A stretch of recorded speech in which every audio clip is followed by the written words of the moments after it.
Trying to creep like I. Oh, now I be don't bite. Candle go now, ignite my horns and glow. Let a red rubber bullet through your buttonhole. You're making me uncomfortable. Slumber, down my cavalry. Stand man, point you down to me. That's right, make the rest is atrophy. Accordingly, I got a quota. I do smoke rings, no hot rollers. Brought your forecast and a shovel. Bubbles buried in this jungle. Bubbles buried in this jungle. Bubbles buried in this jungle. Polar jungle, frozen butters. All my sculptures look so blessed. It goes one day, go get your boss. Security turn green, cause I'll never lost. Fuck everything over up the guard. Left pen through my index, push bar.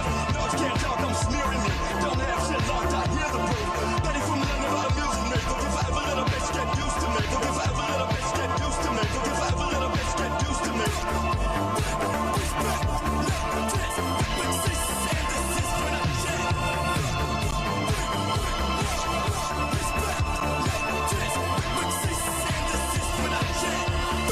What's going on, everybody? I hope everyone's having a fantastic evening, fantastic afternoon, fantastic pre-noon, no matter where you are in the world. I'm Hasan Piker, and this is the HasanAbi broadcast coming to you live from relatively sunny California, Los Angeles, folks. We're live and alive, and I hope all the boys, girls, and MBs are having a fantastic one because today's a beautiful day. Today's a wonderful day. Today is Monday. It's Monday News Day, folks. It is December 9th. 2024. We're almost done with a year, and it's Monday, and boy, do I have a lot to talk to you about. But before we get into that, this is the part of the broadcast where I tell you about my personal news about what's going on in the world of HasanAbi Piker for all the parasocialists out there. In between the time period where I pressed the stop streaming button and where I pressed the start streaming button, for all of those who are wondering what happened. So here it is, folks, ladies and gentlemen. Obviously everyone is saying free Luigi Mangione, and we're going to be talking about that. I am going to dial back. This is going to be the first day where I will not be doing Italiophobia. Normally, as you guys know, this is unlimited Italiophobia in the broadcast. This is the first day where there will be no Italiophobia on this broadcast. We will ban you if you engage in any of the pasta facing, any of the calling people Guidos, or what's the word that Chris Cuomo hates? If you don't do the cook of the pasta, don't do that. This is no Fredophobia. No Fredo, no using the term Fredo. I can use it because I'm Italian spiritually, but you can't, okay? Remember, we're gonna do that in a second though. Before I get to Aspettando Hasan, the Italiano version. Okay, let me tell you about my personal news about what's happened in the world. So, first and foremost, okay, so, God, you guys are already fucking blasting me with like all the insane shit that this dude has said, including demanding that Japan ban pocket pussies. That's crazy. This guy had a lot of weird opinions. All right, maybe not so based. I know who the guy is. Personal news-wise, I'm just gonna go through it really quickly, okay? I'm gonna go through it real quickly. What did I do last night? I ended the broadcast, and that's it. I didn't do shit, okay? I had dinner. I watched Dungeon Meshi. Very good show. Passed the fuck out. Woke up early. Worked out. You guys probably saw hit 255 for one at least, okay? Hit 255 for one. It was push day today. My legs are still shot. Here it is. I have to put those towels on because, like, I'm getting plantar fasciitis on my hands. I think it's called, like, hook hands or something. Old ass man, being 33 years old. But yeah, just a chill guy putting up 255 is not a big deal. That actually technically is not a big deal. It is not a big weight at all. Okay. Unfortunately, but and it's not big historically, but it is the highest, is the biggest number I've hit in the last, I would say, in the last couple of years. So the fuck you mean not a big weight? 255 pounds is not that big of a weight for someone of my size. I am 225 pounds. I should be able to rep this shit, okay? I pressed 245 at 150, 5'5", and I'm 10 years old and you don't give up hope. I'm not. But also you have to remember I will probably be taking TRT eventually, and that's when I will really hit those big numbers later down.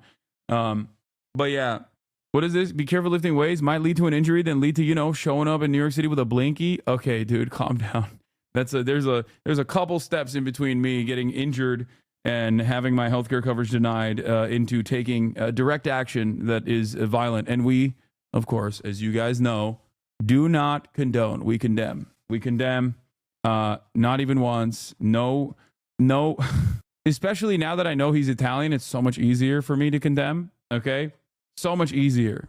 Crime is bad. We do not like crime around these parts. We hate crime. Okay. Anyway, yeah, we deny. If you know what I mean. All right. Check out his Goodreads. He read JD Vance. I know. There are some discoveries coming out of the shooter, and now that he has been apprehended, it seems.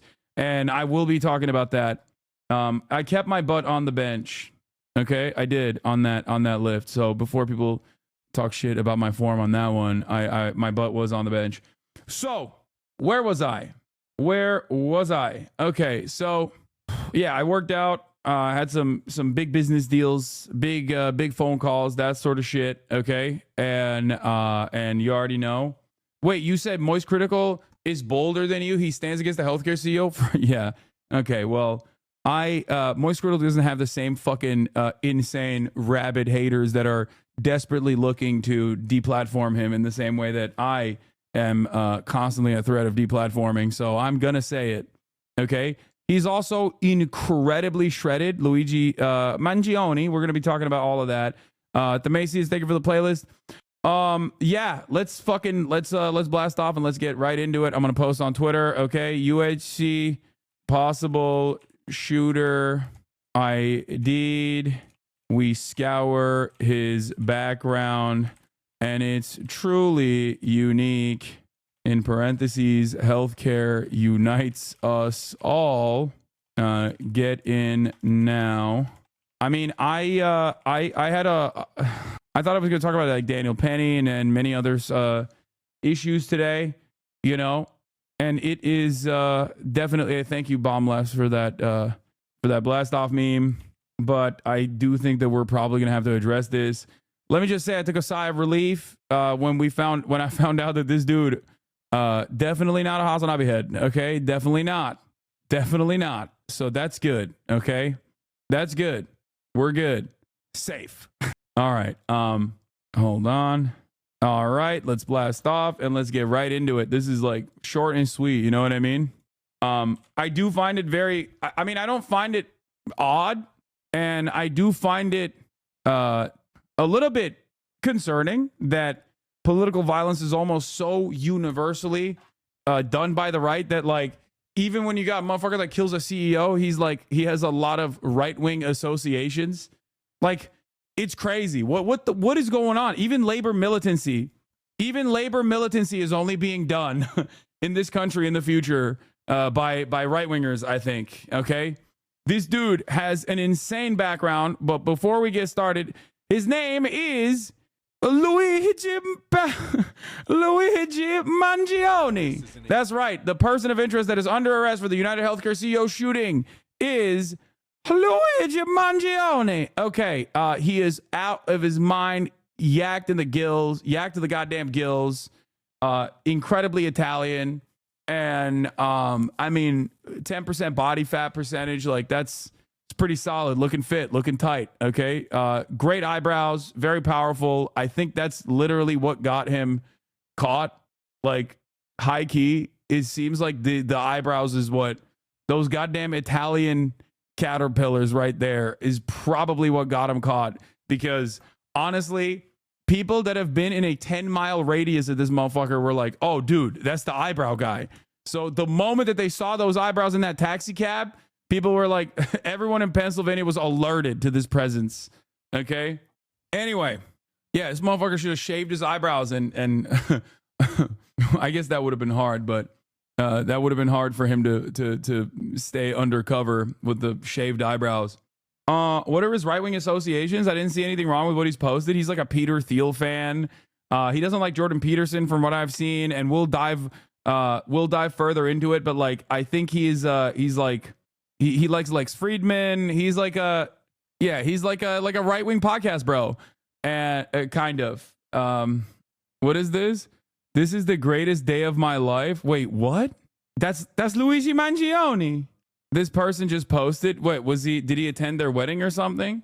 He has Mein Kampf on his Goodreads. I don't know about the Goodreads stuff, but we'll see. So funny that half the CEO Killer's timeline is just retweeting this guy. Oh yeah, it's really interesting. Doors open. People are trying to figure out why he was at the most recent Pokemon Worlds in Hawaii since it says he lived there. He follows AOC and Ezra Klein, but he also follows like I'm gonna get into it. He follows a lot of like fucking right-wing CEOs too. It's very interesting. It's a very interesting. Oh shit, the shelf is private now. They privatized it. No! Chat, log everything. Log everything and send it to me, all right? What is this? No, one of my fishies got sucked into the filter. This guy can't catch a fucking break. I do think that Paul Skalas being a Lindy man most likely is the reason why this dude did the damn thing, by the way. What is this? Holy shit, he follows... The last rated book I saw was the Lorax. You are now turning on him because he's Italian? Listen, dude. Listen. He is exactly the type of motherfucker that like loves Elon but hates healthcare CEOs. Okay? I need you to understand. Like, it is kind of hilarious that it's just like we got... Oh God, there's so much to talk about. We'll do his reading list. We'll do his Goodreads. Okay, we'll do his Goodreads that's now privated. He obviously reviewed the fucking Unabomber book, classic. Okay, he's got a good bit on Kurt Vonnegut, Slaughterhouse-5. So that's like he's all over the place politically. Okay, which is so American, and I need you to understand this. It is the most American to be politically all over the fucking map. No one has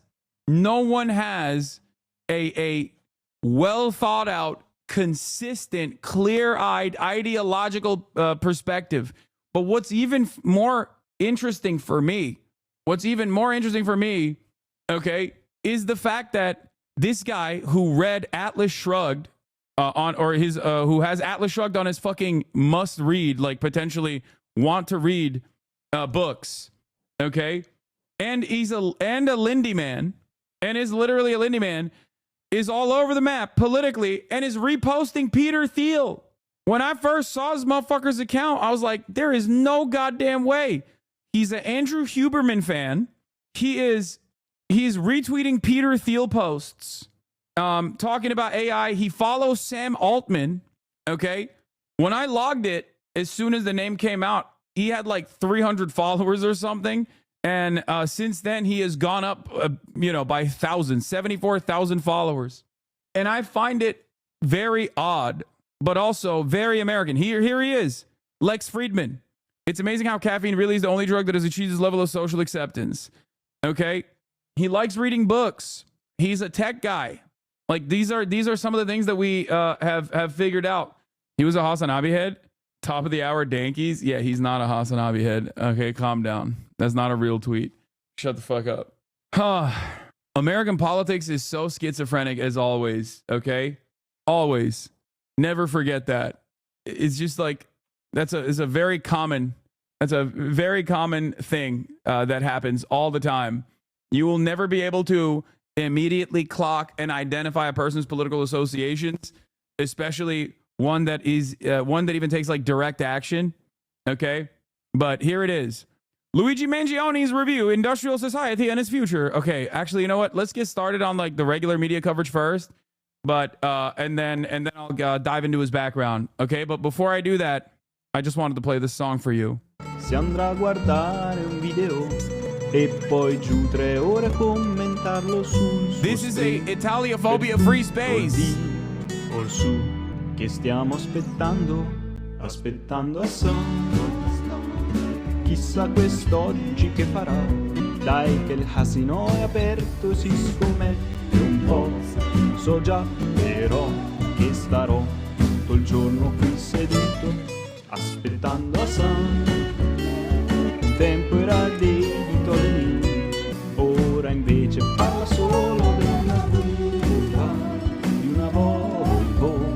Dio mio, quanto tempo ho trascorso qui aspettando Hassan. Siamo qui che aspettiamo Hassan. Hassan. Why are we listening to this respectfully? Because the name of the United Healthcare CEO shooter is Luigi Mangione. That's right.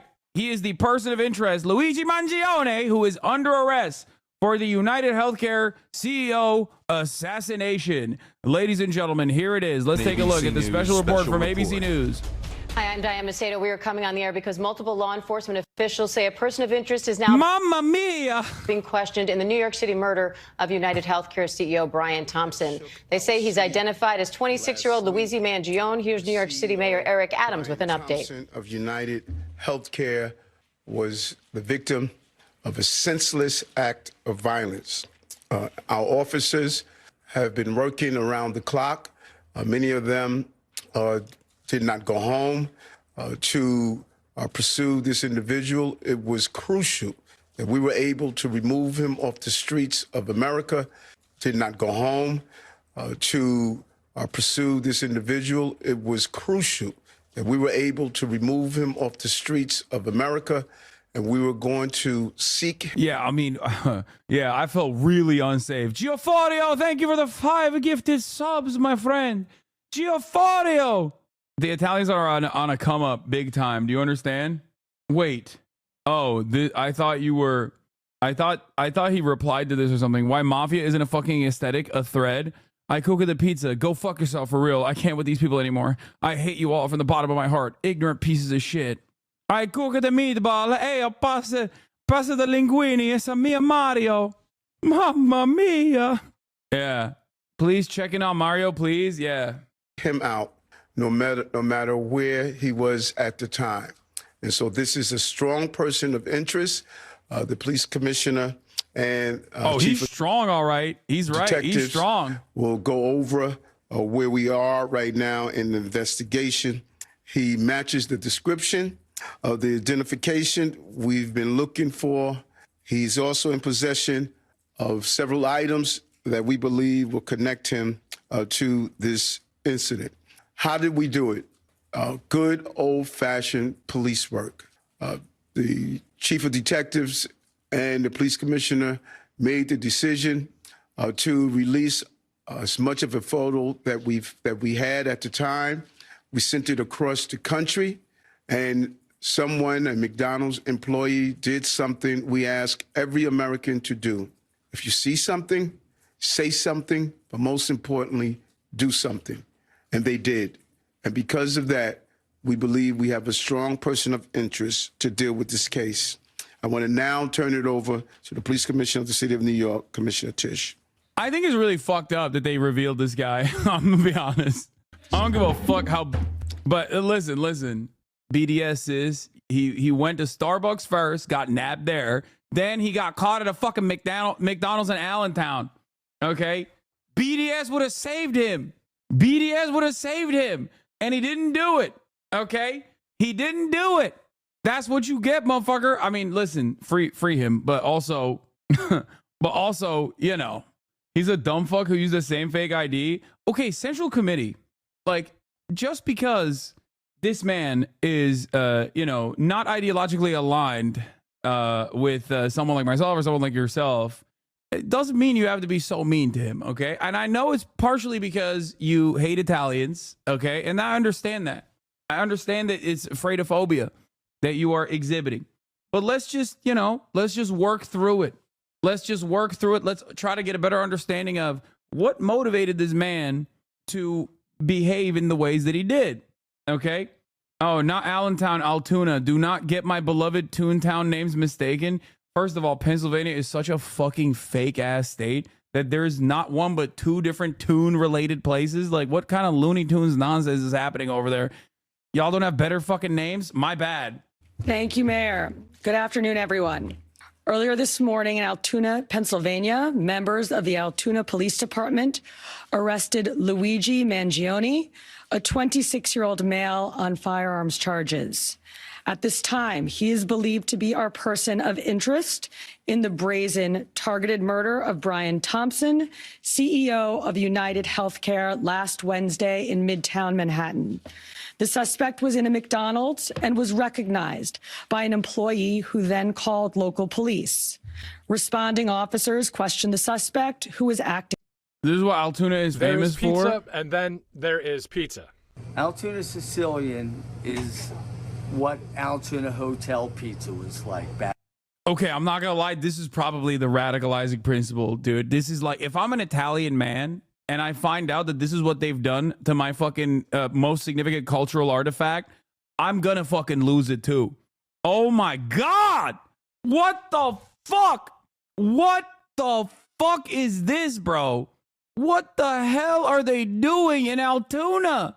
Hey, yo, look at this shit. What? You know, this reminds me of George W. Bush's favorite meal, which was, I think, a pizza cheeseburger, like a cheeseburger pizza. That's what he used to eat every fucking night. George W. Bush ate like a child. And I feel like this is the version of that. He was there for his next hit. Yeah, he went to Altoona to kill this guy next. It's like your crimes against Italians will be addressed today. For customers at 29th Street Pizza Subs and more. And it has yellow cheese on it we put Genoa salami underneath with green peppers. And it's done very well for us. And customers from Brooklyn, New York agree. It's the best pizza from here. Oh my God. Okay. All right. What the fuck are we doing? Yeah. Elon Musk has been taking his son out as a little human shield nonstop since the CEO assassination. Is pretty funny. Like, he has literally been in public only with his son since that CEO assassination. He's like, hey guys, I just want to remind you that I am a human being. I am a father. I'm a human being. You know, please just remember. Don't look at his Goodreads list. No, I will be looking at his Goodreads list. But look at this fucking Altoona McDonald's that he got popped at. Suspiciously and was carrying multiple fraudulent IDs as well as a U.S. passport. Upon further investigation, officers recovered a firearm on his person as well as a suppressor, both consistent with the... Wait, this motherfucker was literally carrying that shit on? He didn't dump it?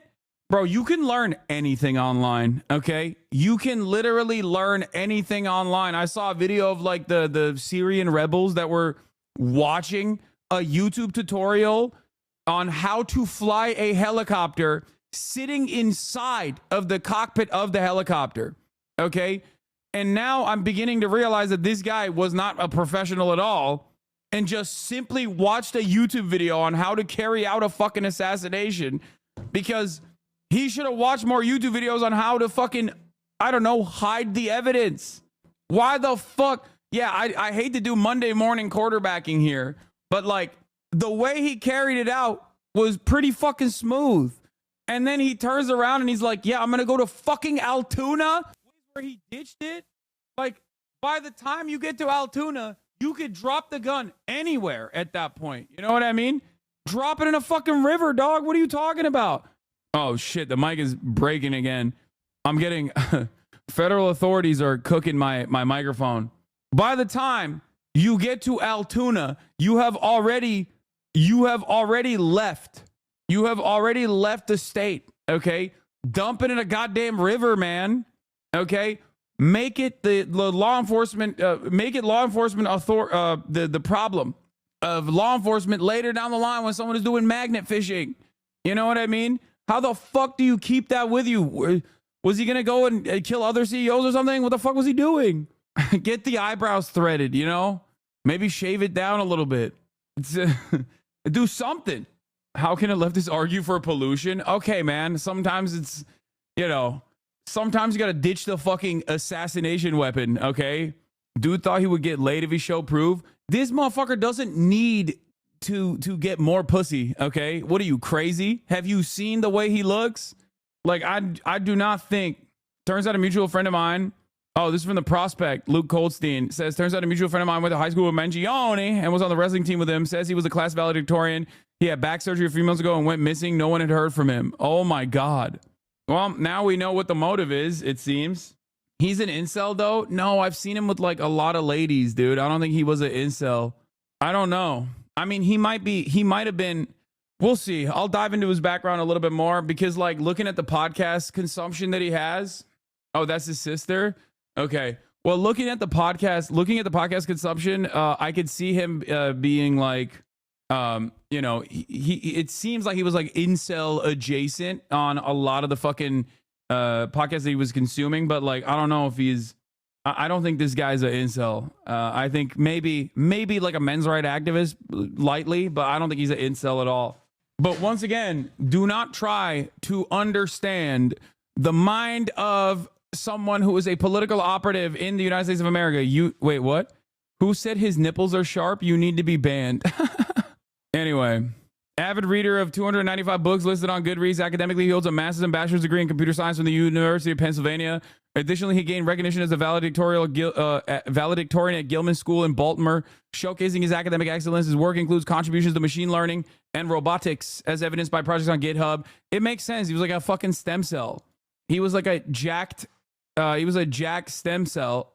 So yeah, it makes sense why he would find himself captivated by, when you have no humanities, when you have no formal humanities education, you find yourself in the throes of radicalization by the likes of fucking Andrew Huberman and shit.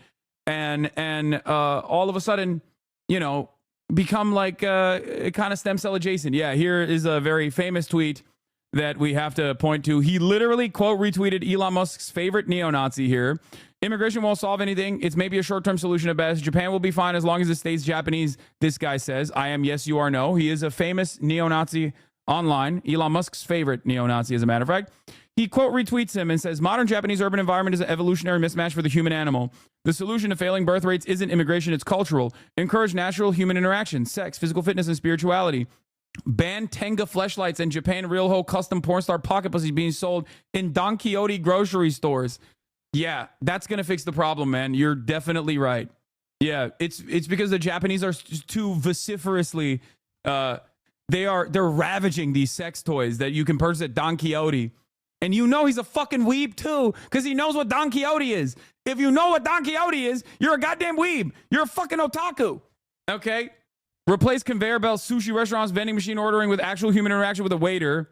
I'm willing to bet that there is like classic fucking dumbass otaku that doesn't even understand Japanese culture, especially because human interaction is so there's so much need for human interaction that like a big part of Japanese nightlife industry revolves around people that basically fucking give that human interaction to you while you're engaging in social drinking, even if you are alone. Okay, so it's not the fact that there's too many conveyor belt sushi and restaurant vending machines. Dumbass. Replace 24/7 esports cafes with young males. Earn false fitness signals via Tekken fighting and Overwatch shooting games with athletics in school. Heavily stigmatized maid cafes where lonely salarymen pay young girls to dress in anime characters and perform anime dances for them. Revitalize traditional Japanese culture, Shintoism, Okinawan karate, onsen, etc. Bro, you got so heated that he doesn't understand Japan. That's one of your weebest moments. Yeah, I love talking about the Japanese birth rates. Okay, without addressing Japanese work culture, capitalism, and also the tendency of developed nations across the board to run into this trap regardless, especially if they don't engage in any sort of migration.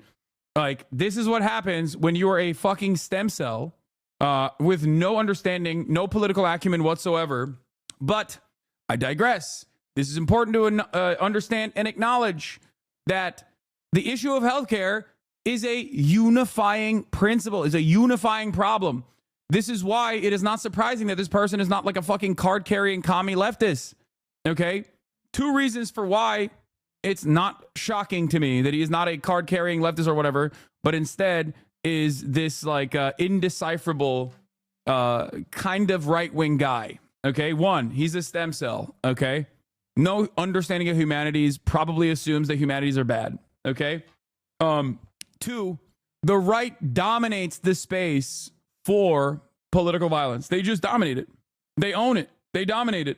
The right is so used to doing political violence that when you look at two of the Trump attempted assassins, Ryan Ruth, my NATO hero, okay, the #1 NATO defender, the one NATO voter, Ryan Ruth, and the other guy whose name I fucking forgot, the one that shot at Trump and popped him in the ear.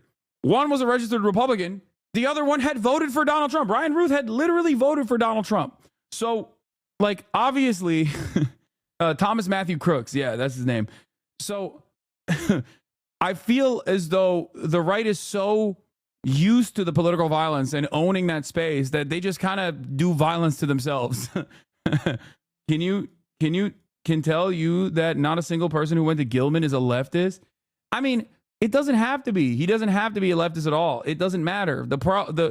This reaffirms my position. Okay? This is my point. My point is this is not a left-right issue, okay? This is definitely a class issue, and it certainly impacts even rich people from rich families. I've talked about this before. When I was broke and I worked at the Young Turks, I had health care. I had health care that was given to me by the company that I was paying for, right? And the patchwork solution to losing my job and to moving on to full-time streaming as a career, the patchwork solution in that process was for me to be able to retain my health care but pay for the entire premiums under what is known as COBRA, okay? That is the Democratic Party's patchwork solution to the healthcare problem, is that, at a time of financial uncertainty, we are giving you the opportunity to pay for the entirety of the premium that your work was paying for. So all of a sudden, I was paying like $600 fucking dollars a month when I didn't make that much money. It's insane. But another thing that I also found out in this process, once my COBRA expired and I had to get my own healthcare personally, self-employed healthcare, was the reality that while my financial situation had dramatically improved, okay, at that point when I was looking for healthcare, even if you have money in this country, healthcare is still fucked.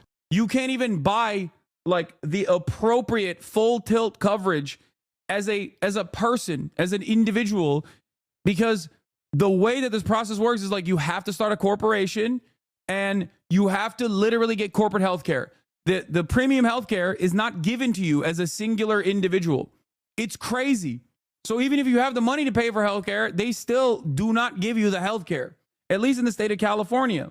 So obviously, regardless of the fact that this kid probably comes from a relatively well-off family, he went to a private school in Baltimore, he still got fucked over. He still got fucked over by American healthcare. Okay? That's it.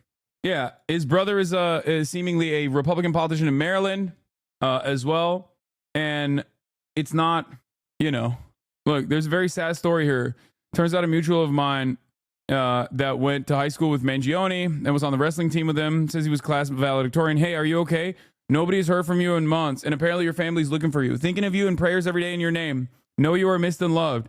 Hey, man, I need you to call me. I don't know if you are okay or just in a super isolated place and have no service, but I haven't heard from you in months. You made commitments to me on my wedding, made commitments to me for my wedding, and if you can't honor them, I need to know so I can plan accordingly. Like I think he had to get back surgery and just like fell off the map. His Twitter account, I think this might have been his cousin or something, but his Twitter account literally has, his Twitter header literally has spinal surgery x-rays. Luigi Mangione's Twitter header has this x-rayed as Goodreads has these books. He must have gone through some kind of personal hell with insurance. Crooked, outwitting the back pain industry and getting on the road to recovery. Back Mechanic by Dr. Stuart McGill. He gave it a 2 stars. Crooked, outwitting the back pain industry and getting on the road to recovery. He didn't like that book. I guess he didn't like the book because it said it didn't tell him at any point that the way to outwit the healthcare industry is by taking matters into your own hands. That's why he gave it 2 stars. Where he was like, yeah, no, I am not. He was not a fan of the book. So all jokes aside, this is a real moment of radicalization for a lot of Americans. Yeah. Mohammed says, Jim bro, who's mad at insurance for how they're covering his injuries. I get it. Yeah, this is if you guys recall, when I first went back on my fitness journey, okay, once the pandemic lockdown restrictions were lifted and I went back to working out, I had a shit ton of injuries because I had not moved my body enough. I was, not eating enough protein, multitude of different factors at play here. But I recall going to the doctor for a slip disc, and I was very frustrated, not with the healthcare coverage in that situation, because like I am fortunate enough to be able to afford such things without even thinking about it at this point. But if you remember, I went to the doctor, and one of the things that was incredibly fucking frustrating, and now I don't have this back pain anymore, thank God. But one of the things that was incredibly frustrating was like the tendency of a lot of medical staff to, instead of subscribing physical therapy, they were just trying to medicate me. And like I am obviously pro modern medicine, as you guys know. This is something that I am not like an RFK Jr. type of person. But one thing, oh, did I say subscribing? Sorry, prescribing. But you should subscribe for $6 or for free with a Twitch Prime, or you can get gifted a sub as well. Okay? But one thing that I personally experienced that I found to be very frustrating is that like prescribing pain relief medication when you have a injury is not addressing the like major cause of that dysfunction. Okay? And this is something that I talked about at that point as well. This isn't to say that like all pain relief is bad, and I'm not saying that at all. I think there's a time and place for that, for sure. There's chronic pain. I totally understand that. But I think the tendency, even, and this is not even like insurance related, even though insurance factors into this equation a little bit, but the tendency to overprescribe pain relief medication rather than try to address the problem and take this more complicated approach that requires you to identify where the muscular imbalance is and identify why you have injured yourself and try to fix it. Like that is a long and convoluted process. So I think that's part of the reason why people are way more, people just immediately go, yeah, just take this pain medication and just like rest it and it's fine. Also, thank you, Zylax, for the 50 community gift of subs. And this is frustrating. Every aspect of medicine in this country still, at a certain point, revolves around the profit motive. Okay? It is something that does not make sense. Even if you've taken an Econ 101 course, you understand that medicine, pharmaceuticals, and any sort of like medicine in general, any sort of medical help in general, has inelastic demand. If you don't get it, you die. So you have to get it, right? So the very fact that we still use as an opportunity to fucking generate profits is insane to me. And I think that's part of the reason why a lot of people have distaste and distrust for healthcare in this country. And that's why you got the likes of fucking RFK Jr. and so many like anti-vaccine people in America that have this kind of attitude, because they see the issue with for-profit healthcare. They recognize the issue with for-profit pharmaceuticals, and it breaks their fucking brains. And instead of recognizing that the solution to this problem is by taking the profit motive out of this, equation, a lot of people just end up, making up their own minds about this shit and despising healthcare and despising medicine even. It's a much larger problem. But I think the important part of this, the important hinge point here to address is that profit is slammed into this sector, in every orifice of the sector that should not have anything to do with profit at all. And every single person has a story like the one I just told you. Every single person, because at a certain point you needed healthcare, okay? Unless you're like one of the most fortunate people on the planet, you still needed healthcare at a certain point. And when you got it, you were shocked at the bill. When you got it, you were shocked at the process where this healthcare that you paid for or that your parents paid for fucked you over and they denied your claims. We live in a country where there is a concept of medical bankruptcy. Europeans cannot comprehend that. They're like, what do you mean medical bankruptcy? That is an insane process.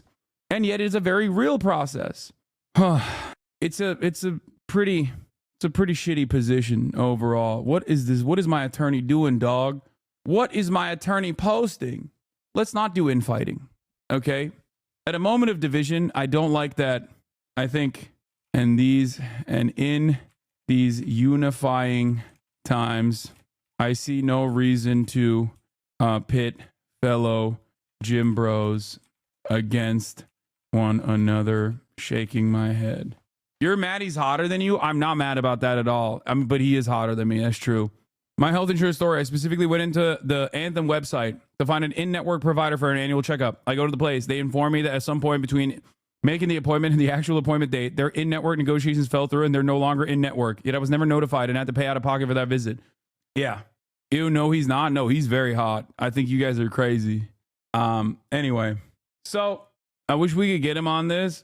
I wish we could get him on the broadcast. No, we can't. I got electrocuted at work. Company denied my claim. Still injured. Couldn't work. I lose my insurance because I'm not working. So my job starts offering me insurance. Lol. I got my health insurance taken because I got injured. Cobra was like $660 a month and to be paid with no income amount. Exactly. This is unsustainable. And anyone that tries to tell you that this is like a perfectly valid, perfectly sustainable system is insane. Also, what else? This is unsustainable. And anyone that tries to tell you that this is like a perfectly valid, perfectly sustainable system is insane. Also, what else? You want to know what else is insane? This motherfucker was deficit hawking at the age of 12. Luigi Mangione likes obstacle to deficit cutting, a nation on entitlements. This is exactly the type of dude I need to reach out to pull them from the throes of weirdo politics, okay? This is why I do what I do. Do you understand? This man is posting Wall Street Journal articles about deficit cutting and the obstacles to deficit cutting and entitlements. But that's from 2010 when he was like, what, 12? I suspect that he's changed his mindset since then. He was 12 years old. What a goddamn nerd. Holy shit. This guy was definitely watching the Feminist Owns compilations. Yeah. All right. Let's continue. Let's continue with this broad sweeping coverage here. Weapon used in the murder. They also recovered clothing, including a mask consistent with those worn by our wanted individual. Also recovered was a fraudulent New Jersey ID, matching the ID our suspect used to check into his New York City hostel before the shooting incident. Additionally, officers recovered a handwritten document that speaks to both his motivation and mindset. NYPD detectives are en route to Pennsylvania as we seek to interview the subject further. This apprehension is thanks to the tireless work of the greatest detectives in the world, and of course, the strong relationships we have with our local law enforcement partners. On every level, local, state, and federal, we all serve the same public safety mission. And this case, which captured the attention of an entire nation, is another example of how connected we are and how important it is to work together, share information, and pursue every lead. I think the best part is that the guy was far from a recluse, yet not a single soul who knew him came forward to the authorities. Apparently, they probably recognized him immediately and were just like, I ain't giving up shit. Yeah, I mean, I wouldn't. Straight up. Hey, do your job, okay? If you want to find him that bad, maybe figure it out, okay? But I'm not helping you. For just over 5 days, our NYPD investigators combed through thousands of... Yeah, the attention that the nation gave to this story is not the type of attention that she thinks is good, I will say. I don't think it was a positive... They had a positive association with him, not the victim. Of hours of video, followed up on hundreds of tips, and processed every bit of forensic evidence, DNA, fingerprints, IP addresses, and so much more to tighten the net. We deployed drones, canine units, and scuba divers. We leveraged the domain awareness system, Argus cameras. I love this like back patting that like all of these institutions always do after like some random fucking McDonald's employees like, I recognize those eyebrows. He's being kind of sus. Like it literally is always like, we did so much. Yeah, it amounted to nothing. Like you did so much with your domain awareness system. And the only thing The thing that got him caught was the fact that he didn't follow BDS. He did not go to, he should not have gone to the McDonald's in what is it, Toontown, Looney Tunes Town, whatever, fucking Pennsylvania. Okay, someone was like, I recognize those eyebrows. This guy's being kind of sus. I don't know what's happening there. Yeah, they were searching in Atlanta. Italiophobia got him arrested. The guy saw his eyebrows and were like, those are too powerful. And conducted aviation canvasses. And our detectives also went door to door, interviewing potential witnesses and doing the good old-fashioned police work that our investigators are famous for. This combination of old school detective work and new age technology is what led to this result today. And we must also acknowledge the instrumental role the media and the public played in this case. The images that we shared with the public were spread far and wide, and the tips we received led to the recovery of crucial evidence. We should never underestimate the power of the public to be our eyes and our ears in these investigations. This is the third time in 3 weeks that a member of the public has seen something and said something and done something that led to a high-profile arrest. The triple stabbing homicide in Manhattan, the gunpoint robberies in Queens during which an NYPD officer was shot, and now this. Now, the case will continue through the criminal justice process. And while we are proud of today's accomplishment, we must, of course, remember that a family is in mourning. I want to again extend my sympathies to Brian's family, his co-workers, and all who knew him. Finally, I want to thank the women and men of the NYPD, especially our Detective Bureau personnel, with a strong assist from our intelligence analysts. We also thank the SAC of the FBI's Criminal Investigative Division, Leslie Rodriguez-Bekshies, and I want to commend the staff of the Manhattan DA's office, and especially DA Alvin Bragg. He has been working with us 24/7 on this case, and I am incredibly grateful for his partnership. I'll now pass it along to our great Chief of Detectives, Joe Kenny, who will provide additional information. Chief. Thank you, Commissioner. Good afternoon. As the Commissioner stated earlier, a male was taken into... I think it's pretty funny what they're like, the NYPD was working tirelessly around the clock. Meanwhile, this is what the NYPD actually was doing, okay? Look, hold on. Dude.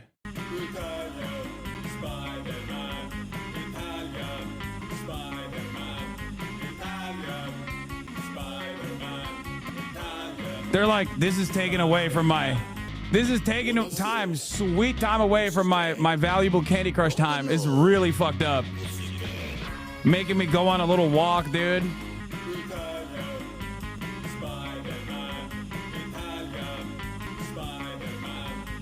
You know? Look at this pic of them diving in a Central Park pond. Random guy in a rural Pennsylvania sees suspect in a public restaurant, calls the cops. NYPD diver comes out of Central Park Pond 275 miles away and solemnly removes his snorkel. We did it, boys. Yeah. Tax dollars hard at work, baby. It's just like, it's so fucking ridiculous. But of course, you know, don't let these guys, don't let the truth stop you from, creating this narrative that we did a fantastic job and we deserve $700 billion, please. Custody today in Altoona, Pennsylvania this morning. He has been identified as Luigi Nicholas Mangione. He's a male, 26 years old. He was born and raised in Maryland. We know he has ties to San Francisco, California, and his last known address was Honolulu, Hawaii. He has no prior arrest history in New York. Members of the NYPD Detective Bureau are currently traveling to Pennsylvania with members of the Manhattan District Attorney's Office to interview this subject. This case was brought to a successful conclusion based on the coordinated effort between numerous NYPD units, including the intelligence and counterterrorism. Yeah. Felix says, wow, I can't believe the shooter was an attractive and courageous buffoon with beliefs that were all over the place. Not, what is this, your first day in America? Yeah, I mean, it is the most expected thing. Listen, once I saw in my lifetime an actual trans person do a school shooting, I was like, oh, this is like an introduction to being an American, okay? Like, that's it. Dude, America is the land of mass shootings and gun violence, okay? This is the number one thing that we do. All right. And people have no consistent, clearly defined political. What he posted off screen first? Wait, what? No, there's no way this is actual. If you see this, I'm already under arrest. Luigi Mangione. Okay, dude. No, this is a meme, isn't it? This is a fucking meme, I suspect. Yeah. I don't think this is a real I don't think this is a real account, dude. Let's look at the activity of it first. Wait, what the fuck? Joined January 20th, 2024. One video, 198 subscribers. Yeah, this is like nothing on it. No, this is yeah, he's posted up with a fucking with Starbucks on the image too. I mean, not Starbucks, McDonald's on the image. No shot. Sorry to all the leftists writing reader shooter fanfics where he's super woke. No, it doesn't matter. This is something that I was trying to explain. The reception of the broad reception of this otherwise violent act, okay, did not have to be directed by someone who is a card-carrying communist or some shit like that, okay? It doesn't matter. What matters is that this issue is uniparty. People from all different backgrounds, people from, different age groups. The Debras and the Barbaras on Facebook were celebrating this action. Ben Shapiro's viewers in the comment section were celebrating this action.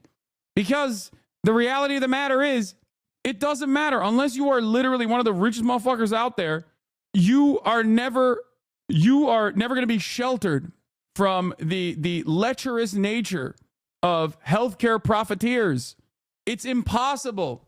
It's virtually impossible not to be impacted in a negative fashion by the for-profit healthcare insurance industry in this country. Okay? That's why it doesn't matter what his like political background is. Okay? Bureau, our federal partners at the FBI, the Manhattan District Attorney's Office, and of course, members of the Altoona Police Department in Pennsylvania. On Thursday, one day after this crime was committed, the NYPD released a photo of the shooter in this case. This picture was obtained by the NYPD during one of their extensive video canvasses. We took that photograph and we asked for the public's help in identifying this subject, and the public responded. Hundreds of tips began to pour into our hotline. Each tip was investigated thoroughly, and we began to release additional photographs as they came into our possession. Yeah, here, look. The NYPD provided these photos to numerous... Yeah, the NYPD, we did such a good fucking job. Yeah, by the way, the CEO shooter cousin is Nino Mangione, super conservative Republican member of the Maryland House of Delegates. Here's a photo from Nino's campaign website. Luigi appears to be in the back left with a checkered shirt. Where is he? Oh, there he is. Boop. Computer, enhance. Ridiculous accent. He's faking it. I agree. Italians finally getting someone better to celebrate than Christopher Columbus. Yeah, apparently he had like a 2-page manifesto as well, which we'll cover in a second. What we know about the suspect arrested in the killing of the CEO of United Healthcare, a 26-year-old Ivy League graduate from Maryland, was arrested at McDonald's for the killing of Brian Thompson. The suspect is Luigi Mangione. Thompson's murder of a Midtown Manhattan street in broad daylight shocked many Americans, but also sparked a torrent of outrage aimed at the U.S. profit-driven healthcare industry. This is something that I think people need to examine and need to understand. This doesn't happen in America, where someone very clearly in broad daylight does a crime, and that Americans that are normally so geared towards punishing every criminal, no matter what their motivation is, no matter what that criminal did, turn around and go, hold on, let's take a step back and let's really think about who the villain and who the victim is. Okay, that's it. That is truly unique. Americans love law and order. They are positively Hitlerian when it comes to that sort of shit. And this was the one instance where I was like, damn, everyone, regardless of their political allegiances, regardless of their age, regardless of their culture, have been so very clearly fucked over by healthcare by for-profit healthcare companies that they just literally champion this guy's a hero. Okay? Numerous media outlets, local, national, and international outlets released the photo via television, print, social media, and online content. Luckily, a citizen in Pennsylvania recognized our subject and called local law enforcement. Members of the Altoona Police Department responded to the call, and based on their investigation, they notified the NYPD. This investigation is still active and ongoing. Thank you very much. Shooting first, and then we'll Mark. I had a couple questions about the document that he was found in possession with. Can you go a little bit more in depth about those motivations that you mentioned? Was that CEO specifically named in that document? Was there anything more about him wanting to go after others? And also in that document, was there any indication that explains as how the level of detail that he went into killing him? Like, is there anything? Like I said, that document is currently in the possession of the Altoona Police Department as part of their investigation. But just from briefly speaking with them, we don't think that there's any specific threats to other people mentioned in that document. But it does seem that he has some ill will toward corporate America. Over here, sir. MJ?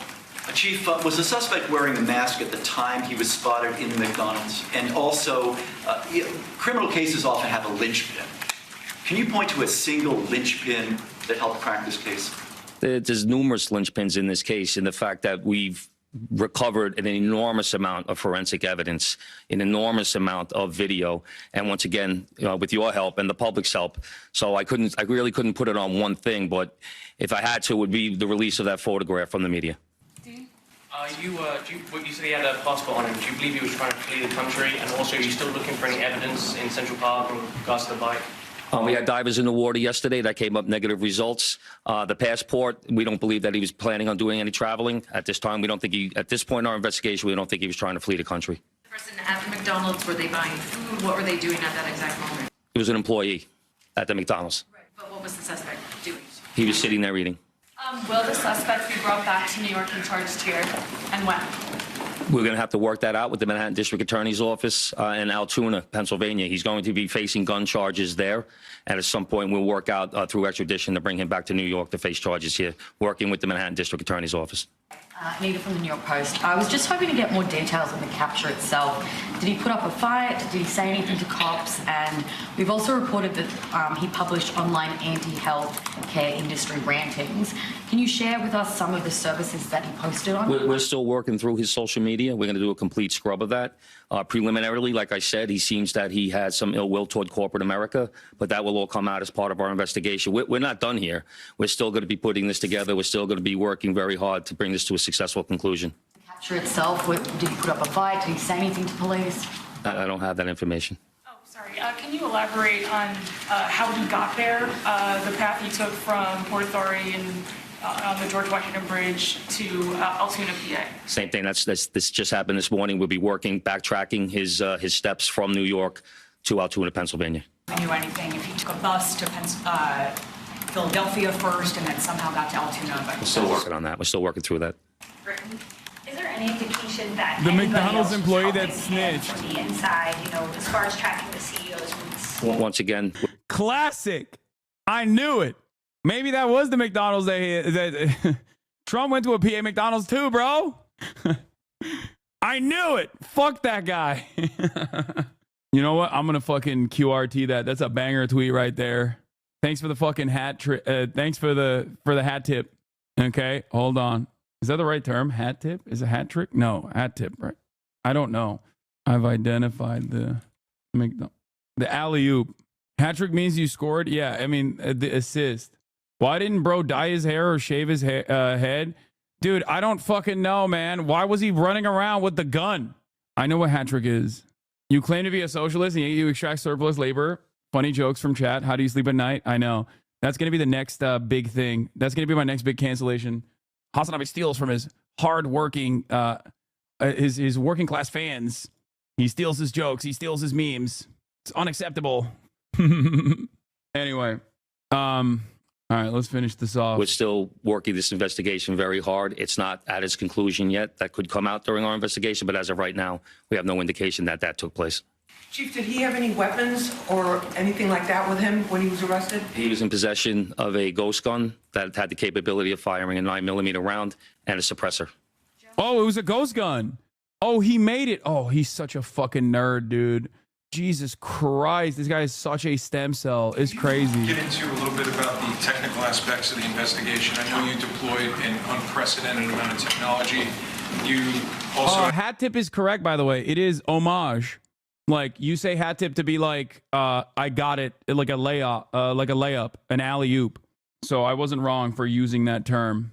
Activated the Sentry program through Intel. Can you talk about how that is going to play into actually building the case as far as cell phone and all of the other technical aspects of what you've done? In this case, it really came down to technology was the use of drones in Central Park, and really comes down to the video canvas that we did. We used every source of video that we could collect, hundreds and hundreds and hundreds of hours from hundreds of sources, and that helped bring this to where we are right now. The gun is it believed to be the gun he used in the shooting? And there was some talk that it was a veterinarian type gun.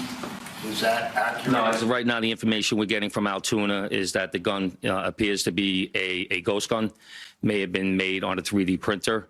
The capability of firing a 9mm round, obviously that will come out during our ballistics testing. Oliver? Yeah, Oliver Barnes from the Financial Times. Do you have any indication like how long this handwritten, is it a handwritten manifesto that you found on the suspect? And then also... So Republican shooters are 1 for 3 this year, shaking my head. Yes, they are 1 for 3. Friend activity, Luigi Mangione, B2B featuring Tinashe, Charlie XCX. Brat, and it's completely different. Oh man, he was all over the Brat Summer vibes, it seems. He was blasting Brat Summer.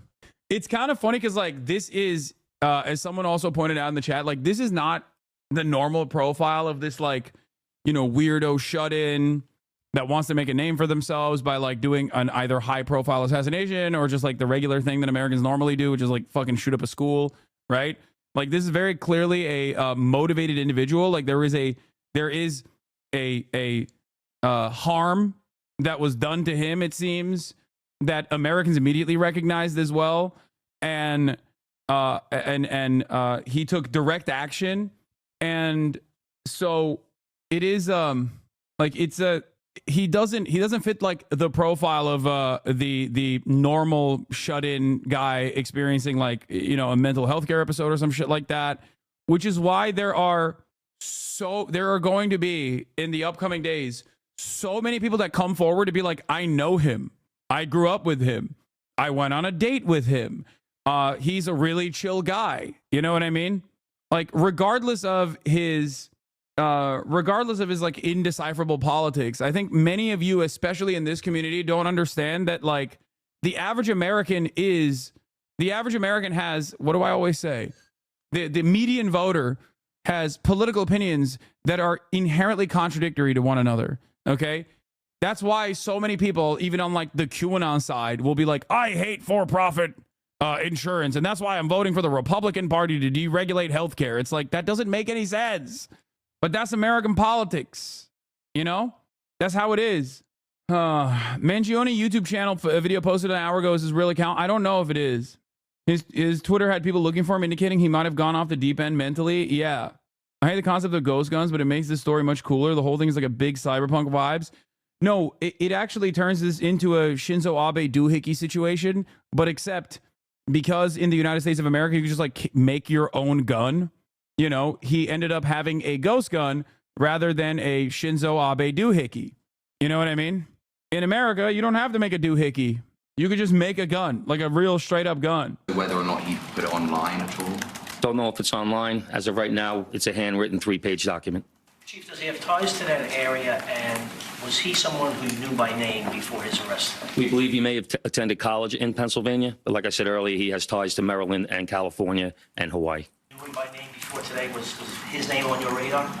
Excuse me? Was his name on your radar? Was he someone who you had been looking into before his arrest? No, we did not have his name prior to today. Brent, does he have any prior arrests? I know there were none for New York City, but is there any prior arrests anywhere else in the country? We have not come across any arrests in the country. Chief, hi, how are you?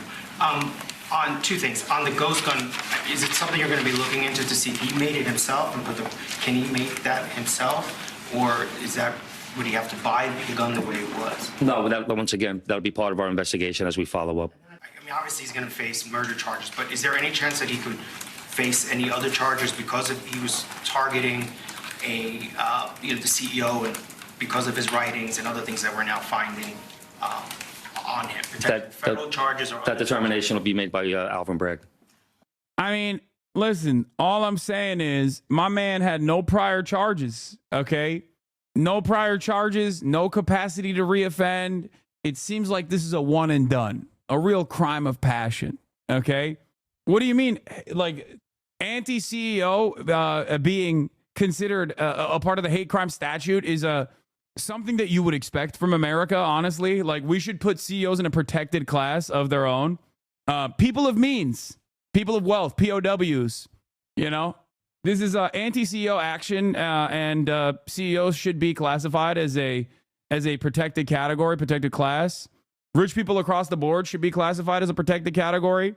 I feel like we will inevitably get there if things get even more dramatic and things escalate even harder. I fear that we will inevitably get there.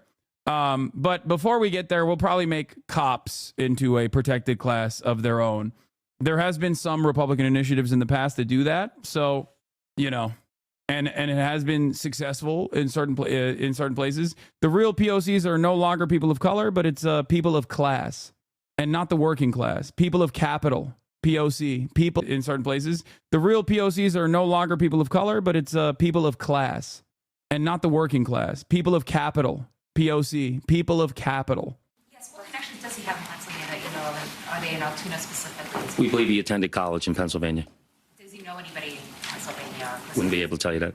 All right, we're gonna Shut the take fuck one up. more Are you trying to get me question. banned from Twitch? Yes. What you talk about the manifesto having said things against corporations, but specifically United Healthcare, and do you believe that Mangione acted alone? We believe at this point, our investigation is leaning toward he was acting alone.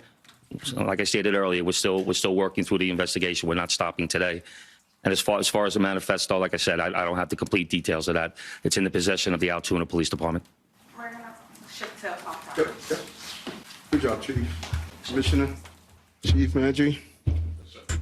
Yeah, get back up there. 26-year-old Luigi Mangione. A nationwide manhunt has been underway since Thompson was shot and killed outside a New York City hotel on Wednesday. Now police are saying they're questioning Mangione in Altoona, Pennsylvania, saying, among other things, he was carrying New York City, the Altoona of America. fake IDs, a written document, and a gun similar to the one used in the assassination-style killing. I want to bring in ABC senior investigative correspondent Aaron Katursky, covering the story for us from the very beginning. Oh, shit. They found his valedictorian speech, bro. Well set. Congratulations. Watch that manifesto end up being some Pulitzer Prize level critique of the American healthcare system. I doubt it. I don't think this guy is. I mean, he is definitely a big reader, but given his STEM background, I highly doubt it. And given his political associations, I fucking highly doubt that he is a great writer. Headmaster Smythe, Mr. Hubeck, members of the Board of Trustees, family and students, good afternoon. Thank you all for being here to celebrate Gilman's 116th Founders Day. I'm honored to be asked how they would describe the class of 2016. Many of the students characterized our class as inventive, in both imagination and initiative. At the same time, several teachers reminded me of our class's commitment to Gilman and its traditions. I came to realize that both views are correct. The class of 2016 is truly defined by its inventive, pioneering mentality that accompanies a strong commitment to Gilman tradition. HasanAbi there's someone who, oh my God, the CEO shooter is getting extradited from Altoona. This is State College, PA, with New York State cops and PA State Police. Okay, guys, don't get into trouble. Like, you know what I mean? Calm down. Scare me a little bit. You know, go home. All right? Throughout its time here at Gilman, the class of 2016 has been coming up with new ideas. He's being framed. I was chilling with him on Wednesday. Yeah, I think so too. Yeah, I think this man is innocent. Okay, it seems like he's innocent. I think he's the fall guy. They found a handsome man. They found a handsome man with bushy eyebrows, and they were like, "This is the guy who did it." Challenging the world around it. Our selling of Chick-fil-A during lunch, arguably the staple of our class. Wait, what? Can't be class of 26 is too young. Wait, what? No, he had a master's. Oh, you found the video. Provides a great example. In our sophomore year, when brainstorming ways to fundraise, we didn't just settle for the usual methods of selling spirit shirts and Christmas trees.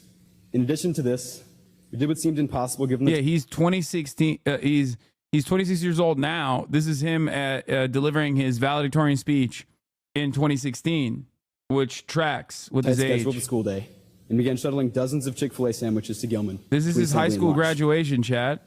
Soon, we were selling over 100 Chick-fil-A sandwiches each day, in what became likely one of the most successful class fundraisers in Gilman's history. But our ability to come up with new ideas didn't start then. I've noticed it as long as I've been here, even in my very first year as a 6th grader. If any of you have ever been on Gilman's campus before school starts, you would have noticed that every morning, rain or shine, the turf is filled with middle school students playing soccer. Oh my God, it's so boring. Okay, all right, I'm not gonna watch this. I'm not gonna watch this whole speech. All right, let's get back to some more interesting stuff. Okay, no, he is not a fucking incel. This doesn't mean that he's an incel chatter. Luigi Mangione, hot damn, are you single? You make us engineers have hope, says Pen Crushes. May 1st, 2019. He says, despite all my best efforts, yup, still single. Okay, and I don't think that is. I don't think that that's indicative that he was an incel. Luigi fixed 300 UI bugs for Civilization 6, by the way. He was a UI programming intern at Firaxis Games. Civ 6 team fixed over 300 UI bugs, 25% of UI bug count using LUA language, Jira software, and Perforce version control system. Work with a 10-person Scrum team in agile environment. This is from his LinkedIn. This man just keeps getting better and better. He should be freed, I think. A real hero for all the Sid Meier Civilization heads out there. Okay, remember who the true heroes of society are. Okay, remember that. What was the Malcolm X quote? Newspapers will have you thinking that your friends are your enemies. If you're not careful, the newspapers will have you hating the people who are being oppressed and loving the people who are doing the oppressing. You know, just something to remember. Okay, we need a GoFundMe for his defense. Oh, dude, he will pop off. If Biden really wanted to get spicy, he would pardon this guy. Unfortunately, he is not. I don't think that the jurisdiction here is federal. I think that the jurisdiction here is going to be a New York State court. So there's nothing that Joe Biden can do. If he was boycotting McDonald's, he wouldn't have gotten caught. Remember this? Hey, okay, Sean. The real person who can save him is Kathy Hochul. And Kathy Hochul already, Lolo is representing him. This is not a drill. My trial director from Suffolk County. Let's do it, Luigi. 25+ year experience between both of us, Luigi. Want to defend this guy with me? Wait, for real? If Lolo is able to represent him, this would be the most amazing. This would be incredible. He could do it. He has the experience. He has it. He needs Jayoma. Jayoma does not represent people in New York. I will go in person. What a fucking timeline. I am so on board with Lol overruled. I'm so on board with my lawyer representing this man. This would be fantastic. Look at his lawyer, dog. This man is going to jail. Why have we had not one but two weird centrist assassins this year? Because that's just America. Okay. The very fact that his politics are all over the place is the most American thing. Okay. Anyway, CNN reports that a 2-page document from Luigi Mangione was found, including the lines, which includes the lines, these parasites had it coming. I do apologize for any strife and trauma, but it had to be done. 56,000 likes from Pop Base. Okay. Now, all I'm going to say is this manifesto, if it comes out in its entirety, it will rip through. Okay. Also, it seems like he's apologetic, which is very important, especially at a time when no one really sees the need to apologize anymore. You know, I mean, that shows growth. That shows courage. That shows awareness. Release him. Your streams have prepared Lolo for this exact situation. He would literally have to defend a murder. I mean, Lolo could defend a murder, and I think he would do a great job at it. Manifesto releases December 11th. No, I don't believe that. That YouTube account, I don't trust, chatters. I don't trust that YouTube account at all. John, you have some new details about specific lines that you can quote from this 2-page handwritten document that was found on Luigi Mangione's person. What was he writing about? Well, he was railing against the healthcare industry, which of course fits into the scenario here. He talks about how these parasites had it coming. He starts off basically saying, I don't want to cause any trauma, but it had to be done. So a second page really kind of goes into problems with the health industry. He raises the question, why do we have the most expensive healthcare in the world, but we're 42, rated 42 in life expectancy around the world? I can't vet his facts or findings there, but it was talking about the healthcare industry and the need for violence. I mean, especially when you talk about, the opening, which is that it had to be done. These parasites, had it coming. That does kind of fit in what they're talking about. What do we know about this individual? Mr. Mangione is an engineer. He grew up in Towson, Maryland. He's 26 years old. He graduated UPenn in 2020 and then went on to a master's program where he got that master's degree in engineering.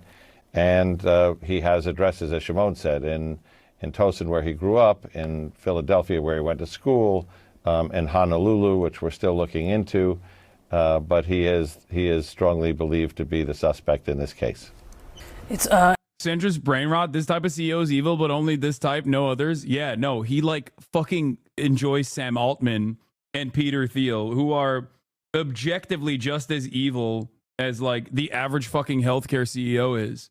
Okay, and I judging this profile of the shooter with the limited information that we have. It's obvious to me that the pivotal moment in his life was his back surgery and all of the awful things that came after that. It seems like he fucking fell off the map, fell off the face of the earth for 6 months, festering in his anger and resentment, and then did this deed, took matters into his own hands, right? But the reality of the matter is, it does not matter what his fucking ideological background is in this situation. It doesn't matter at all, because Americans of all different political allegiances understood instantly what was going on. They didn't need to know anything. They were like, oh, healthcare CEO killed?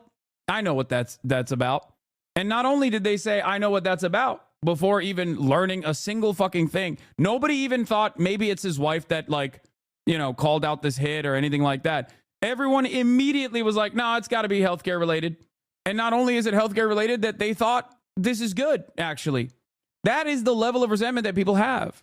And you have to understand that this is a pivotal moment for a lot of people. The propaganda of the deed, if you will. Because you don't have to be it's worse if this is a card carrying communist or some shit. You know what I mean? Because then you can just be like, oh, this is a violent ideology. Socialism is a violent ideology. Look at this.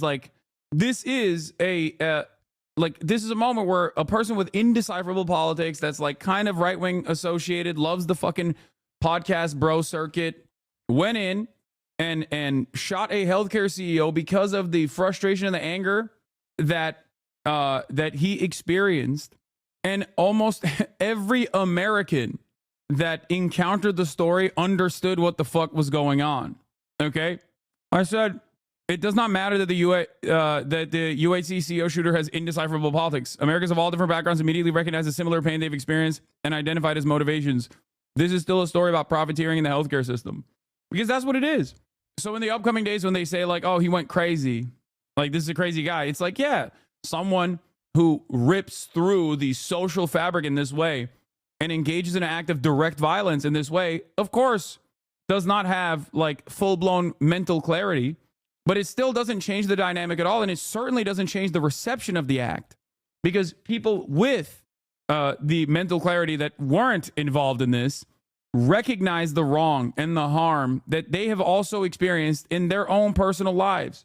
So I think that's something that that is, in my opinion, the most productive way of looking at this situation. Okay, the most productive way of analyzing the situation, in my opinion, is trying to look at the systemic harm that all Americans face and why they analyzed this person's actions in the way that they did, and why they were so receptive and so broadly supportive. Guys, please stop sending me the fucking fake YouTube page. I don't think he timed a video saying stay tuned. I don't think that YouTube page is real. It's going to come out to be like some fucking cryptocurrency rug pull. And I don't know. It's not confirmed, okay? Please. Incredibly interesting. And it also speaks to the fact that he just had Josh Campbell, you're with us now, so much on his person, according to police, from a suppressor to, they're saying it's the fake ID they believe that he used at the hostel, the New Jersey fake ID, when he was in New York, and then this manifesto talking about why he did this. I mean, that tells you a lot about his maybe expectation that ultimately this was all going to catch up with him, even as he tried to get away. Yeah, you're spot on. And, you know, sometimes these major incidents that start with a bang end with a whimper. We didn't see a dramatic, you know, police takedown. What we saw is someone eating at a McDonald's who then had the police called on him and apparently taken into custody without incident. And, you know, it's so interesting. You know, John and I have been covering this. You know, there was this consensus in looking at that initial surveillance video from outside that hotel that police weren't dealing with Carlos the Jackal here. I mean, you look at everything from his stance in holding that gun to the type of gun itself, to the mistakes that he had made, apparently leaving behind a water bottle and a burner phone. And so this, you know, this was a sophisticated job in the sense that it appeared to be planned and then executed, and then he was able to successfully flee and, you know, escape arrest. I'm not kidding when I say this. I think like you could just learn anything off of YouTube videos at this point, dude. Like I feel like this dude utilized like YouTube videos to figure out how he could do this hit. Like he went on Reddit Everyday Carry to figure out what like the best possible backpack is to carry out an assassination. You know what I mean? I think what's truly shocking about this process is like how calm he was throughout the entire process. Like I think that is interesting because that's something you can't really learn. You know what I mean? Like he did it like he's done it a million times. You know, he did it like rechambering the gun over and over again and like calmly walking past the body to get on a fucking e-bike. Like he was on, I don't know if he's on like beta blockers or something, but he just seemingly had his mental fortitude in the moment. He's locked in. Yes, he fucking locked in, chat. So let's take a look at Luigi Mangione, like the quote. America is the wealthiest nation on earth, but its people are mainly poor, and poor Americans are urged to hate themselves. To quote the American humorist Ken Hubbard, it ain't no disgrace to be poor, but it might as well be. It is in fact a crime for an American to be poor, even though America is a nation of poor. Every other nation has folk traditions of men who were poor but extremely wise and virtuous, and therefore more estimable than anyone with power and gold. No such tales are told by the American poor. He liked this Kurt Vonnegut quote. They mock themselves and glorify their betters. The meanest eating or drinking establishment owned by a man who is himself poor is very likely to have a sign on his wall asking this cruel question. If you're so smart, why ain't you rich? There will also be an American flag no larger than a child's hand, glued to a lollipop stick and flying from the cash register. Americans, like human beings everywhere, believe many things that are obviously untrue. Their most destructive untruth is that it is very easy for any American to make money. They will not acknowledge how, in fact, hard money is to come by. And therefore, those who have no money blame and blame and blame themselves. This inward blame has been a treasure for the rich and powerful, who have had to do less for their poor publicly and privately than any other ruling class since, say, Napoleonic times. Many novelties have come from America. The most startling of these, a thing without precedent, is a mass of undignified poor. They do not love one another because they do not love themselves. So he, on the one hand, he liked this quote, but on the other hand, he was like, I want to read fucking Atlas Shrugged. Okay. So who knows? But like I said, you do not need to understand what this you do not need to try and decipher this person's politics, especially because the people that have shown him support come from every different fucking political background. Okay. That's it. When I saw the Debras and the Barbaras on Facebook hitting that fucking laughing smile emoji reaction on the United Healthcare post talking about Brian Thompson's untimely demise, I was like, this is a pivotal moment. This is a moment where, like, no, Americans are openly, very viscerally angry at healthcare in particular. They might not even necessarily recognize that the for-profit aspect of healthcare is the problem. Many Americans do not.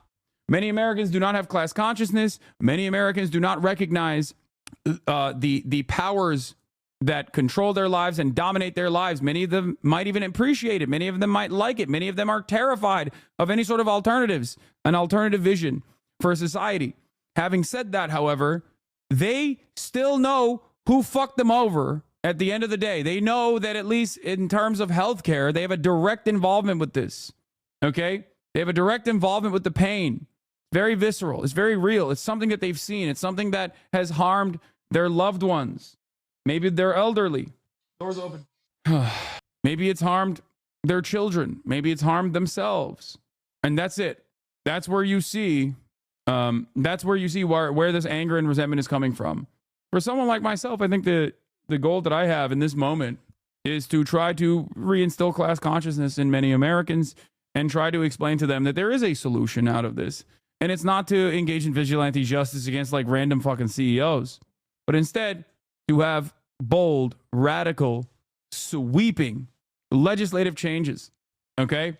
The problem, however, is that there is no mechanism there is no mechanism that will be interested in doing such a thing. Okay? The Democratic Party, unfortunately, is woefully incompetent and not tasked for even recognizing that these problems exist. The way you talk about American healthcare makes it seem like a collective trauma, at least to an outsider. I mean, it is, technically. Yeah. Holy shit, I just realized he got surgery right after turning 26. No, I wonder if his coverage lapsed. Like, so he didn't even have his parents' insurance, potentially, because 26 is a pivotal age.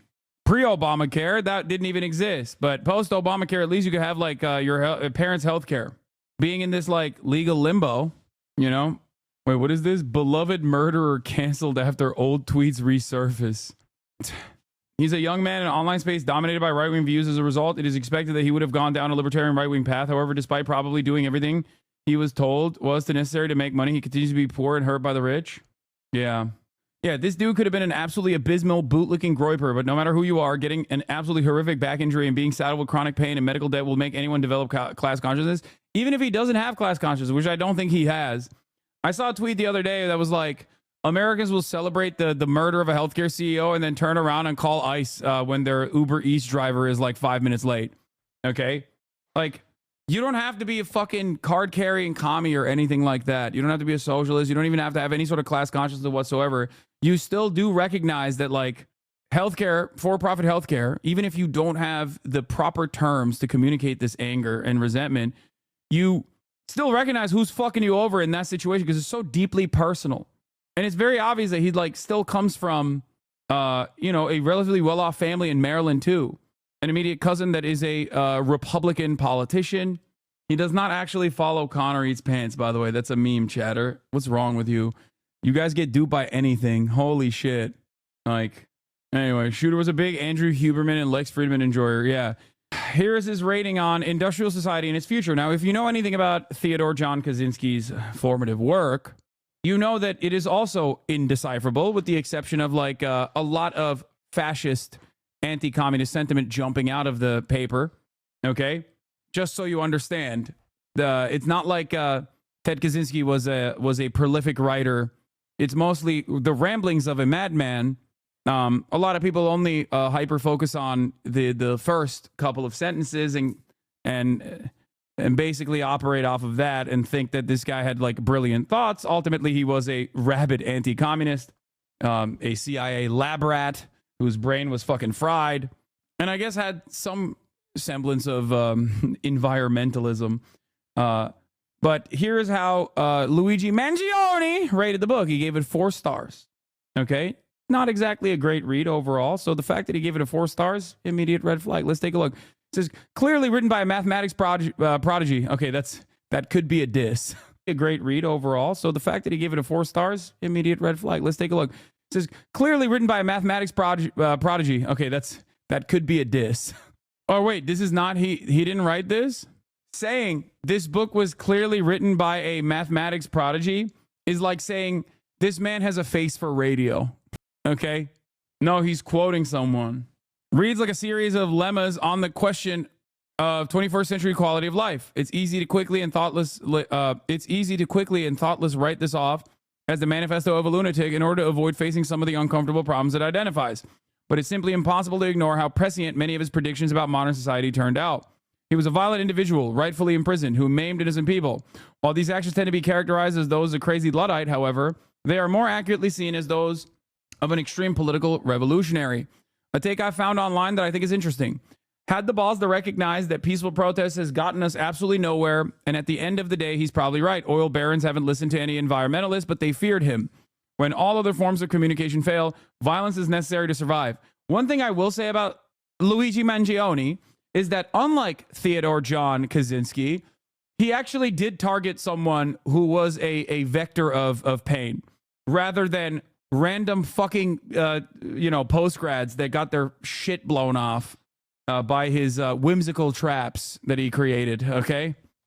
Like, Ted Kaczynski was like, oh, I have this broad worldview, and what will I do to achieve my goals? I am going to blow the fingers off of Radio Shack employees. Like, anyway. So, thank you for the 25 gifted. Bribo. 2, 3, 6. Thank you for the 25 gifted. Okay. When all other forms of communication fail, violence is necessary to survive. You may not like his methods, but to see things from his perspective, it's not terrorism, it's war and revolution. Fossil fuel companies actively suppress anything that stands in their way. And within a generation or two, it will begin costing human lives by greater and greater magnitudes until the Earth is just a flaming ball orbiting third from the sun. Peaceful protest is outright ignored. Economic protest is impossible in the current system. So how long until we recognize that violence against those who lead us to such destruction is justified as self-defense? These companies don't care about you or your kids or your grandkids. They have zero qualms about burning down the planet for a buck. So why should we have any qualms about burning them down to survive?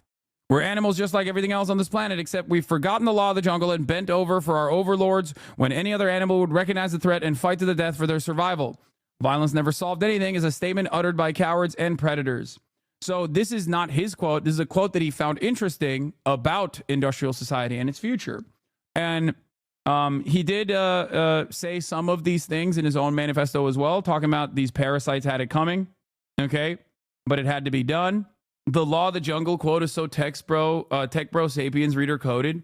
Yeah, I don't think that like anything. So glad I didn't hear Hasan is the reason why I got into socialism. Shout out from the guy. Yeah, I do not believe that he actually posted that timed YouTube video for the record. Okay, I don't think so. But hey, FYI, I'm getting an error message trying to share your stream on Facebook. Never had that happen before, and I share it all the time. I know a lot of people here don't use Facebook, so in case no one else has mentioned it, I thought that it was a little odd. Yeah, I'm also blacklisted from Instagram as well, so I don't know. It might be my my meta chickens coming home to roost because of all of the pro-Palestinian statements that I've made. Why our leftists abandoning Luigi because of his politics? He's a hero. No, I am not saying any of that. I'm simply stating that the place in America. I don't care about his personal politics at all. I do think it's interesting to try. I do think it's interesting to try and decipher and try to understand his point of radicalization. Okay, but overall, it doesn't matter. I think it's the more interesting story is like his broad reception. His broad positive reception from the American public, you know? So, yeah, he definitely didn't post it. The profile pic is used the same in the media. It's a random photo from his Facebook. Definitely has something he would reuse as a profile pic. Yeah, I know. I do find it really funny. I will say that he follows the Lindy tradition, whatever his name is. Does anyone have that tweet? That famous Lindy tweet? If you're a young guy with no future prospects, go ahead, do something. And the Paul Scalas tweet, yeah, the Lindy man. That famous Paul Scalas tweet, considering that Luigi Mangione actually followed him. Where is it? Yeah, I can't believe I'm typing this, but there's a non-zero chance that the CEO shooter did it because of a Paul Scalas tweet. Person of interest in fatal shooting, Brian Thompson ID'd is Luigi Mangione. Luigi Mangione's bookshelf, want to read Life in the Lindy Effect by Paul Scalas. Here's the tweet. Look, if you don't have any kids and you're one of these guys just floating around the big cities, you got your education, but you never really used it to make money. You got a dead-end back office job, a future of just working somewhere until you're 75 and then dying. Go ahead and do something. And it seems that his high school yearbook quote was Donkey, video game Donkey. That's kind of cool. Yeah, another day, another play by Donkey. Oh my God. Mom and Dad, thanks for dealing with me the past 18 years. I cannot thank you enough for supporting me along the way. I'll admit, no matter how much. Oh, dude. Oh my God. Oh my God. Video game Donkey. At it again, folks. Big drama. It's Drama Monday. My enemy Donkey once again rears his head. Oh no. Entered in 6th grade, aka Pepperoni, GI, Squeeze, 30 degrees, involved in robotics, Model UN, of course, Uproar Studios, Writing Center, Senior Retreat, Community Service at Lorien Health. My Gilman experience was illuminating. Another day, another play. Mom and Dad, thanks for dealing with me the past 18 years. I cannot thank you enough for supporting me along the way. I'll admit, no matter how much I hated at the time, your sending me to Gilman was the best thing that's ever happened to me. Love you, Tommy. Thank you for showing me how to push my limits. I wouldn't be the person I am today without you. Baz says, I've enjoyed our many long talks and hope to continue them for years to come. Dan, these last 3 years from a presidential speech to your yearbook announcements to your daily assembly commentary, you turned a once unbearable assembly into the funniest part of the day. To the rest of my friends, you know who you are. These last few years have been simply amazing. Mr. Hastings says, thank you for always having faith in me, even when I didn't. I truly could not have asked for a better advisor. Special thanks, Dr. Salcedo, Dr. Kelly, Mr. Algren, Ludwig, Dr. Kraft, Dr. Mo, Dr. Fitzgibbon, Memories, MS Recess Soccer, Daddy Long, Flies, Thai Wars, CT, blah, blah, blah, blah, blah. Okay. No, I did not watch his fucking YouTube, man. I don't think it's real. I don't think it's him. Why are people getting so... I don't understand how people are so quick to be duped and immediately want to believe that he like actually fucking put forth a timed YouTube video that is going to announce, like, it could be him, but like, you do not have any information at this point. You do not have any information at this point that YouTube video is like real, okay? That it's actually him that timed a release for a YouTube page, especially because like the YouTube page PFP is just like him holding a McDonald's. We know that you know, his Twitter, we know his Goodreads, like those are confirmed. Okay. It's fake and the PFP changed. Yeah. This is fake. The account has since changed the profile picture. Yeah. Yeah. It's going to be like a fucking crypto announcement or something, dude. Bro, I feel so sad at this news. What are the chances the police got it wrong? There's always a chance that the police got it wrong. Anyway, Luigi Mangione had the deny defend to post slogan in his bio on his TikTok. His account has been deleted, presumably by TikTok. This is what happens when even STEM milquetoast valedictorians have no upwards mobility fresh out of college. Wait, Matt? No, this isn't him, dude. Hey, Mumsy. How are you doing? Jake, go back. Change. No green jacket, no hood. This is serious now. A lot of people have been DMing me, messaging me. You have to go back and change. This is not funny. Are you listening to me? This is not a funny situation. Please listen to me. Jake. Oh my God. What? What don't you understand? Oh my God. It's let him crime. You need to go home and change. It's not him, but it's funny because he does look like him a lot. The person that it was done to did a lot worse, okay? To the entire country. I'm not negating that. To the entire country. I agree with you. However, there are 2 jackets in the back. Put one of them on.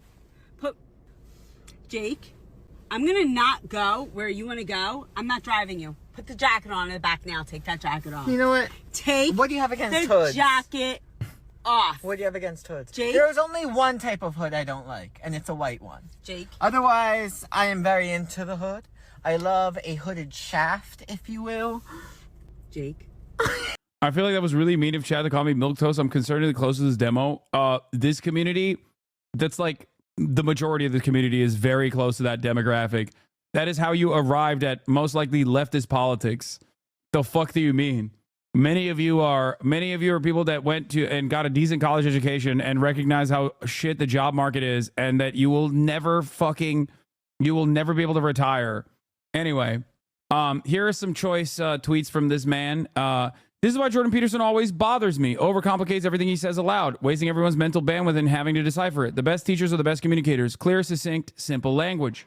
I should have added some context with this clip. I wasn't trying to contradict you, but rather bolster your point. Tucker is spot on in recognizing that modern architecture kills the spirit, but his very first line, postmodern architecture is designed to demoralize and hurt you, paints the phenomenon as intentional. In the same way that inflation is not intelligently designed to oppress people, neither is modern architecture. It's emergent. Yes, it is oppressive, but that's a fallout of selective pressures to build fast, cheap, irrespective of aesthetics. My point here is that even when people have brilliant insights, they often blatantly get the causation wrong.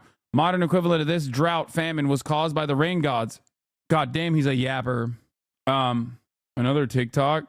Defund the police. Yeah. Okay. I don't want meme TikToks right now. I want more info about him. If you guys have any more choice tweets from him that can help decipher his like political leanings or whatever, that would be helpful. Okay, especially before they like ban his shit. Because they're already the obvious thing that many social media companies do in a situation like this is just like to yeet these accounts so you can't get a better understanding of where this person is coming from or what their background is, because people are afraid of like copycats and stuff. You know, I would like to figure out his background. So he founded a game dev club at UPenn, which UPenn apparently took down. Student club highlights interdisciplinary art of making video games. Undergraduate students Luigi Mangione and Josh Nadel led a group of 60 students who gather and collaborate weekly to develop video games at Huntsman Hall. As a high school student, Luigi Mangione's interest in video games didn't stop at playing them. He wanted to create them. Why does it matter what his political leanings were when he got radicalized? Is it really that useful? I'm more interested in what led to his radicalization, not shit he was liking when he was 12 years old. Wait, what are you talking about? That is my point. I think it creates a larger picture. There is definitely pure fascination. There is pure fascination as well. There is a bit of spectacle, okay? But outside of that, it's I'm just trying to create a clearer picture. But yeah, his entire Goodreads list, and some of these I assume read, some of these he did not or wanted to read, right? Yeah. 7 Habits of the Highly Effective People, on immunity and inoculation. Should we eat meat? Evolution and its consequences. How to lie with statistics. Oh my God. That one is a classic. What if? Serious scientific answers to absurd hypotheticals. The greatest show on earth. The evidence for evolution. The magic and reality. How we know what's really true. Richard Dawkins. Like, he had a bunch of Charles Darwin, The Origin of Species. It seemed like on his want to read list, he had a litany of different, like, there was a Mein Kampf, Adolf Hitler want to read. Oh God. Why the fuck would you put that on your Goodreads? That's crazy. His most centrist brain dead lived up take.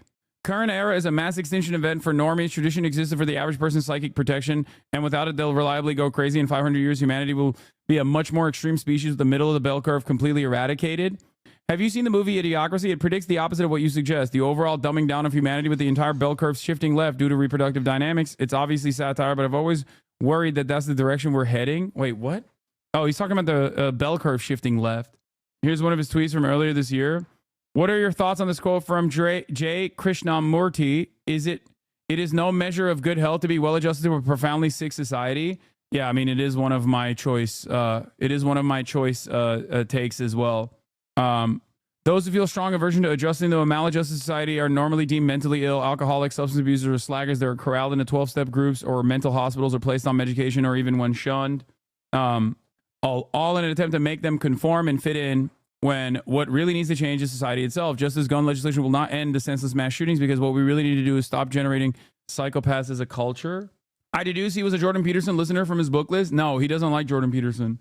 But yeah, he had his sister posted this on IG stories praying for you, which, respect. Same sis. I feel like this guy really fucked with Foucault. No, he did not. He is not. You guys, listen. I can't stress this enough, okay? This is a STEM guy whose introduction into his introduction to the humanities is many of you in this community are very similar in profile to this person. Okay. A lot of you are comp sci and other, like a variety of different STEM majors. Okay. But unlike him, yeah, most leftists don't like Foucault. We're not talking about Foucault anyway. Unlike him, many of you, instead of going the regular, like Andrew Huberman, Lex Friedman, enlightened centrist, Jordan Peterson is a brilliant humanities professor route, or maybe you did actually go down that route at a certain point, came here because you realized like maybe these guys were not actually presenting reality in a way that is true. Maybe they were, not exactly well equipped. Okay. Tim Urban, the guy he wanted to be taught in school, is a huge anti-woke guy. Exactly. And it's ironic because Tim Urban has been fucking crying about this guy killing a CEO nonstop. So many of you went on your own intellectual journey and then arrived here. Okay. Many of you went on your own intellectual journey, but it seems to me like he is more so like a possible r/atheism, Richard Dawkins appreciator, guy who thinks Sam Altman is brilliant. Sam Altman is OpenAI, for those of you who don't know. Guy who thinks Peter Thiel is brilliant. Like he retweeted Peter Thiel. Like this is a person who went on his own intellectual journey, and just like many who succumb to the unlimited amount of extreme centrist, maybe center-right content out there, he found himself in the whims of these kinds of content creators. None of that actually played a role in his actions, though. None of that played even a little bit of a formative role in the actions that he took. It seems to me like, regardless of his political ideology or the way he presented himself online, this was a very direct, you can present a very direct through line from what happened in his past and the actions that he took. Like here, he is responding to Tim Urban. My book, What's Our Problem, is now available. The book introduced a new framework for thinking about our chaotic political environment. This is from February 21st, 2023. He responded to this a year later. Do you think one day this could be taught in school curricula? What would that take? Now, I find this very interesting because Tim Urban is also consistently been chirping about how ridiculous and violent this action was. We live amongst a good number of people who are no different than those who ordered thousands of beheadings during the French Revolution. They just don't currently have the power to do what they want. Tim Urban here, quote retweeting Taylor Lorenz, and people wonder why we want these executives dead. That is the irony here, is that his actions, the irony here is that while he was directly like a Tim Urban head, right? Many of those people that he actually took notes from, the anti-woke people, like all these like Lex Friedman types, they by design play a formative role in shifting your attention away from the real vectors of pain in contemporary American society.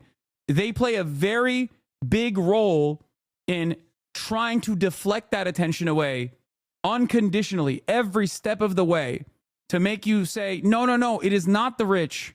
It is not those who are at the head of these corporations that design society in a way where I am experiencing so many pressures in the wealthiest nation on earth. Pressures like, healthcare, an industry that should not be for profit. And yet it is. It is actually your fellow man that is causing your suffering. You should be angry not at those who are in positions of power, but you should not be angry at the systems that bind us, but instead you should be angry at those who are fucking annoying, or those who advocate for their own, for their own existence, those who want civil liberties, those who want equality. You should be angry at those people who have no power, right?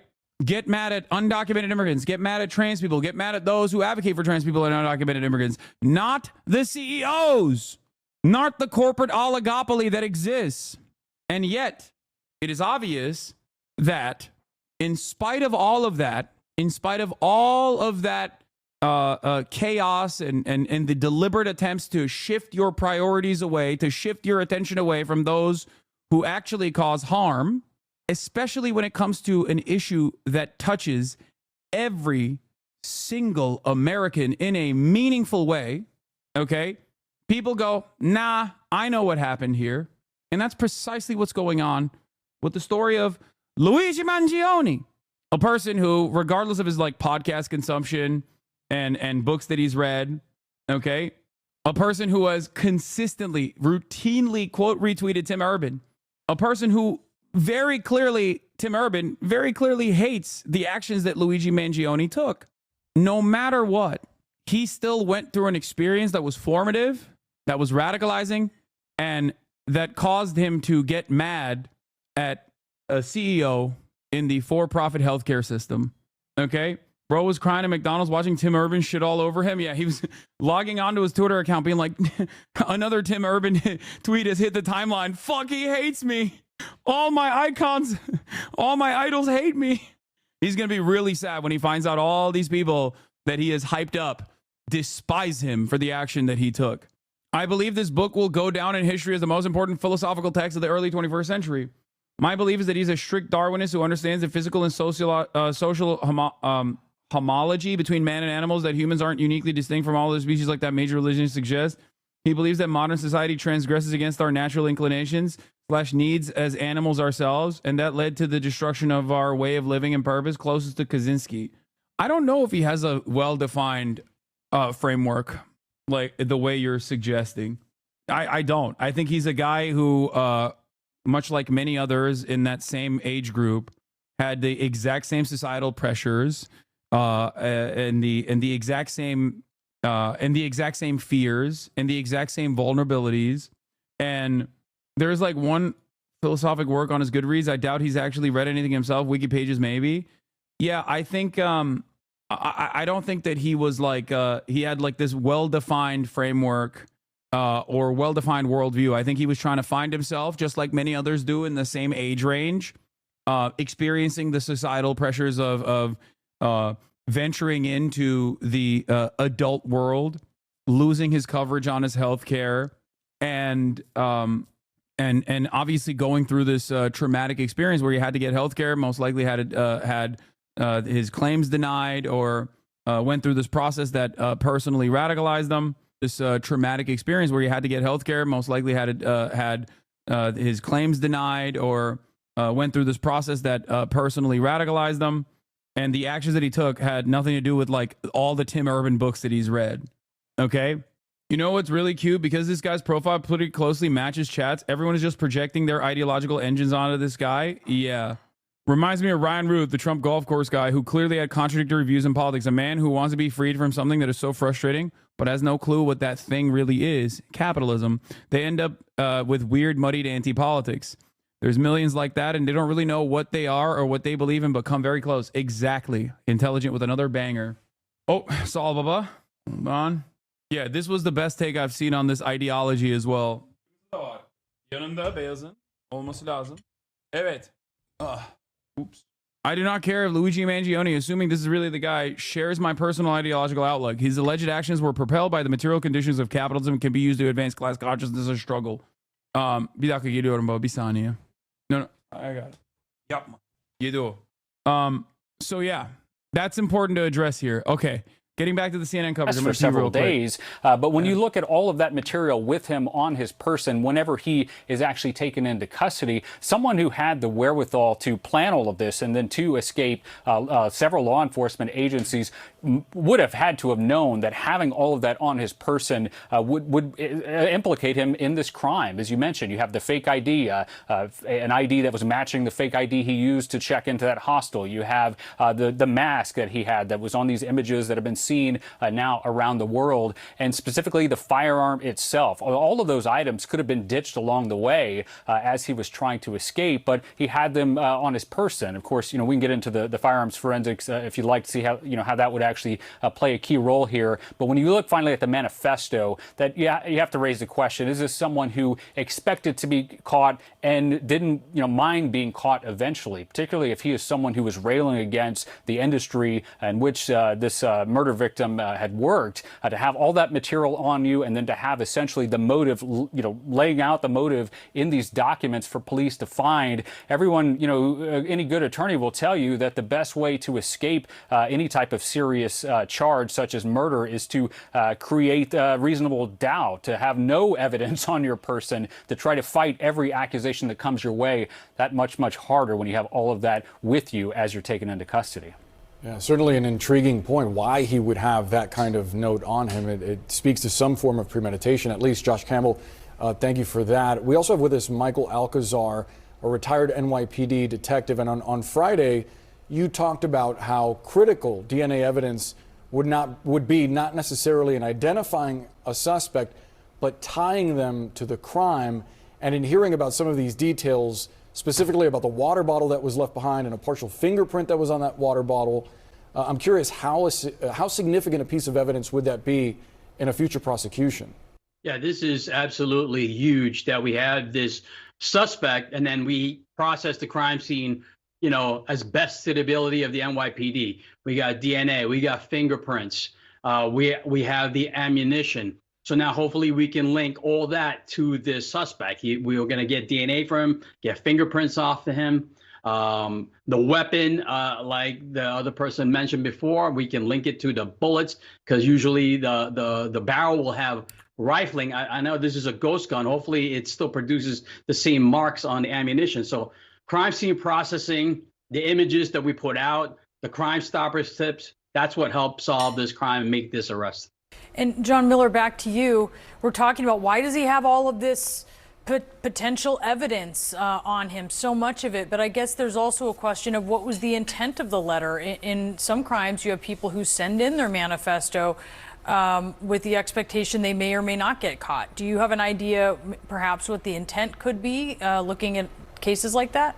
Brianna, that's a really important question, and here's why. When you look at the note, I do apologize for any strife or trauma, but it had to be done. These parasites had it coming. This is a single homicide we're looking at. Parasites is in the plural. And the note itself, where he says, I acted alone, I'm self-funded, it suggests two potential things here. Number one, he was expecting to be caught somehow, somewhere, and wanted the note to say, I acted alone, this was just me, and here's the why. Or the other, even darker possibility, which is he intended to keep striking and at some point was going to release this note after he killed executives from other healthcare companies or other major corporations. We've looked at some of his other writings going back to the past on his social media and things he's posted, and he does rail against corporate America, against profiteering, against taking advantage of the consumer, and he does talk about how protest is ineffective and that violence is the next step that has to be taken. So a lot to kind of chew on there while they put together the charges, as Shimon said. And I love the CNN coverage on this because, one, they spent most of this time glazing the cops, even though they did virtually nothing, okay? And then immediately after that, they are presenting him as this, like, ideological anarchist or something. Like it's not the case at all. I mean, look, I don't give a shit even if he was, right? One way or another. But, like, it's obvious that he is not like that at all. Like, the dude was fucking constantly quote retweeting Tim Urban and glazing fucking Sam Altman and Peter Thiel and shit. I don't think he was like this anti-corporatist hero, okay? The news in Australia called him an anti-capitalist shooter. I mean, his act was inherently anti-capitalist, but I don't think he was ideologically anti-capitalist. That's my point. His Goodreads must read or want to read books is not indicative of anything, in my opinion. So I don't know how the fuck CNN can get away with just, like, openly stating this when it's very clearly not the case. Others get together the physical and forensic evidence that may tie him to this New York murder. Josh Campbell, back to you, because Michael brought up something I found interesting. Obviously, in a lot of cases, forensic experts will look at a firearm and doing an analysis of the sort of grooves that are on the bullet, the impression that is left on a bullet, and it helps to tie, obviously, guns to certain incidents. I wonder how that might change, given that this is a ghost gun that officials believe was potentially printed by a 3D printer.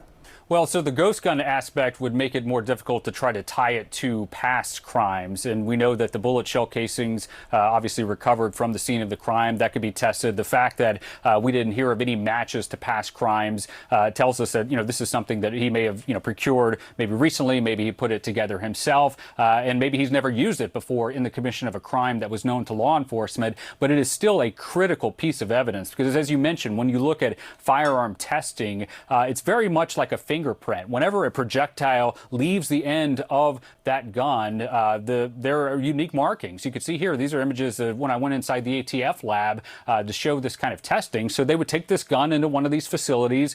They actually do a test to capture the bullet that is fired, but also the shell casing that gets ejected. And then they essentially take it under a microscope and actually look for those unique patterns. Whenever the shell casing makes contact with that gun, there are unique markings that law enforcement can look at. And what they're trying to do is see, is there a match? When you look at the shell casings found at the scene, you look at those bullets and you compare that with what was tested, all they're trying to do here is to match, was the gun found on this individual actually similar in nature to the characteristics of the rounds of ammunition left behind at the scene? And because of the unique nature of that testing, as I mentioned, somewhat like a fingerprint, that could be very strong evidence.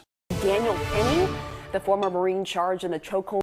As of now, from what I understand, we're not going to do Daniel Penny yet, but he has his first court appearance and he's in custody. It is going to be in 30 minutes and people are waiting. This was an essay that he wrote when he was 14. He believed that Christianity was what allowed the poor to be oppressed, Roman lower class to cope with their existence, and it was eventually allowed Christianity to replace paganism as the primary religion of Rome. Yeah, I don't care what he wrote it when he was 14. Did you say he reposted this? Yeah. Police revealed that finding a 26-year-old was a complete surprise, and they did not have his name on a list of suspects prior to today. Spoke with a source from Barstool Sports, doing the journalism here. Spoke with a source that had a lot of friends that went to high school with Luigi Mangione. What keeps coming back is back surgery that changed everything for him, and he went absolutely crazy. Check out his Goodreads history and the x-ray in his header. He had a back injury when he was serving in Hawaii. Surgery didn't go great. Moved to Japan. His contact with his family stopped about a year ago. Recently, family reached out to his friends from high school asking if they had info on him. So he's been pretty aloof for a while. Wait, he moved to Japan? That's why he had those like weird ass utilitarian ethics versus virtue ethics. Utilitarian, the action is good if the consequences are good. Virtue, the action is good if it's what a virtuous person would do. Poll results indicate respondents' moral frameworks. Homicide, worst consequence. Rape, worst virtues. Maybe he saw the Shinzo Abe assassination and his life changed. This is the guy from this picture in Japan. Bro wants to help get him arrested though. I have been informed that the person in my previous post may be the suspect of the murder. I live in Japan and was having a fun meal with a friend at a restaurant in Tokyo that day. He came in by himself while we talked to him and treated him to a meal and drinks because we want him to enjoy Japan. He said he was on vacation from Hawaii. We ate together for about 30 minutes before parting ways, so I have no idea what kind of person he is, let alone his contact information. However, all I know that he was in Japan that day, and I will do my best to help him get arrested if I can. I would also like to express my deepest condolences to Mr. Thompson. What the fuck? God damn it. L snitch. Not a W, chat. Penn State. These guys are waiting for him to be perp Hail walked. to the pit. No, oh no, that's Pitt. What? Hail to the pit. That's Pitt. Yeah, that's Pitt. What's Penn? I don't know. Ask him. I don't know. I didn't go to Penn State. I was going to. I never did. I was like, nope. Yeah, what is the Penn State slogan? We are. Oh, that's right. Yeah. We are Penn State. Yeah. Yeah, bud. 43, looking good. Thank you. Yep. Yeah, NBC. Fox on what's next? That camera right there. That's NBC, guys. Like the clown stuff was going on. They had Penn State out on the hunt for the clown. Retired NYPD inspector and a Fox News contributor, and James R. Fitzgerald, retired FBI supervisory special agent and co-host. These guys are Fox News always gets the funniest like former detectives and shit on. I love those guys. The Cold Red podcast. Great to have both of you with us today. Paul, let me start with you. Your thoughts on the latest developments in this case? Well, let me say two things. First of all, kudos to that citizen who, off of that photo, which was not great, an above photo, that's always the case with these surveillance photos from video, remote video. They're at an angle where you don't get great shots. Off of that shot, This person looked at this person and said, you know what, this individual looks like who everybody's looking for. And when you couple that with the fact that the reporting was he's supposed to be in Atlanta, the fact that this person in Altoona made him is fairly amazing. The other thing I would just mention real quickly is, okay, that part is down, assuming this is him, and it's looking pretty good. But now something else begins, and there's the prosecution, there's the investigation, there's the discovery. The discovery laws in New York City these days, in New York State, are draconian on the prosecution. They got to gather a ton of stuff. You have the out-of-state issues here. They're going to have to gather all that. You got the extradition. So now it's another battle, and that's what the police are going to be concentrating on now as they go forward. I like that he used draconian when talking about all the sentencing, all the guidelines that play a role in the prosecution.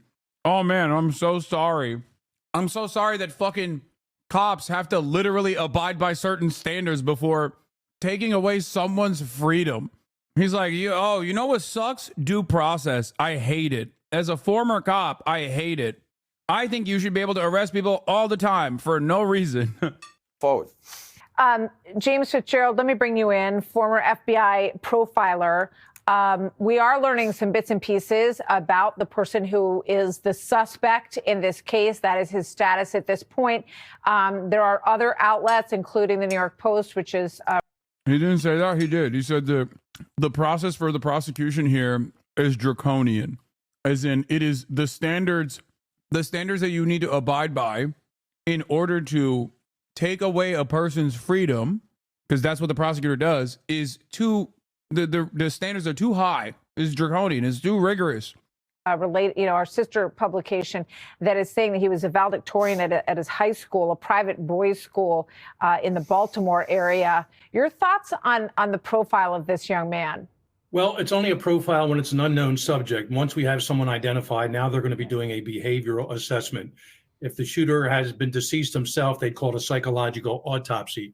But now they're going to do this behavioral assessment, this psychological assessment of just what made this person tick, what made him as mission-oriented as he was to have devoted 10 days, probably more, directly involved in the killing of Mr. Thompson of United Healthcare. He was goal-oriented. That is true. true. Try to find everything going back to his prep school days, his valedictorian days, any type of social media he was involved in. Certainly the web searches he's conducted, and that's going to put a total picture of this person together. And this will be evidentiary that can be entered into, a trial at some point. Defense will always fight these things, but these types of issues that he means Lolo suggest motivation and rationale. Hopefully, for fingers doing crossed, Chad. Would certainly be important. Doesn't surprise me either that this guy was somehow a fan of the Unabomber, Ted Kaczynski, and he. There is very little chance that this person is a HasanAbi head. Not at all. He strikes me as a person who was on their own intellectual journey that would have put him directly at odds with the way I see the world. If anything, he'd say stuff like, "Oh, this guy is out of his depth, out of his element." He's more so a Lex Friedman enjoyer, probably closer to a Diddy G fan than myself. As much as I would not mind that association, ultimately, I don't believe that this person was coming from this background. He has his mini manifesto of 3 pages. We'll see if there's as much evidence in there as there was in the 56-page manifesto of the Unabomber. But I'm sure there'll be valuable evidence they can use against him in a court of law. Yeah. Paul, what strikes me is, when I saw his face, and you can see it more clearly if we have the picture of him smiling at the woman who was, there he is, big smile on his face. Yeah, it was a and Riz Lord. I thought when I saw this picture, Paul, that he's a young man, he's smiling in this photo. I thought anyone in his family, they know that that's him as soon as they see this photo. He went to, if these reports are correct, a prestigious prep school, that's all over social media. All of those people, his professors, they also, if they saw this picture, Paul, had to have been able to identify this young man. Do we know whether or not the investigators on this case had been reached out to by people who said, that's him? They couldn't tell where he was at that point, but they identified him. Nope. Nope. Yeah, I mean, I have not heard that. That doesn't appear to be public. One of the things I would go back to relative to that question is the Boston Marathon bombing with the Tsarnaev. Nope. We do know. They didn't, which means they probably recognized those fucking eyebrows from a mile away, and we're like, nope, I'm not saying shit, dog. That's not my Pookie, okay? That right there is not my Luigi, okay? Ain't no fucking way, big dog. And it's not Penn State, it's Penn. It's UPenn, chat. Important distinction. He did not go to Penn State. He went to University of Pennsylvania. It's an Ivy League school. You know who else went to University of Pennsylvania? Donald Trump. Also, Uncle Shaky Gurga. He went to UPenn. Brothers, we had a similar circumstance. Exactly. 4 days, we were killing ourselves looking all. By the way, he's not talking about the cops and prosecution standard. He's talking about the newly reformed discovery laws in New York being draconian, which are very strict and put the prosecution on a clock to turn over everything in discovery. If they don't do so, the case will be dismissed. This is a very good thing. Yeah. Yeah, I'm glad. All over social media for who they were. And then we find out later, all his dorm mates knew that Joe Tsarnaev was probably that guy, but they couldn't believe it of him. Yeah. And everybody was afraid to accuse erroneously. So there is a little bit of a downward pressure on it. But I will say this. Think about the needle in a haystack work the PD did here. This guy comes into the city. He had a lot of planning. Apparently, according to some reporting that's out, he locked down his electronics. They're going to have a hard time getting into his phone, etc. But he took all these precautions. He came in. Apparently, he surveilled. And yet, they found him within a couple of days at that youth hostel, got that photo. That really is what broke this. Yes. So kudos to them. Kudos to this woman at the McDonald's. And kudos to the Altoona PD who went out. Bro, stop saying kudos. I'm losing my fucking mind. Yeah, his court appearance is coming up, chat. Don't worry. Out and took the call seriously. That would have been a very easy call to be a little dismissive of. They took her seriously. They went out. They eyeballed him. You know, they see the eyebrows, which it's almost like, Koberger, the accused in Idaho. The eyebrows here are distinctive. And they put it together. Yeah, no, it's extraordinary. And we knew that he took a bus out of Upper Manhattan and that it stopped a number of places along the way, that the route was headed to Atlanta. So there was a big effort in Atlanta, but we also knew that it was making certain stops along the way. And apparently he got off in Pennsylvania if all of this police work adds up. So, gentlemen, thank you very much. James Fitzgerald, Paul Moreau. He retweeted this a couple years ago. Okay, dude. Shooter's dad was denied cancer treatment for the second time, allegedly. There's a GoFundMe page about that. I don't trust any of that stuff yet. Okay, this is one of those moments where you have to wait for verification to come from traditional outlets. A lot of people in this day and age on the internet will move and create their own little fake YouTube profiles or GoFundMes and the like in an effort to basically get clout or some shit like that. So you have to look at you have to try to figure out if this is like verifiably him. The profiles are. Blood was a debate lord? I think so. I mean, he was a model UN. He fits that profile really well. Bro, he did retweet it? Lol, why'd you close it? What? Because I don't care. What the fuck? Oh, he retweeted this. Okay, who gives a shit? It's like a fucking Twitter meme from 2022. This is like... That's the reason why I closed it, because it's not the fucking major discovery that you think it is, chatter. No disrespect. Like, I know you guys are trying to help out here, but it's a fucking trolley problem joke. I know the court, the court appearance is going to happen soon. Do you think he has chat logs? No, I don't think that he was like a Twitter guy. I don't think he was a Twitch guy. I think he was a YouTube guy through and through. Anyway, this is another thing that he apparently retweeted. Is what someone was saying, but I don't know if this is true or not. I can't verify it. So, yeah, he reads YouTube all the way. No way you get that many right-wing pundits by being on Twitch. Yeah, probably hard in the Telegram network. Hella far right groups on there. No, dude, I don't think this person was involved in Telegram groups or like deep in the precipice of right-wing radicalization. Like, he's not like some fucking sweaty 4chan loser. I think he was way more normie. A lot of his interests and a lot of his follows and retweets indicate that he was closer to a normie. Daily Mail at it again. Oh no, what do they do this time? Why are they doing this? Why does the Daily Mail loves this fucking killer, dude? The way that they keep posting these fucking hilarious. The Daily Mail TikTok is incredible. He's in the alt-centrist to techno-fascist pipeline. I agree with this assessment, Central Committee.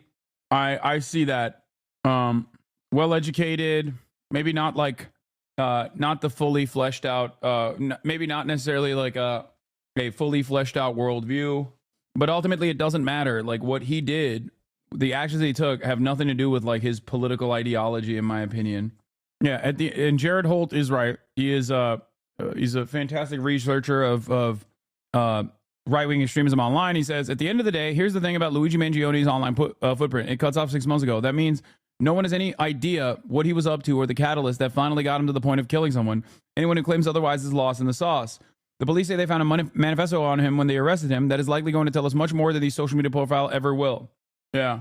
So like, while we can basically create a profile for his point of radicalization leading up to his actual point of radicalization, we do not know what events took place, with the exception of like speculating on the spine surgery that he most likely got. That's it.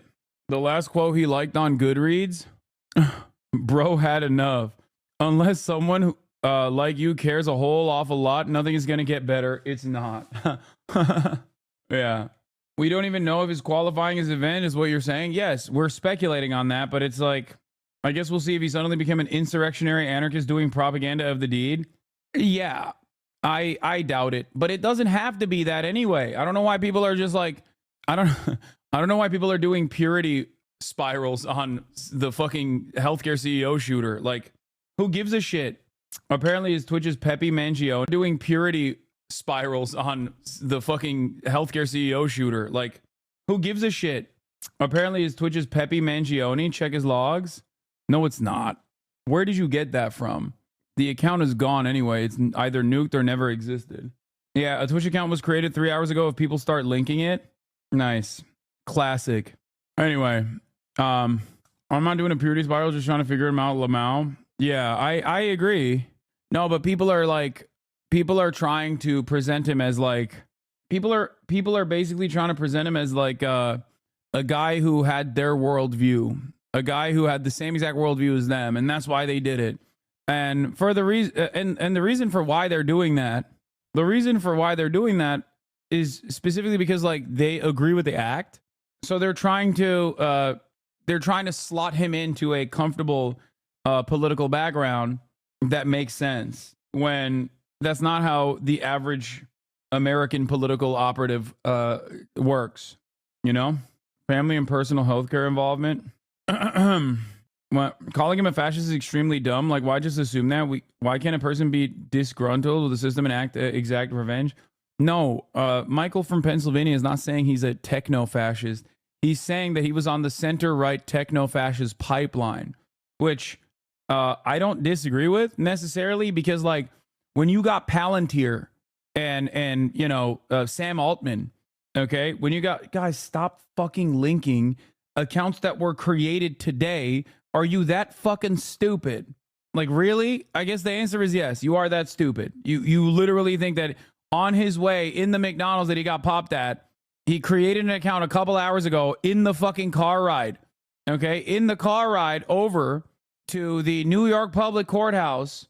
You know, he made a new account. He was like, "This is my moment. I've never been on Twitch before, but now I am."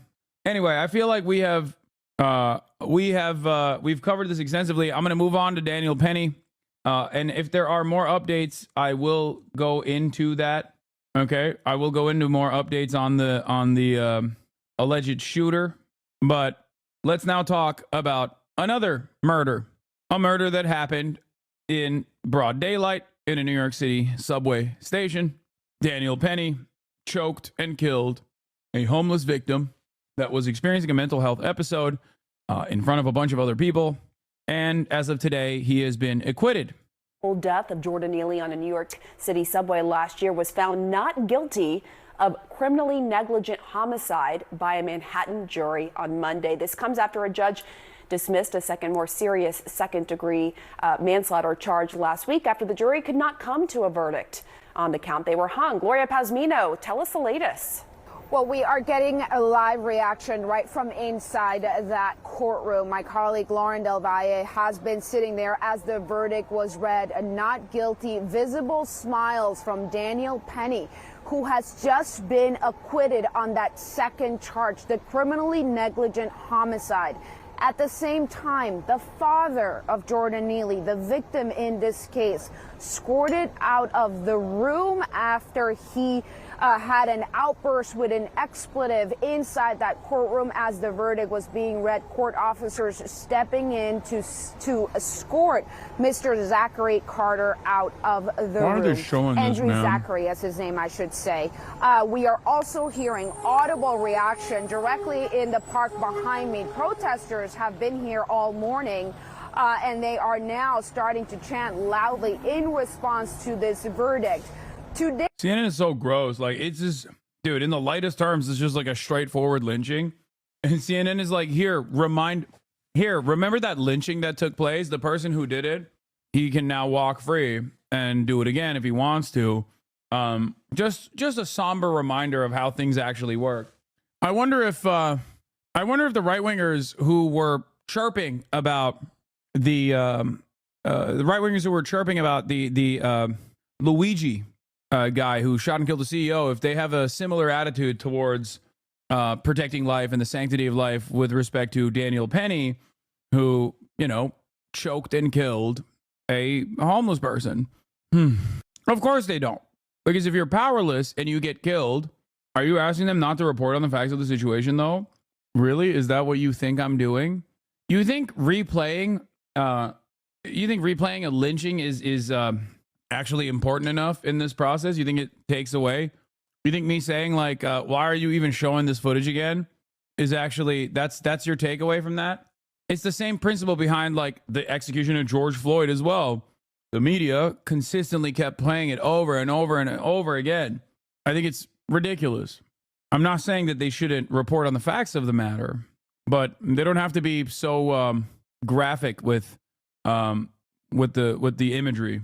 Oh, so they're going to say that the blue city of New York City let him free means it's even more clear he did nothing wrong, I assume. Today, for the first time in the past 6 weeks since we've been here, Daniel Penny also had some supporters in this crowd, but now we are hearing the chanting. In fact, it was something that his defense attorney tried to declare, ask for a mistrial on this morning because of the presence of loud supporters, which he believed could be heard by the jury inside the courtroom as they were deliberating. They are chanting, "No justice, no peace," which can be heard from inside that courtroom, according to my colleague Lauren Del Valle.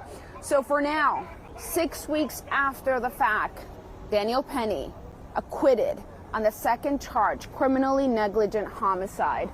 Days after this jury initially told this judge that they were hung on the top charge, the manslaughter and the second-degree charge, the most serious of the two. The DA moved to dismiss that charge after the jury said they couldn't come to an agreement, and after the judge agreed to dismiss the charge. CNN didn't show the security footage of the CEO getting shot. They stopped the footage before the first shot was fired. Yeah, I mean, but that's a CEO. That's an important person. That's like an actual human. And not just like any human. That is one of the most important humans. Oh, here, he was taken inside. Let's take a look at the perp walk moments ago. Why are there so many people with like Penn State hoodies? They think this dude went to Penn State. Where is it? PSU has an Altoona campus. Oh, there it is. This guy looks different every time I see him, dude. What is going on? It's one of those dudes. They got the wrong guy. Let him go. Please release him. Very clearly, broad as day. You can tell that's not him, man. Just let him go. I think you got the wrong guy. It's not him. It's just not him. Yeah. Charge. He instructed the jury to go back into the deliberation room this morning and continue to deliberate. And now, just about an hour and a half after they started deliberating for the day, we are hearing back that verdict. Daniel Penny not guilty of the criminally negligent homicide charge, nearly a year after he placed Jordan Neely, a homeless street artist, in a fatal chokehold in a New York City subway. Yeah, I mean, I have to say it's worth just reemphasizing. Law tip: New York's Defense of Others statute gives a person the authority to use physical force, and even in some other cases, deadly physical force to protect themselves and also to protect others from physical assault. There was ample testimony that witnesses feared imminent bodily harm. All this fear needs to be as reasonable under the circumstances, which it seemingly was. That's why he was acquitted. Yeah, I still think it's a terrifying precedent that it is setting, because ultimately, reasonable fear in this circumstance is like any black person that is homeless, that is having a mental health episode, is now under consideration as an imminent threat, a reasonable fear, so they could just be assassinated. Great stuff. Anyway, I just don't. How did he not pose a threat? Brother, you being afraid of a dude who is like going through it and then watching someone choke them and kill them is on entirely different planets, okay? Entirely different planes of existence. Like, the conversation here isn't literally, oh no, let him like threaten someone or let him terrify someone, okay? That's not the point I'm making at all. A lot of people will look at that and go, well, Hasan, seems like you just, want people to smoke crack on the subway. I'm not one of those leftists, okay? I'm not saying like, oh, it's just a little bit of crack. Who gives a shit? Like, I understand why there is there's a frustration there, okay? By the way, I'm not saying that that's what Jordan Neely was doing. I'm simply stating that there is like a very common trope online of people who are like, oh, it's just a little bit of crack. Let somebody do crack. So if the shooter put the CEOs in chokeholds, he would get away with it? No, because while the CEO in that circumstance has a lot more kills under his belt, the reality of the matter is society does not view the CEO as someone engaging in an act of killing at all, because the murder in that circumstance is socialized, social murder. Whereas a scary homeless person exhibiting a mental health episode, that is way scarier than a guy who has serialized and systematized the process of murder by way of seeking out profit more and more, better profit margins year over year by simply killing people, by denying their coverage, by relegating them to medical bankruptcy, a life of medical debt. That's just the way we interpret it. That's it. Anyway, yeah, the drug addict is not seen as a not human, and therefore it is not murder, it's purification and cleansing. Yeah. That is the unfortunate reality of the way that we interpret homeless people in this country. Homeless people automatically considered drug addicts. Whether they are or not doesn't matter. They're automatically seen as criminals. Whether they are or not doesn't matter. That's just the way that we interpret homeless people, as an aberration that must be excised violently. And in this circumstance, Daniel Penny did just that, and he was not punished for that. This means that our legal system will show, even in a place as blue as New York City, that, yeah, if you kill a homeless person that is like very clearly exhibiting mental health crisis, there is no mechanism of apprehension there that is more meaningful, trying to engage in de-escalation or trying to even examine why this person got to this point that they're in. Jordan Neely specifically got to this point that they're in. No, it's the attitude that we have is basically, no, you just gotta kill him. You gotta remove him. You gotta cleanse this area. I think it's ridiculous that this can be seen as like a reasonable level of force and a reasonable level of restraint that was demonstrated, and not just like Daniel Penny doesn't have to be this like white supremacist that was trying to get a fucking confirmed kill, a legal kill by killing a black person. Okay. He could have still, in that very moment, thought, oh, this guy is a threat to other people. I want to stop him from being a threat to other people. Okay? But what he did in that process led to the death of Jordan Neely. So obviously there has to be, if society has laws and order and a criminal justice system, like, you reward certain behavior, you consider certain behavior to be permissible, and you punish certain behavior. And in this circumstance, in my opinion, this was behavior that was worthy of some semblance of punishment, so that people don't think that they can take matters in their own hands in a similar fashion. Okay? Emphasizing the fact that this was a hung jury on the most serious charge, the second-degree manslaughter, and that was dismissed last week. And the jury of 12, coming out today and acquitting him of the lesser charge of criminally negligent homicide. Have we heard from Daniel Penny's team? Well, one thing I can tell you is that, you mentioned the jury. This is a jury made up of Manhattanites. I sat here watching jury selection before the trial was getting started, and I watched just how carefully every juror was being questioned and picked out. These are people who live here in Manhattan. They ride the subway nearly every day. Many of them talked about the fact that they had witnessed outbursts on the subway. Some said that they at times felt threatened by those outbursts, but others said that they weren't. They were also asked about their experiences with mental illness and homelessness. And what I think all of that encapsulates and really just paints a picture about the state of New York City and many of the... Before people yell at me, I need you to understand something. I have a consistent principle on this, as do I on the healthcare CEO shooting. I don't believe that the solution to societal problems is by just fucking popping healthcare CEOs. Okay? I believe that that is an important anger and resentment that people feel that must be acknowledged in this circumstance. And the same goes for this execution as well.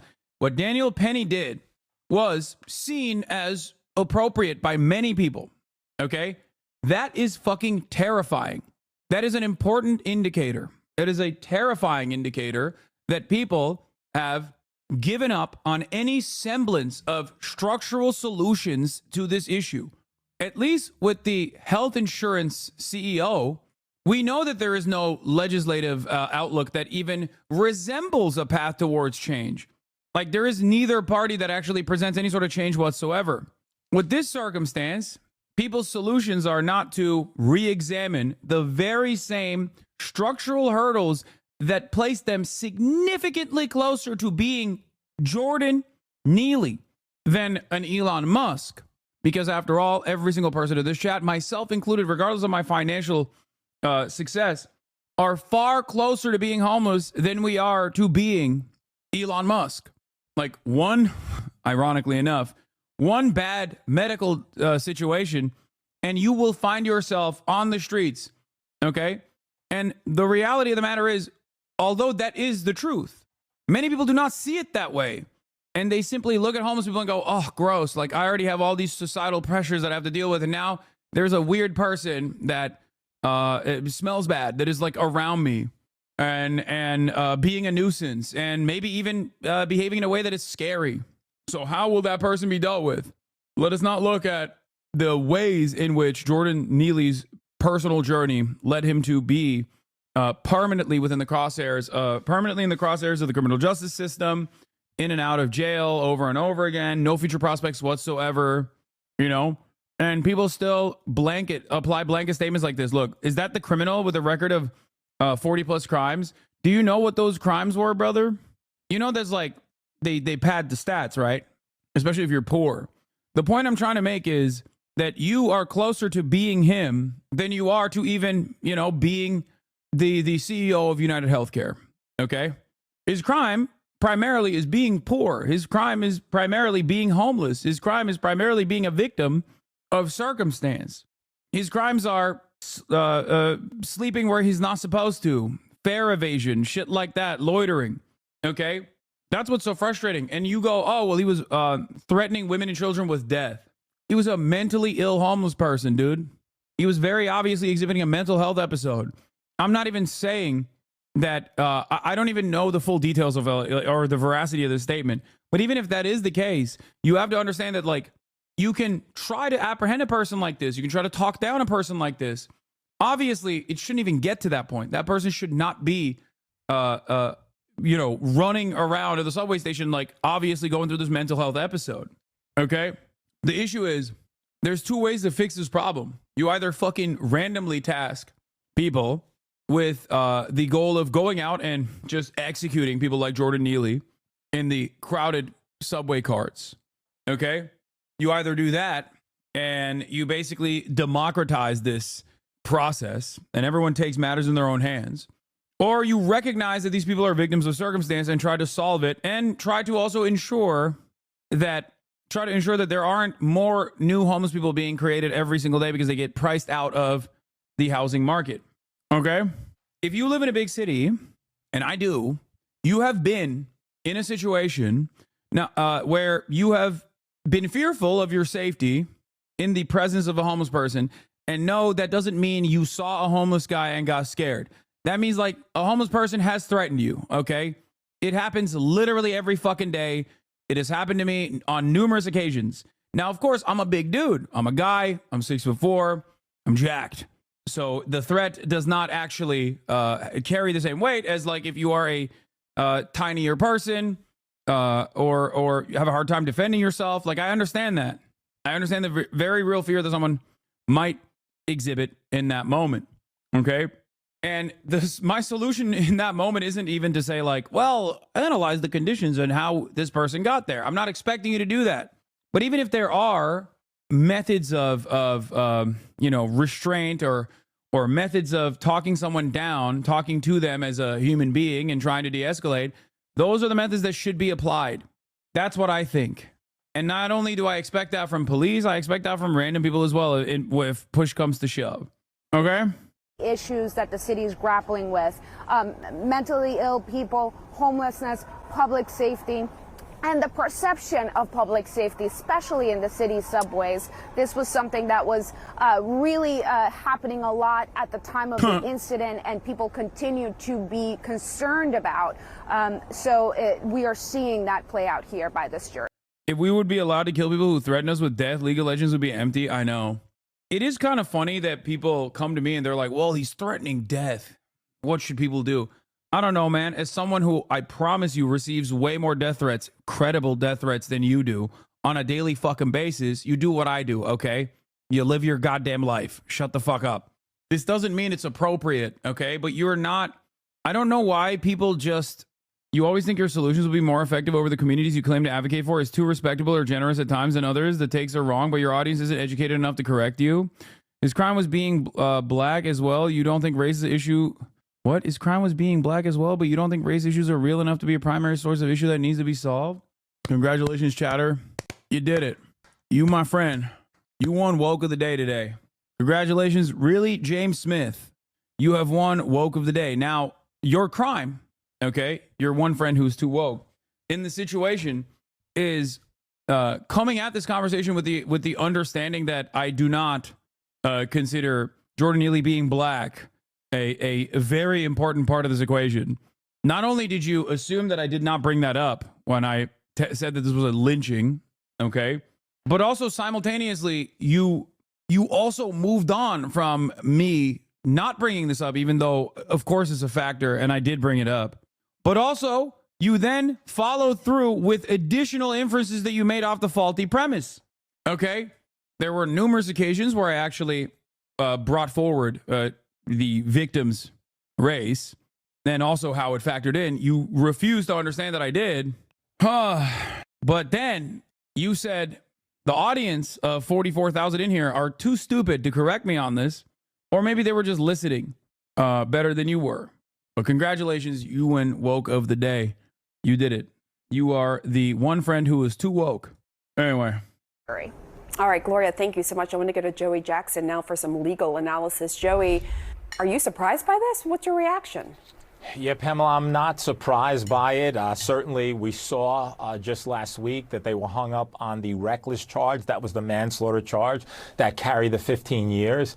And I think that there were concerns as to why they were hung up. I think when you look at this, what does it tell us? First of all, we have to look at what criminally negligent homicide means. It means that the jury would conclude that he was negligent. That is, that he failed to perceive the risk that his activities could cause the death of Jordan Neely. However, I think that there are two issues that you look at that are critical. Number one, was it self-defense? Certainly, that's what the defense argued, that he, that is Jordan Neely, represented an immediate threat, and as a result of representing that immediate threat of death or serious physical injury, that restraining him in the way that he did was reasonable and appropriate. And so that was the one issue. I think the second issue was the dealing with causation. What does causation mean? It means that the prosecution had to establish that he caused, that is the defendant in this case, Mr. Perry, the death of Jordan Neely, and there was really dispute on the medical evidence. On the one hand, you had the prosecutor's medical examiner saying, in fact, it was the chokehold that caused it. On the other hand, you had the defense saying a number of things. Number one, that there wasn't sufficient pressure applied such that it could be the chokehold. Number two, that schizophrenia diagnosis, that the issue with the synthetic marijuana, et cetera, caused it. So I think there were plenty of issues for the jury to conclude that just beyond a reasonable doubt, either A, it was self-defense, and B, that he wasn't the cause, et cetera, caused it. So I think there were plenty of issues for the jury to conclude that just beyond a reasonable doubt, either A, it was self-defense, and B, that he wasn't the cause. So those were two good reasons as to why they could acquit, and that's exactly what they did. We need some black. I don't understand, because, like, didn't he choke him for 5 minutes straight and he died? Like, how come every time a black person gets choked to death, it's always, every time a black person gets choked to death, the media's like, well, you know, there was drugs in his system. Like, the fuck? People do drugs all the time. What are we talking about? The point is, if this was a rich person, if this was a white person, if this was a white rich person who had smoked synthetic marijuana and maybe had unexamined or undiagnosed schizophrenia, would society's approach to the subject matter be different? If it was a white man who was wealthy, dressed nice, having a mental health episode on a crowded fucking subway station, and somebody choked them to death. Let's say a black man choked him to death. I don't believe that people would approach the situation in the same way. I don't. I think that they would. I think that he would get the book thrown at him. Look no further than what will happen to Luigi, our boy Luigi, and the way that he will be treated by the criminal justice system. You can be driven into homelessness by someone like Brian Thompson, then legally murdered by someone like Daniel Penny, while the money that could have saved you is spent on murdering children in Gaza. His sole con. Yeah. The Waffle House shooter was literally a wealthy white, vape pot smoking, undiagnosed schizophrenic. I knew him as a teenager. He lived to see a trial. Yeah. My point is, I think personally that the standard for killing a human being, for taking another human being's life, should be unimaginably high. Unimaginably high for someone who is of a police background, and even higher for like the random citizen, because the entire point is, I mean, just unimaginably high for both. The point is, you can't fucking let people get away with just like murking people, okay? You are setting a very dangerous precedent. You're like, no, it's open season. And the worst part about this is like deterrence, right? If your expectation is like, well, this creates a deterrence for people to act out on the subway stations, you think the motherfucker that's going through a mental health episode gives a shit about the legal precedent set forth by Daniel Penny? If he's going through a schizophrenic attack, he's gonna do it regardless. Like, that's not stopping people. You know what I mean? This is simply just giving you a reason, or this is just giving you a little bit of happiness in this moment, because you're like, oh, these criminal nuisances that are consistently around me on my daily commute will now be murdered sometimes, and the murderers will be able to get away with it. It's crazy. And then you have this guy, and I think this guy is also like, he's like a charlatan, right? This Hawk Newsome guy. Am I crazy? I feel like BLM is so, like, BLM as a institution is so fucking, so unimaginably busted. I don't know if it's the same guy, but like, guys, stop making jokes about Hawk Tua, okay? It's just at this point in 2024, whenever I see someone who is like an organizer of Black Lives Matter openly say that they're an organizer of Black Lives Matter, it's almost always some dude who is like going to say some unhinged shit. This does not mean that they're actually a part of the Black Lives Matter movement in general. Oh, it is the guy who protested the restaurant that one time. BLM protest Planet New York restaurant where brawl over vaccination proof occurred. Yeah. BLM Greater New York. Yeah. Hawk Newsome, the co-founder and chairman of BLM Greater New York. Yeah, they're I think these guys are I don't think these guys are valid. Okay. Just letting you know before we start this process, before we go down this route and listen to what he has to say. Black vigilantes. That's right. People want to jump up and choke us and kill us for being loud. How about we do the same when they... Oh, yeah. Sure, man. 2-minute preface to a 19-second clip. Yeah, dude. Yeah, this is how all black people are. They all want to do vigilante justice against random white people. Stop saying he's not wrong. You're a fucking idiot. Okay? Shut the fuck up. Shut the fuck up. Shut your bitch ass up. So many of these goddamn fucking morons in this community, as well as every other community, are the first to go the Black Hammer route. So many of you are so rudderless and so fucking dumb, so broken in the way that you approach society that you are so susceptible to the likes of Black Hammer as an organization.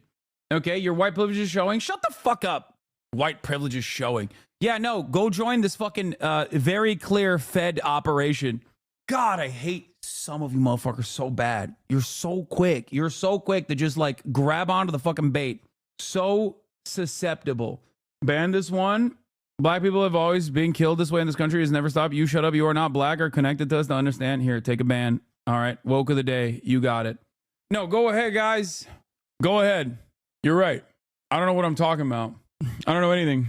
This guy, let's not look into his background at all. Let's not assume that Hasan knows anything more about this person and what they represent and how their entire goal is to say these sorts of eye-catching things in an effort to sometimes fundraise, but most importantly, to play a role of the angry black man that conservatives will play on the fucking Facebook orbit nonstop, endlessly.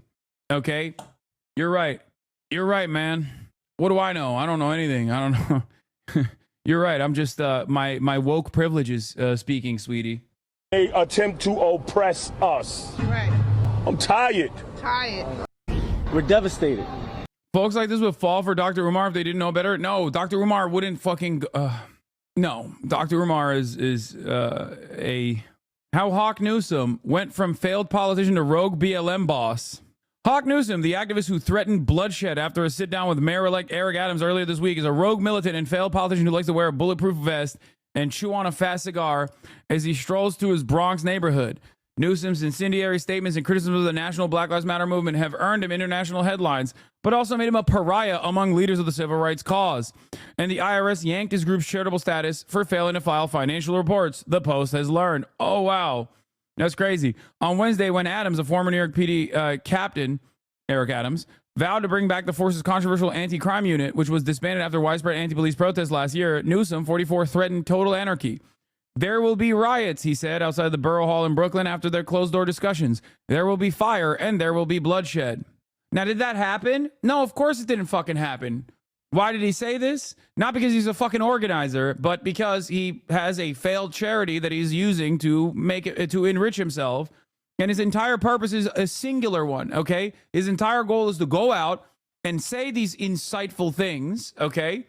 With the hopes that he gets coverage from these right-wing dish rags like the New York Post that will then present black people that are community organizers actually tasked with dealing with gun violence in their neighborhoods or police brutality in their neighborhoods as the same as him.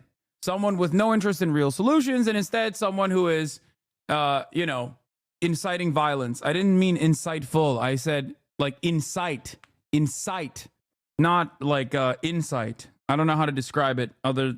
It's not SIGHT. It's CITE. Inciting, incitement. Okay? Incisive. Whatever. It doesn't matter. Incendiary. Yeah. Newsom followed up with the threats of the social media post on Thursday while waiting for a flight at JFK Airport. Mayor-elect Adams want to bring back the NYPD anti-crime unit that murdered Sean Bell, Amadou Diallo, and Eric Garner. Newsom said in the post with his 29,000 Instagram followers, referring to some New York City victims of police violence. We can't let that slide. You and I both know we are up against an evil and violent system. The imposing former paralegal for the Bronx DA, who stands more than 6'6" tall and weighs 250 pounds, now runs a political consulting company with his younger sister, Shavonna Newsom. In 2016, the two also founded New York Black Lives Matter, Inc., a charity which lists its address as a Bronx apartment. The nonprofit had its charitable status revoked 2 years ago after it failed to file financial reports to the IRS over 3 consecutive years, public records show. But the group continues to seek donations on its website, instructing visitors to donate through the one-time payments or monthly sums using PayPal or debit cards. The group sells sweatshirts with the BLM New York logo, and Donald Trump is a white supremacist, noting that buying them is the best way to support our organization. Newsom, whose birth name is Walter, has never been a member of the Black Lives Matter Global Network, the national arm of the movement, which has no time for his brand of sales-style leadership. Also, the Black Lives Matter Global Network is not great either, but that's a totally separate point. Oh, my God. Meanwhile, Newsom has rallied against the Global Network's leadership, blasting former co-founder Patrice Cullors after the Post revealed in April she went on a real estate shopping spree, snagging 4 high-end homes in the U.S. for $3.2 million. If you go around calling yourself a socialist, you have to ask how much of our own personal money is going to charitable causes, he told the Post. It's literally 2 grifters, both using Black Lives Matter to benefit their own personal to benefit their own personal coffers. Okay? That's it. They're both grifters. Newsom, a high school dropout who has spoken openly about his battles with alcoholism, domestic abuse, and anger issues, managed to obtain his GED and attended Concordia College in Bronxville before completing his law degree in Touro College. He's the father of William, a teenager who lives with him, and has a 4-year-old daughter, Asada. We don't want white people coming in and raising our rents, he told the Post last year about the neighborhood near Yankee Stadium in South Bronx. You can't be a supporter of black people if you come gentrify the neighborhood. Stay the fuck out of our community.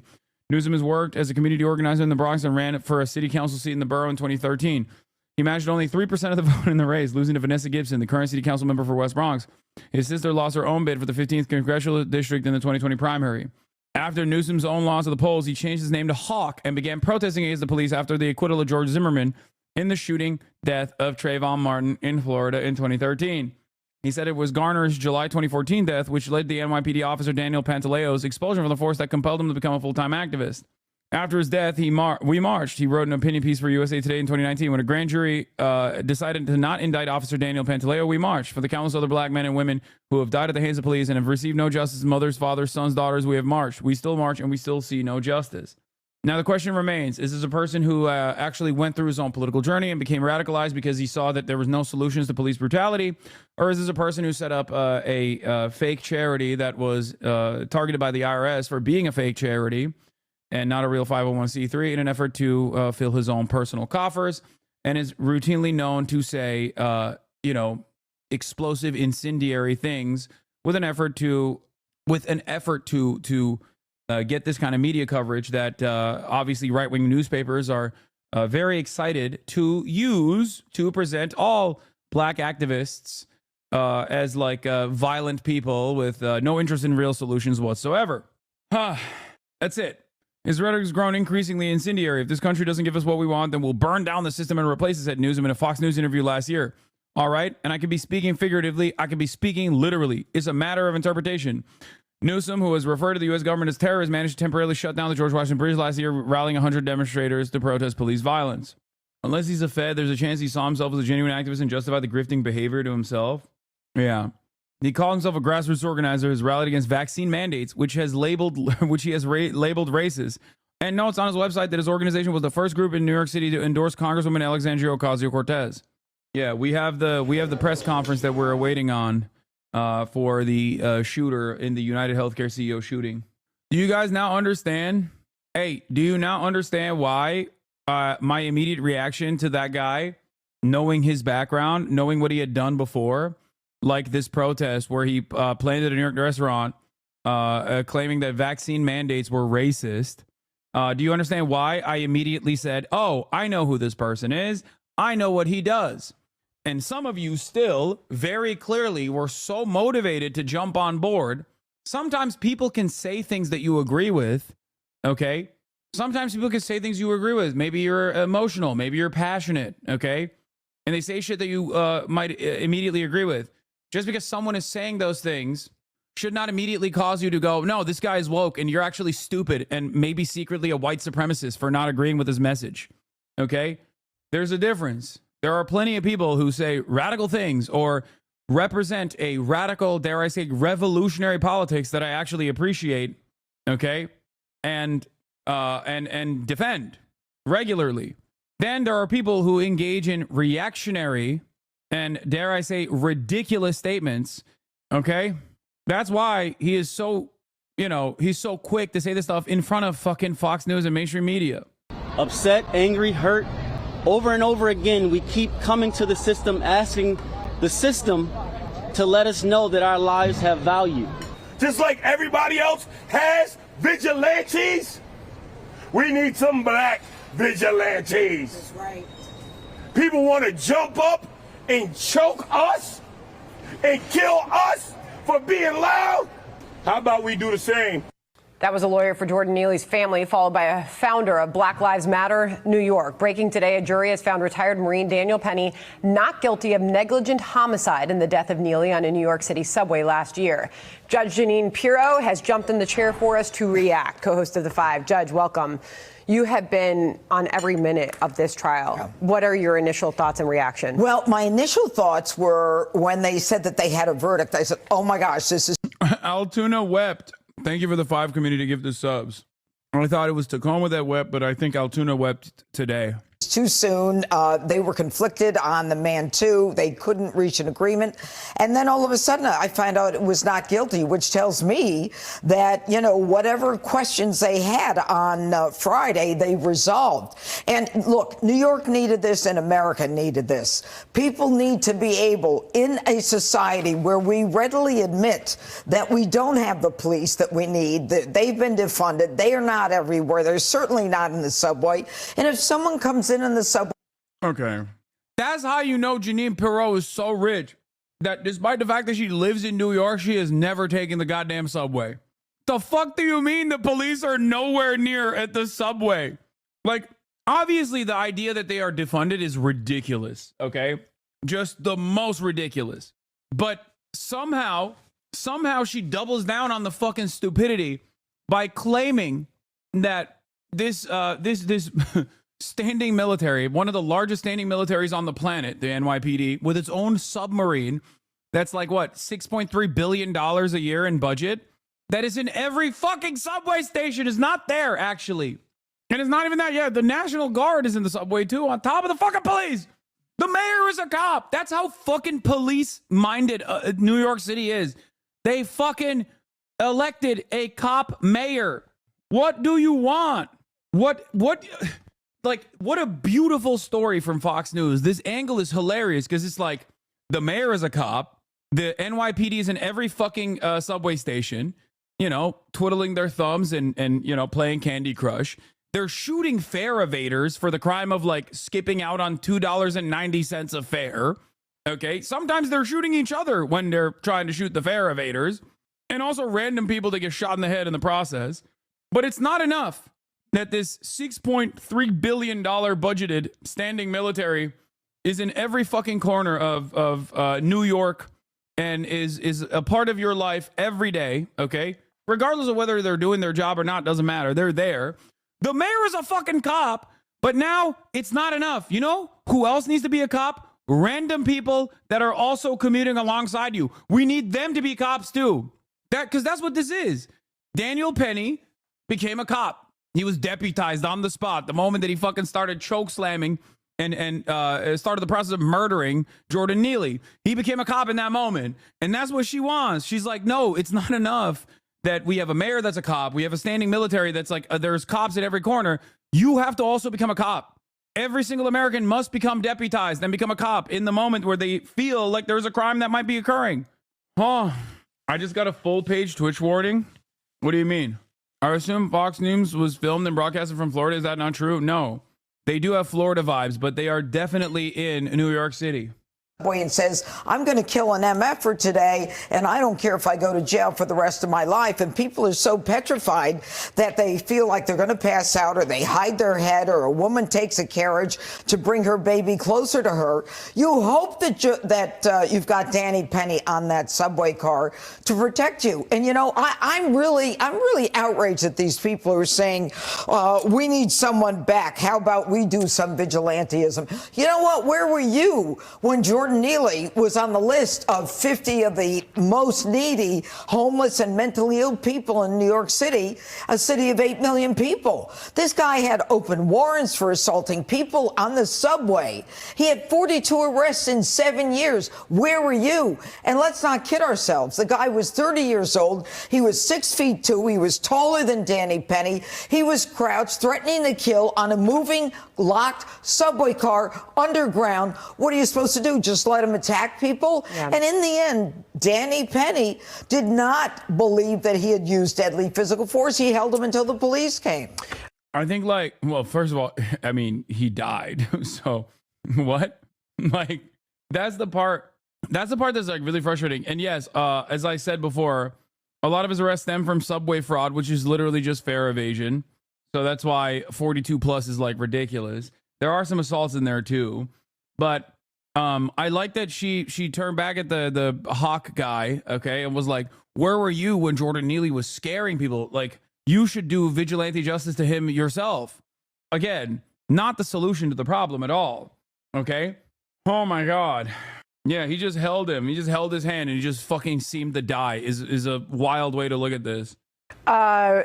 Perhaps that's why this is so important. This is a Black Lives Matter activist slamming the white jury in this Penny case, and I want to get your thoughts on it.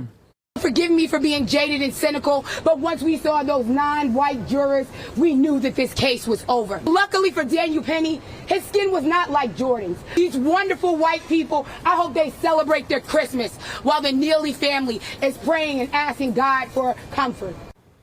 You know, I'll tell you, right off the bat, what she said 9, I mean, there were black, there were Hispanics on the jury. But maybe the better question is, why did Danny Penny make a decision to protect the African Americans on that subway car, the Hispanics on the subway car? Why did they jump in to hold Jordan Neely down? Because they felt that he was a danger. She's got it backwards. It's about time that instead of denigrating a Good Samaritan, we thank God and hope that there's a Danny Penny on a subway car when we're on it confronted with deadly physical force, imminent deadly physical force. Yeah, I mean, at this.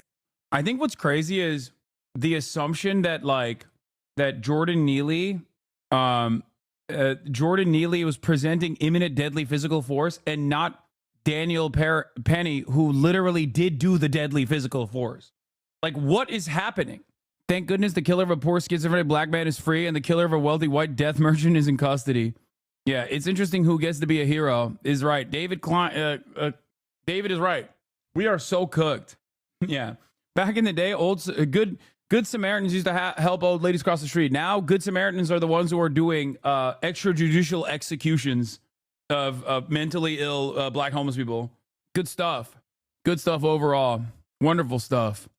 In this particular case, implications for how this will be handled in the future, especially in a very dangerous, crime-ridden New York City where people.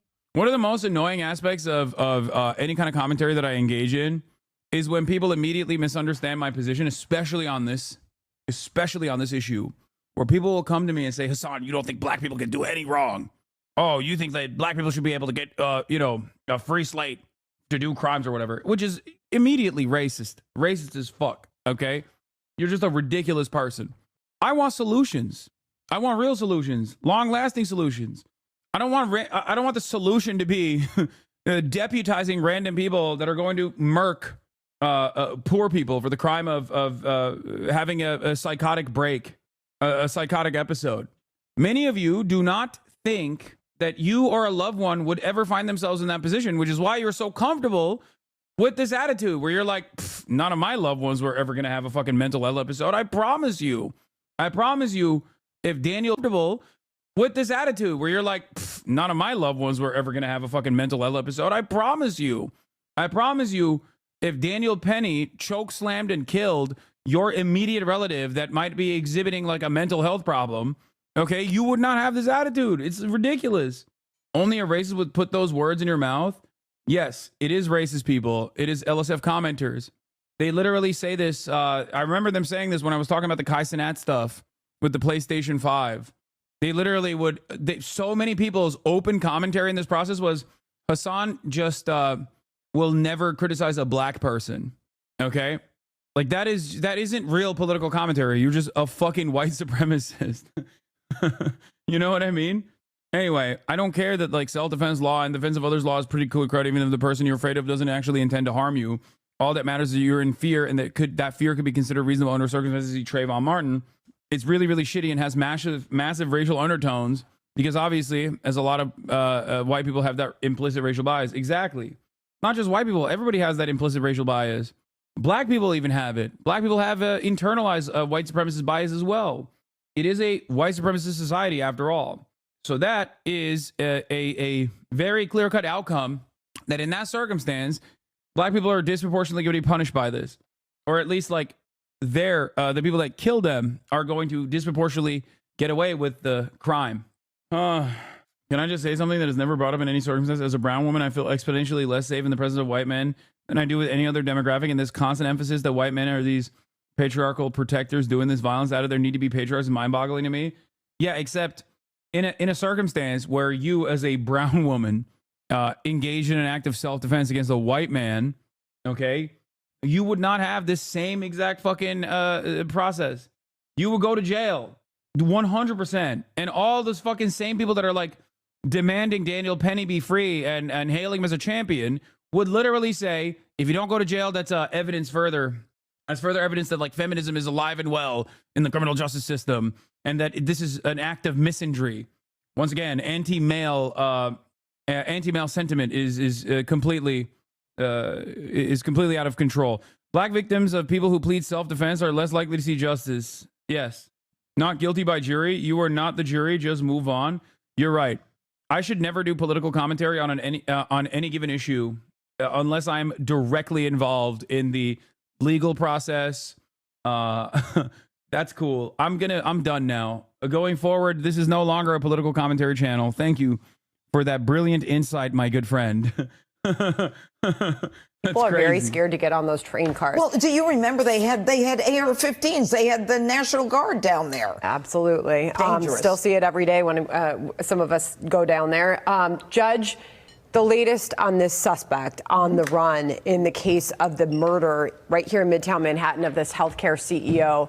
We are told that they've got this guy. They're questioning him. It's about 270 miles from where we're sitting right now and about equal distance from where he murdered that healthcare CEO outside the Hilton here in Midtown Manhattan. Your thoughts as we learn more and see these brand new pictures, which as you were sitting down, we discussed. Some of these pictures, this looks like a completely different person. Is this the person? Look, when you've got experts and facial recognition people and they say it's the same person, I agree. Yeah. Okay, it's not up to me as a layperson to make the assessment that an expert can. But you know, the hairs on the back of my neck went up when they said that they found this person of interest in Pennsylvania. We were looking for Robert Durst, the serial murderer, and we found him in Pennsylvania. But I think that when you've got state, local, federal, NYPD is the best law enforcement agency in the country. I've always said that. But working together, they're going to find the guy. There is no question about it. They probably know who he is, and they're not going to do it and make the arrest until they've got everything they need. It has the markings of this particular suspect, of somebody who wanted to leave a trail. You look at the markings on the shell casings. You look at what was left in this backpack that allegedly belongs to this person. Any of that send a message to you? Oh, it absolutely does. There's a game going on here. I think that there is an undercurrent of something else, and I don't want to say yet, but I've got people who've contacted me and said there's more to this than you think. But then you've got this young guy who was dumb enough to flirt with a girl at the hostel and take his mask down. Right. I mean, that's like an amateur. Wait. Oh, that's so perfect. I missed it. So there is vigilante justice that Judge Jeanine Pirro is against, or is she also defending? Is she also defending this guy as well? Because like in both circumstances, I look to what is causing people to not necessarily just react, but also what's causing the problems to begin with. You know what I mean? Like, I don't think this is a solution to America's healthcare problems. Okay, even though for a brief moment it did seem like a solution, at least with Blue Cross Blue Shield coming out and reversing their decision to limit how much anesthesia they'll cover. That was a very quick turnaround on that. They released the decision that they were no longer going to cover anesthesia beyond a certain point, and then this happened, and then the next day they were like, just kidding. Who said that? What? Not me. Not I. I would never. You can take as much anesthesia as you want, kings, okay? You can go under for days. I will protect you. I will never deny that. Not us. We would never do that, please. You know? But outside of that, like, this is not going to actually lead. Like, this kind of action is not going to lead to long-standing changes.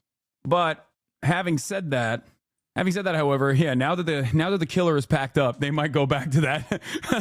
Now that the killer is packed up, they're like, oh, thank God, never mind. He's no longer at large. Actually, we're back. We're back on that anesthesia thing. Actually,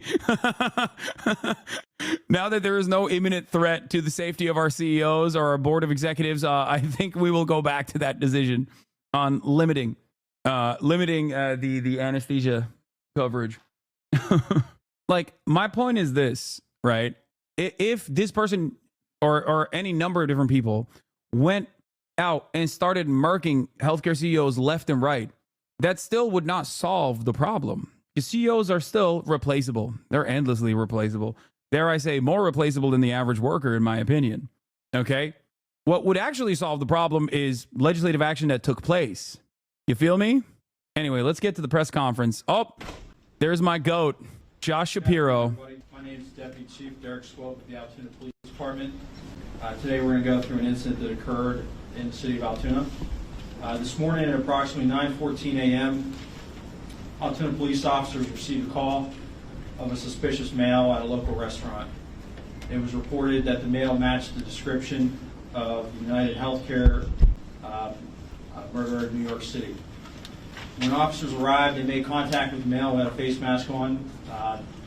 That male was asked to remove his face mask, and officers immediately recognized him as a suspect in the New York City shooting in recent days. That male was asked for a form of... If only Luigi was like the nephew of a prominent donor of Josh Shapiro, maybe Josh Shapiro would have very different opinions on the matter. You know what I'm saying? And maybe used a knife and was immediately related to the victim. They could pack it up as a suicide by knife to the back of the dome 32 fucking times. Once he was taken into custody for that forgery charge, he was transported to the Altoona Police Department. Once at the Altoona Police Department, that male was searched instant to arrest. It was discovered that he had a United States passport that identified him as, Luigi Mangione. From there, wow, he took a deep breath, not to fucking disrespect Italians there. I get it. I've been there. There were also other items of evidentiary value that were located that would assist in this investigation. At this time, I'm going to turn it over to Governor Shapiro for some words. Is he going to do Obama voice?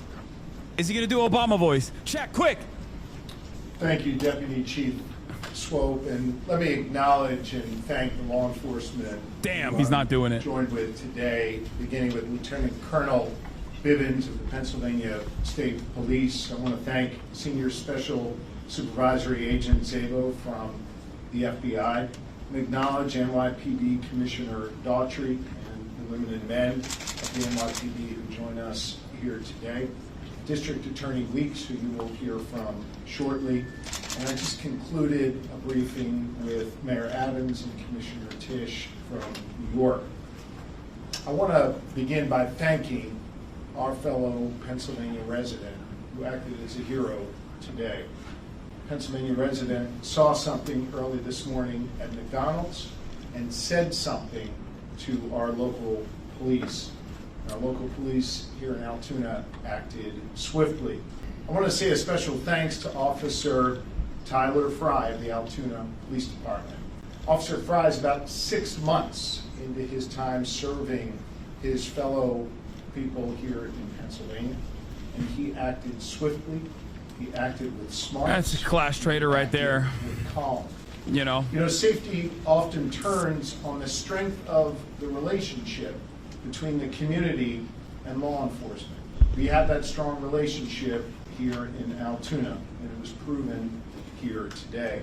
I want to ask all of our fellow Pennsylvanians to demonstrate the same type of thoughtfulness and courage and smarts as the individual at McDonald's did this morning, and help law enforcement here in Pennsylvania as we continue with our investigation.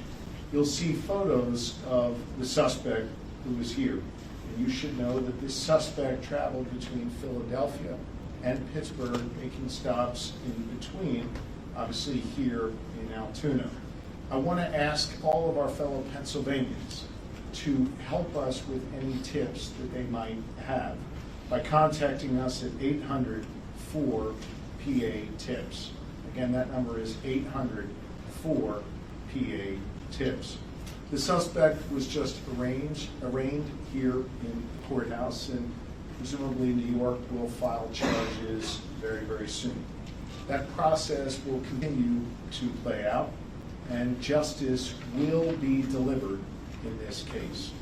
This case is hinged on attention. In fact, the attention in this case and the killing of Brian Thompson was helpful, no doubt, in allowing us to capture this killer, in alerting that individual at McDonald's this morning, and then having that individual contact police.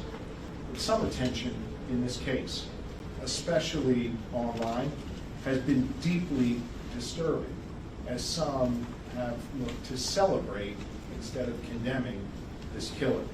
Brian Thompson was a father to two. He was a husband, and he was a friend to many. And yes, he was the CEO of a health insurance company. In America, we do not kill people in cold blood to resolve policy differences or express a viewpoint. I understand people have real frustration with our healthcare system, and I have worked to address that throughout my career. But I have no tolerance, nor should anyone, for one man using an illegal ghost gun to murder someone. He's like, he should have used a better weapon. His opinion matters most. In a civil society, we are all less safe when ideologues engage in vigilante Please justice. do not use a ghost gun next time, is what Josh Shapiro is saying. This killer is being hailed as a hero. Hear me on this. He is no hero. The real hero in this story is the person who called 911. Good luck. The real heroes every day in our society are the women and men who put on uniforms like these and go out in our communities. Bro, you can't do these, you can't Aaron Sorkin-esque speech your way out of this, okay? Ain't nobody thinks that way. Mr. Thompson, I understand, was laid to rest earlier today in Minnesota in a private setting. As the conversation continues about this case. By the way, the Obama voice is coming out a little bit. Not to dehumanize him and make him just an avatar of a system that is disliked by many. He was a father, he was a husband. He did not deserve to die like this on a sidewalk in New York City. I again want to thank all law enforcement who's present here this evening. Law enforcement works best when it works together. In this case, you have the New York Police Department working together with the Altoona Police Department, working together with our Pennsylvania State Police and our partners at the federal level as well. Everyone came together to solve this case and keep the public safe. I again want to ask my fellow Pennsylvanians, if you have any information regarding this suspect or his travels throughout Pennsylvania, please share those tips with us immediately. And with that, I want to thank District Attorney Weeks for his important work today and invite him to the microphone to say a few words. No, he didn't. No, he did not. I would echo the governor's sentiments. Law enforcement does work at its best when they work together. I'd also like to thank District Attorney Seidel. He and his staff came down from Manhattan District Attorney's Office today in record time to assist us at the Altoona Police Department. And as the governor stated, the state police, the Altoona Police Department, the FBI, the New York City Police Department, Logan Township Police Department, the Blair County Sheriff's Department, and other agencies all work together today Bro, to do what needs. this could be perhaps the baldest police force I've ever encountered. I not often brag about how the community in Blair County isn't afraid to say something, to report a crime, to contact local law enforcement. That's crazy. And I've often touted how they've made their community, whether it be Altoona or somewhere else, a safer place to live. And today I submit that a resident from Altoona and the Altoona Police Department helped make New York City a safer place to live and helped kickstart the process to seek justice for a senseless killing. So again, I'd like to thank everybody, and it's my honor to introduce Deputy Commissioner Daugherty at this time. Thank you, Mr. DA. On behalf of the New York City Mayor Eric Adams, my boss, Police Commissioner Jessica Tisch, wants to extend once again your appreciation to the Altoona Police Department, to your leadership team, federal, state, local authorities, and especially to the customer at the McDonald's that seen something, said something, to the McDonald's employee that called 911 and reported this individual inside of their restaurant. The men and women behind me, detectives. Some of these detectives that are standing behind me haven't been home since Tuesday when this incident happened. They've been working this case tirelessly around the clock. And when they got that phone call, immediately they jumped in their car, in the police car, and raced down here to go see if this was the individual they were looking for. That's dedication. That's their commitment to bringing this individual to justice is just standing behind them. And on behalf of the mayor and the police commissioner, they extend their thanks and appreciation to you as well. Here's a message to the criminal element that they want to commit a crime in New York City and cross state lines, county lines. The message is very clear. Police Commissioner Tisch's police department will find you and bring you to justice. Just look behind you. Thank you. I think with that, we'll be happy to try and take a few questions. Governor, question, I guess maybe for the local law enforcement about the arrest specifically today. I don't know who that would be. We'll refer to Altoona. I guess I'm curious if we could hear a little bit more about the dynamics, if you could step to the podium, sir. We could hear a little bit more about the dynamics inside that McDonald's. I know there was some detail in the affidavit about what happened when the individual was asked if he'd been to New York. Could you speak a little bit to his demeanor and how that played out? Sure. So it was a peaceful arrest, first and foremost. The officer quickly recognized the male as the suspect from the shooting. And within several minutes, seconds of the first contact, he had asked the suspect if he had been in New York City recently. And that really invoked a physical reaction from the suspect. He became visibly nervous, kind of shaking at that question. And he didn't really answer it directly. So that statement alone really said a lot. And the suspect didn't have to say a lot after that question. The fucking vibe police, bro. Yeah, immediately, every man a cop. Okay. Was that the officer that the governor mentioned who's new on the job? Yes, Officer Fry's here to my left. Officer Fry can step this way a little bit. And then his partner that he was with, Officer Joe Detweiler. Officer, could you You're making minimum wage at McDonald's station on the assassin of an evil corporate CEO? What played out? Spell your name. Yeah, Joel Fry, Tylerfry. So whenever we got on scene there, we were able to pretty much find where he was at in the restaurant. Did you know? As soon as he pulled, he was wearing a blue medical mask. As soon as we pulled that down, or we absolutely pulled it down, me and my partner and I recognized that. I don't know where this photo came from, but it was a lie back then. He's gonna get 50K. Hard to say who wouldn't snitch in that situation. Yeah, I mean, this is how you get.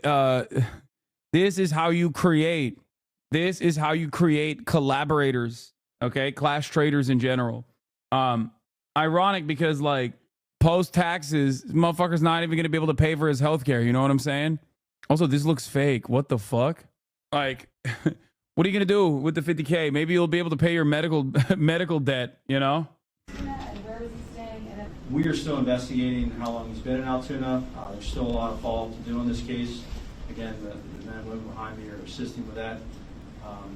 Can you tell we're us? still looking into it. I'm going to ask Lieutenant Colonel Bivens of the Pennsylvania State Police to address the question you just raised. So there are a lot of things that need to be followed up yet in this investigation. Certainly, there were a number of items that were found on his person, in his backpack. They called 911 not Crime Stoppers, no reward? Wait, what? We've begun to do an analysis of some of those. There were written documents. What is happening? There are electronic devices that are in the process of being downloaded. Search warrants are obtained. And so over the next hours and days, those efforts will continue. We're going to take a closer look at all of the information that we can glean from that regarding his activities up until and during the time of the homicide, his flight from New York, and we know that he has been in Pennsylvania, excuse me, for several days. And so, bro snitched for free? That's crazy. That's crazy. They do not pay these rewards. They, like insurance companies, use every excuse not to pay.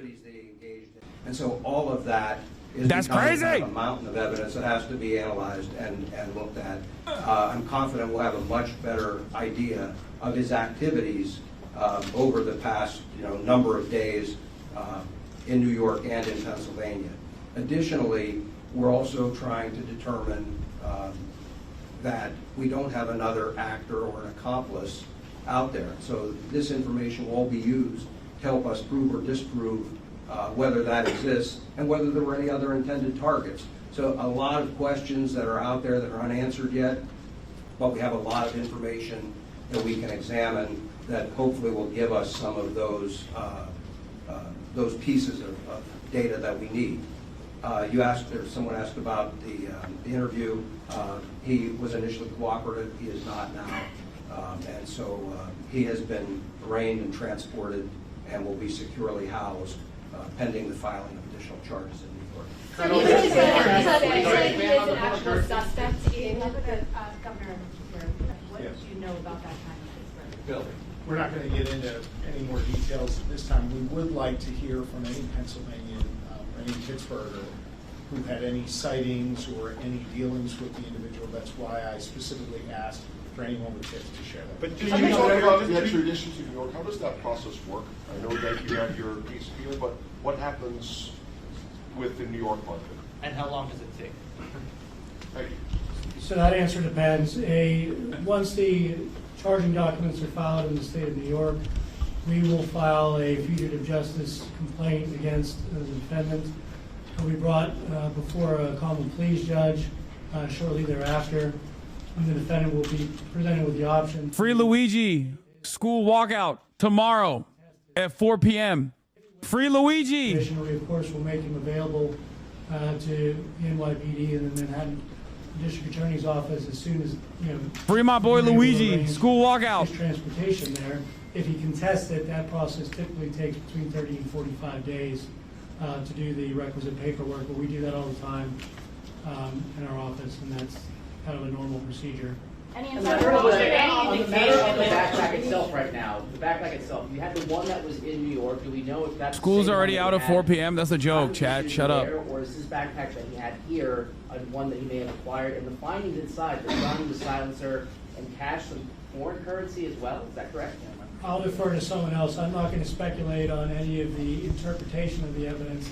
I'm going to rely on the officers doing the investigation to complete that and reach their conclusions. Can we say more about the possible message in this case? At this point, he is a suspect in the hit on the United.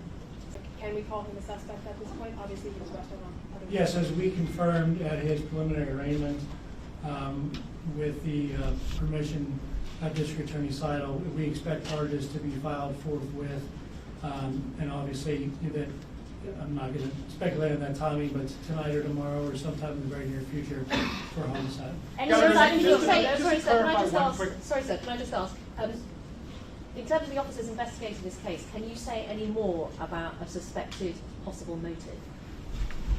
So at this point, we're not going to comment on that. I mentioned that there is a lot of information to go through. Certainly everything has been or will be shared with NYPD, but there is other information that really doesn't even pertain to that investigation. That, again, focuses more on his activities here in Pennsylvania and other travels.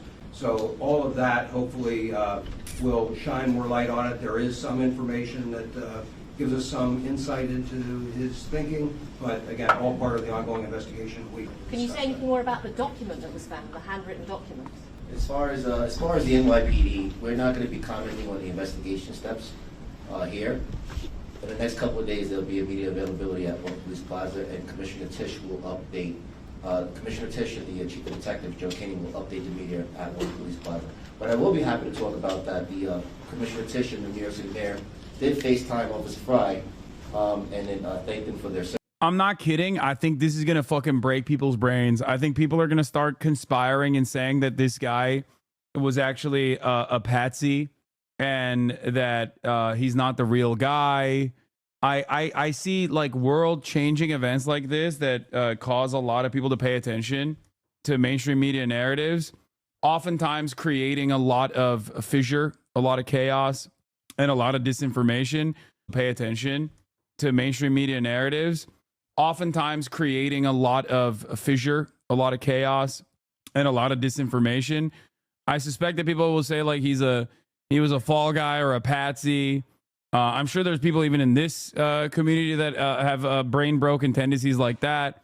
On the other side, it won't help that the media narratives will, I suspect, move away from the actual points of radicalization, like a spinal surgery and it's you know, the implications that it had, this like life altering event for him, and will cover it as like a guy who went crazy. We don't know why. You know, people are saying because he was found with everything, it's clearly a fake. No, I mean, I think that, I don't think that that is a, I don't think that that's a, I wouldn't say that that in and of itself is indicative that it's like a fall guy or a patsy.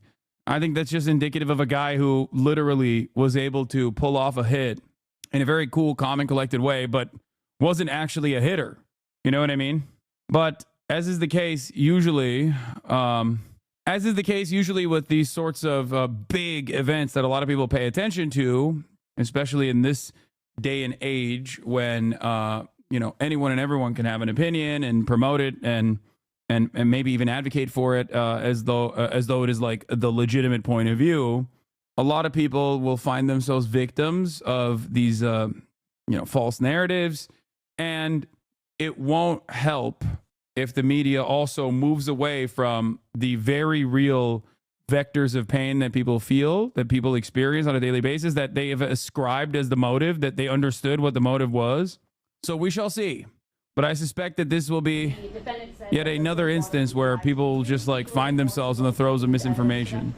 No, not at this point. Again, I've spoken generally about what's there, but at this point, everything remains under investigation, and we'll have much more information, and New York will certainly have information for you. Can we just clarify, sir? Sorry, can we just clarify something? No, the guy made a ghost gun, dished his most identifiable item backpack, kept the ghost gun, and sat in a public location with his written confession of awaiting the cops.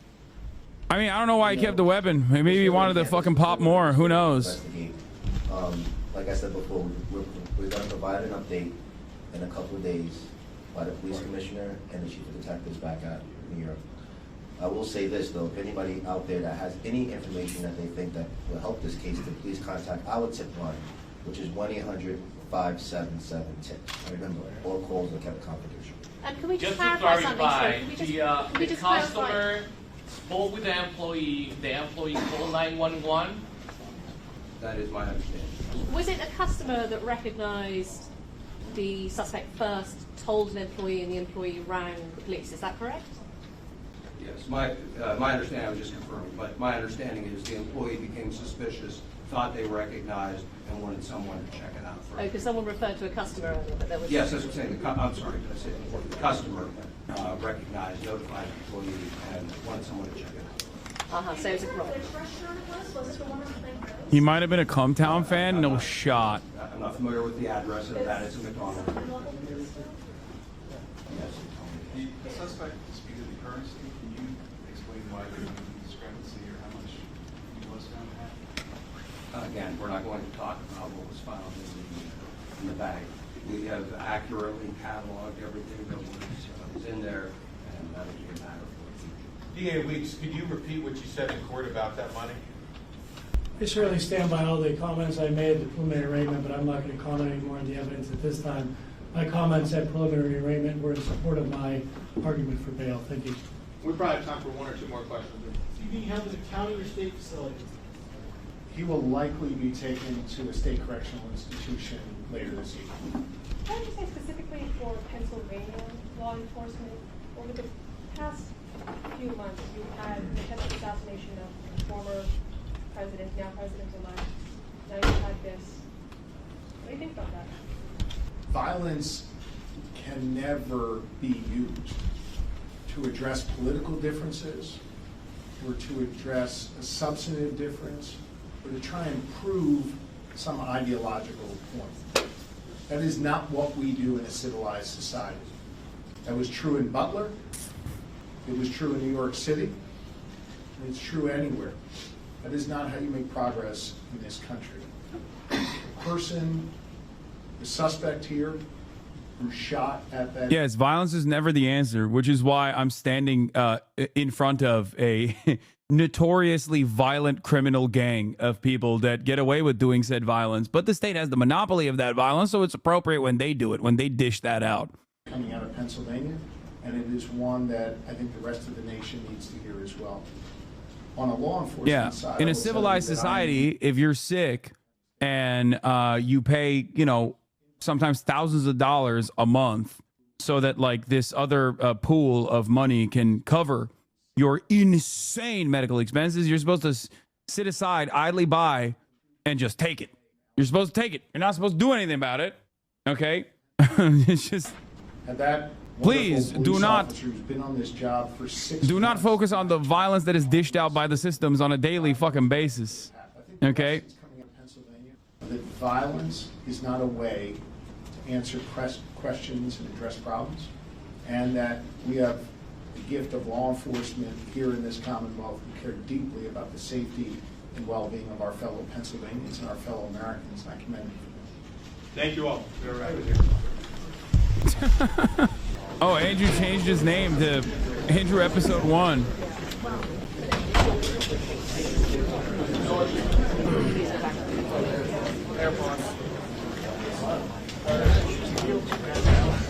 Am I missing the AirPods? Wait, what is this? Oh my God, the Playboy Cardi subreddit is about to go wild. The United Healthcare assassin was seen throwing up Playboy Cardi's YVL sign in old photo. Dude. The opium heads are so funny. They are worse than LeBron stands, dude. They somehow find a way to turn everything into vamp life. Like, no matter what it is. I think it is important to acknowledge that a press conference about a killer, okay, not my understanding of the matter, but like I'm speaking as though I am, you know, a institutionalist. A press conference of a killer, right, actually featured so much commentary from the likes of Josh Shapiro, the governor of the beautiful state of Pennsylvania, about the motivations and how, please don't do more of this. Like, as though they understand, sorry, the Commonwealth of Pennsylvania, I know, I made a egregious error here. I find it quite interesting that they spent a decent amount of time being like, violence is never the answer, and we see you, we hear you. It seems like a lot of people are frustrated about healthcare. Please do not do something. Please do not make, please do not repeat the actions of this guy. Shaking. And they said at that point that was all they needed to know. Seemingly at this point, seemingly a unique approach. They didn't just turn around and go, "Hey, this guy's a real piece of shit. Chuck dies. Thank you for the 25. Get the subs. Hype train level 2. You can imagine, obviously, the cameras and the lights and all of the press and everything there as you saw him. What was his demeanor like, and what is the very latest that you know here coming out of this important press conference? Sure thing, Aaron. Well, yeah, I'll say just about an hour ago, I was there inside that courthouse watching as Luigi Mangione walked right past myself and a number of other reporters. He was wearing a blue shirt, blue jeans. He was, of course, handcuffed. And he looked, even in this court appearance, visibly distressed, but he kept his brow furrowed through the duration of this arraignment hearing. And I should say what was interesting, though, Aaron, is you said we haven't heard a statement from the suspect. He did actually speak inside of that courtroom to the judge and to all the folks who were in there. But it was on very selective issues, and I'll just kind of go through what we heard. The judge asked Luigi Mangione a number of questions, first about his identity. So Mr. Mangione confirmed that that is his real name. He initially said that his residence was in Maryland, but then the judge actually pressed him on that. And then he said, actually, I have lived at various addresses before then ultimately giving an address in Honolulu, Hawaii. Then he also said that he's worked for 3 years as a data engineer up until about a year ago. Yeah, by the way, they're review bombing the McDonald's where the healthcare assassin was snitched on. Oh, man, people are mad, dude. After the conversation about bail. This is one of the first times where I'm seeing like so much motion in a way that Americans don't normally operate, okay? From New York City is one of the major reasons.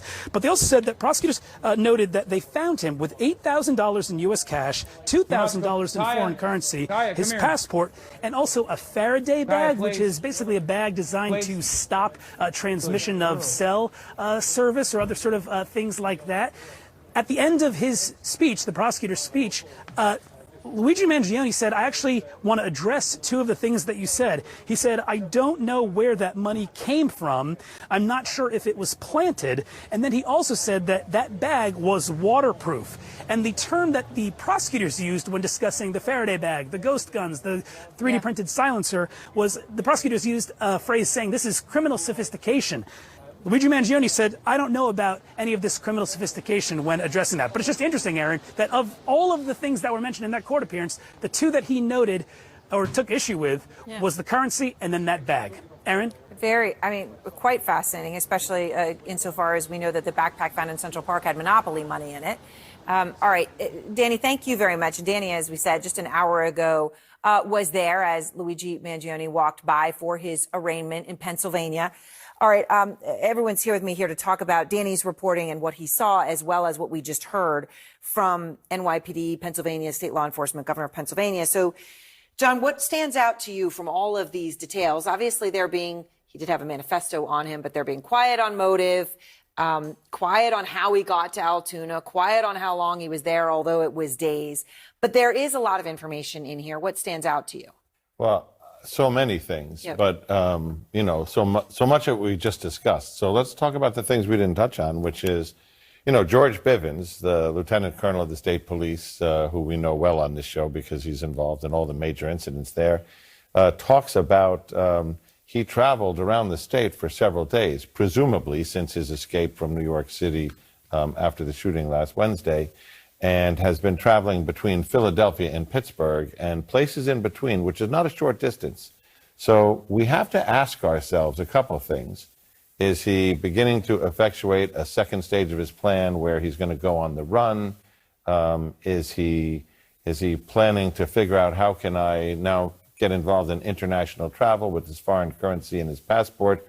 Or as an individual who's carrying a manifesto that says, in the plural, that these parasites, must be killed and things like that. These parasites must be killed. Parasites, plural. He is armed with a weapon and ammunition and cash. So was he going to do another job, hit another person, perhaps another executive from the healthcare field or another field in his kind of anti-capitalist, anti-profiteer genre?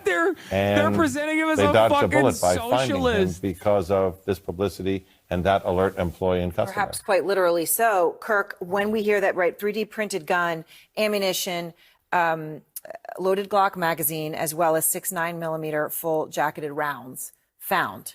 When you think about the ammunition that he used prior, when you hear what John's saying and what we see in this, does it seem to you that perhaps he was preparing for another one? I think so. I think John hit the nail on the head here. In particular, hearing about the cash, that's a fairly large amount of cash somebody can survive on for some time, and the Faraday bag. So it seems that he was not prepared to return to a particular location, but to move around. When I first heard about the weapon, I thought perhaps he retained the gun in order to elude capture and perhaps battle it out with the police. Right, if police arrest him, he has it to shoot back. Yes, but clearly he wasn't prepared to do so when these police officers approached him, because he knew who they were. He could see them coming.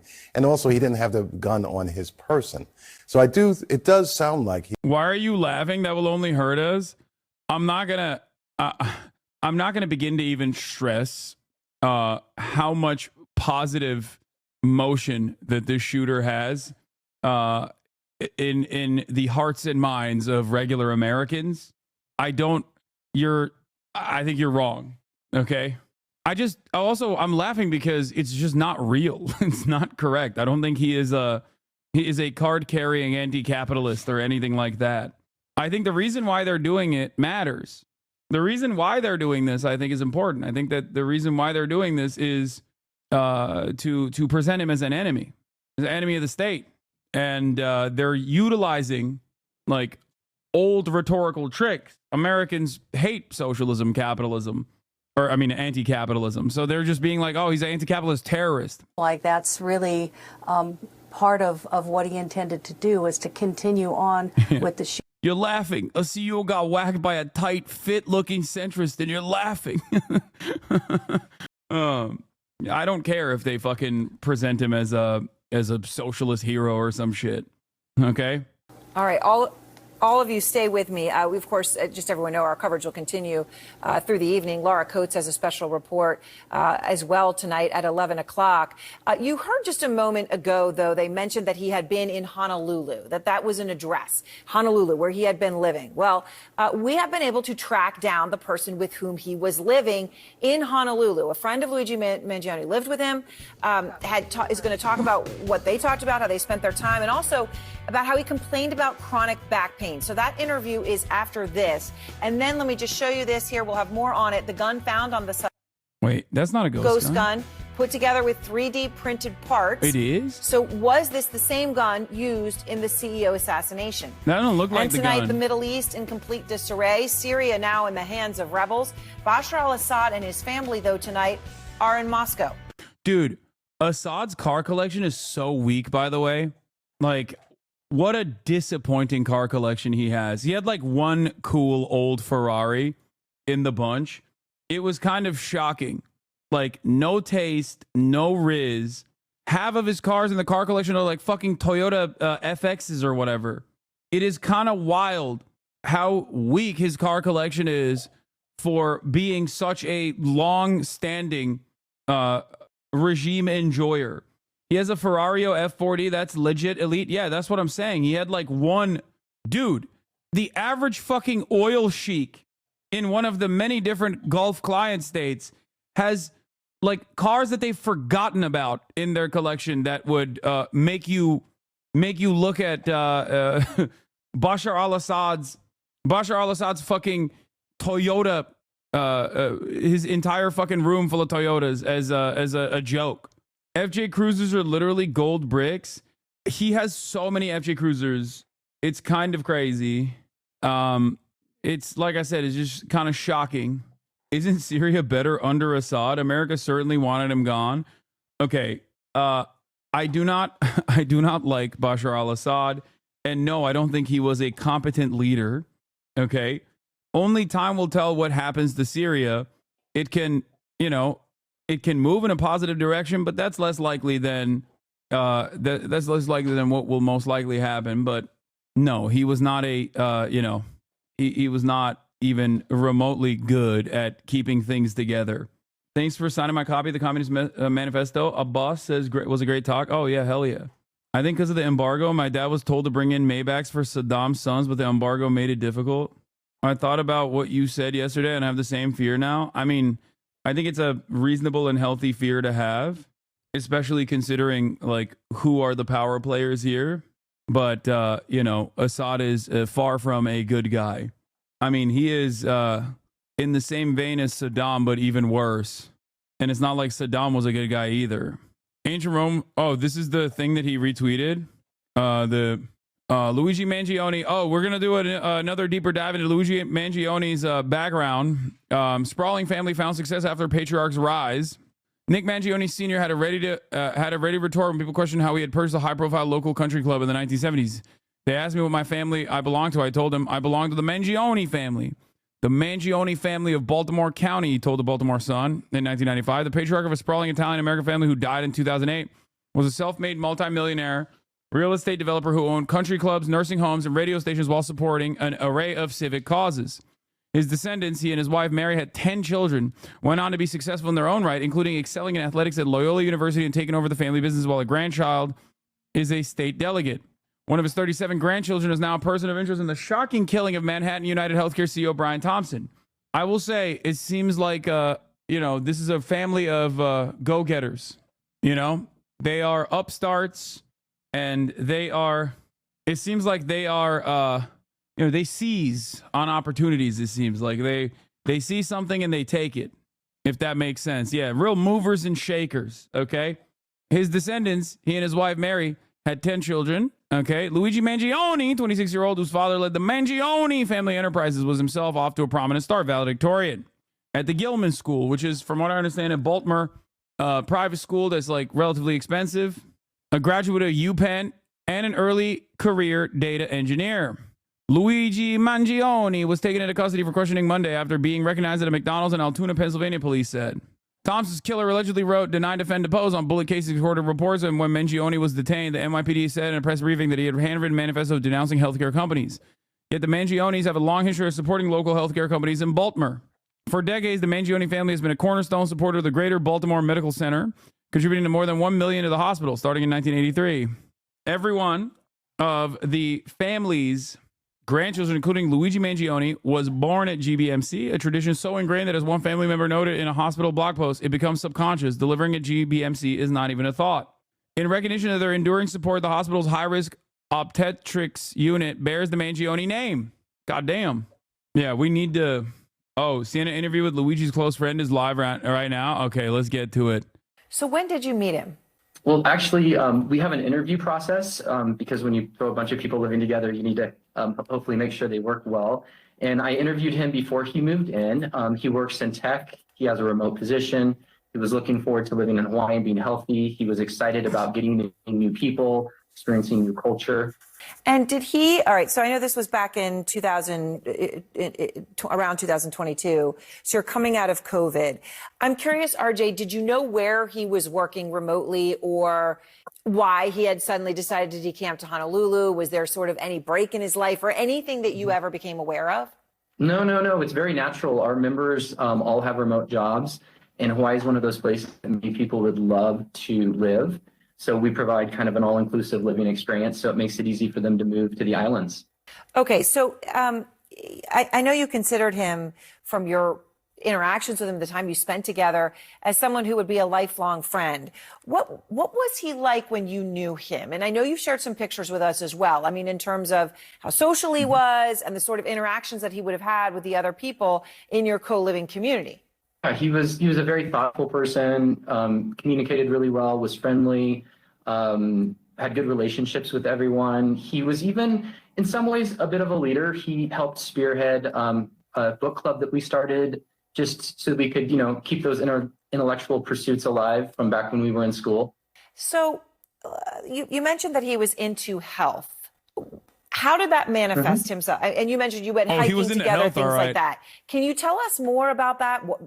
Why he cared about health? And I understand also that at one point you did become aware of some issues with his back. Yeah, so when I first interviewed him before he moved in, I remember he said he had a back issue and he was hoping to get stronger in Hawaii. So he's always focused on trying. When he first came, he went on a surf lesson with other members, and unfortunately, just a basic surf lesson, he was in bed for about a week.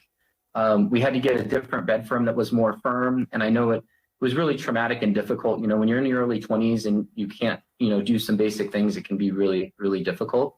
Did he have any conversations with you then or even afterwards about that issue? And I mean, his back, how he hurt it? I mean, obviously anything to do with the insurance process of it? The only thing he ever mentioned, he mentioned, I need to go back to see my doctor and then I'm going to have surgery. I encouraged him and brought him to yoga classes. He would do calisthenics on his own. I know he was really focused on being strong and healthy, but it also weighed on him that he knew that there was an impending surgery.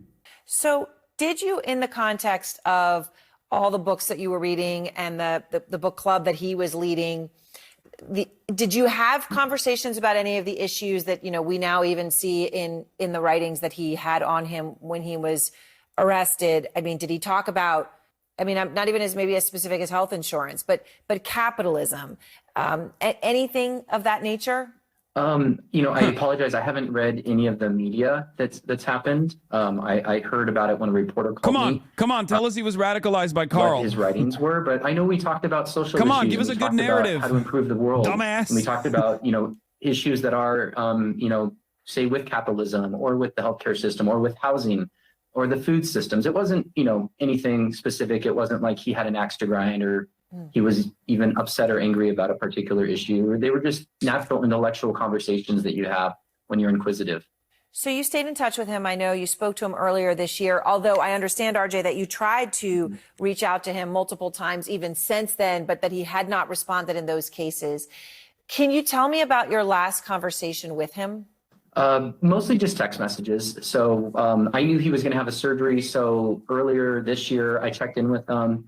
He confirmed that he had surgery and he sent me the x-rays. It looked heinous with just giant screws going into his spine. After that, he called me once. I didn't pick up. We kind of texted a little bit, but unfortunately, I feel terrible now. I wish, I would have made more of an effort to communicate with him. Did you ever have any conversation with him where he brought up anything like guns or anything in that area? Dude, it is crazy. He looks like Joseph Gordon-Levitt, and Mangione looks like fucking Dave Franco. He was absolutely they all look like person, as far as I could tell.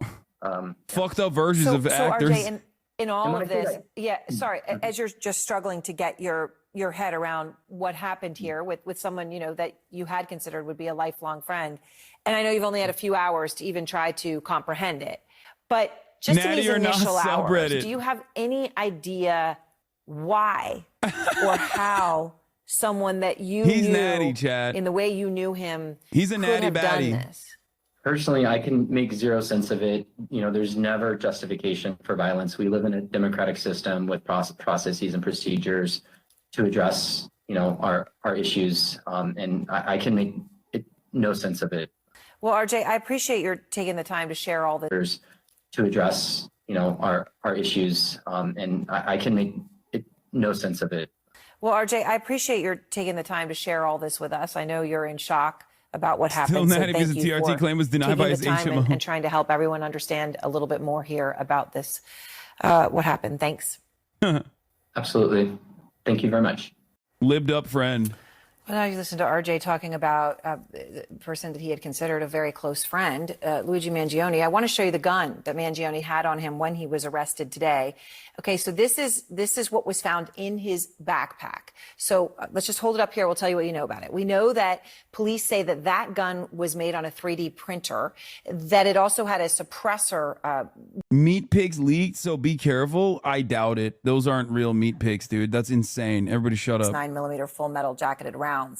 Out front now, our security correspondent, Josh Campbell, former FBI. And Josh, the suspect today was arrested with this made on a 3D printer. We do know that he had an undergraduate degree as well as a master's degree. That doesn't look like a 3D printed gun. I'm not gonna, engineering, AI. Those guns look exactly like normal guns. It's just the lower is it's like 80% finished lower that you're supposed to like you can purchase the lower and then 3D print the rest of it. That's what a ghost gun is. That way it doesn't have a serial number. A lot of these gun parts you can buy online and essentially assemble them yourself. And of course, the big concern, they don't come with serial numbers. That makes it difficult for law enforcement to trace, and they don't require background checks. But it just now, doesn't the Biden look like the same administration gun. has recently tried to increase penalties and stop the distribution of some of these types of guns. Of course, someone intent on causing a homicide is probably not going to be, worried about serial number violations. But the key question now is tying that gun to that crime scene. And here's how it's done. I went inside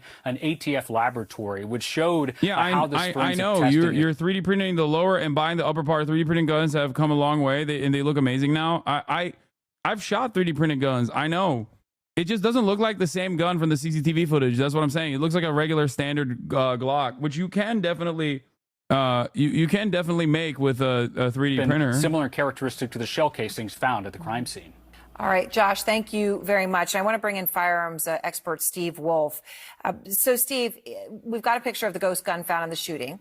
Found on the suspect. I'm sorry. So this is what he had, and I just want to note here: you've got a gun, and you have a silencer. They say on a 3D printed machine. But I just want to emphasize one other thing that I had said. All you need to do is drill the holes for the push pins that hold the internal mechanisms of the lower. The upper is the Glock full part. Metal jacketed rounds.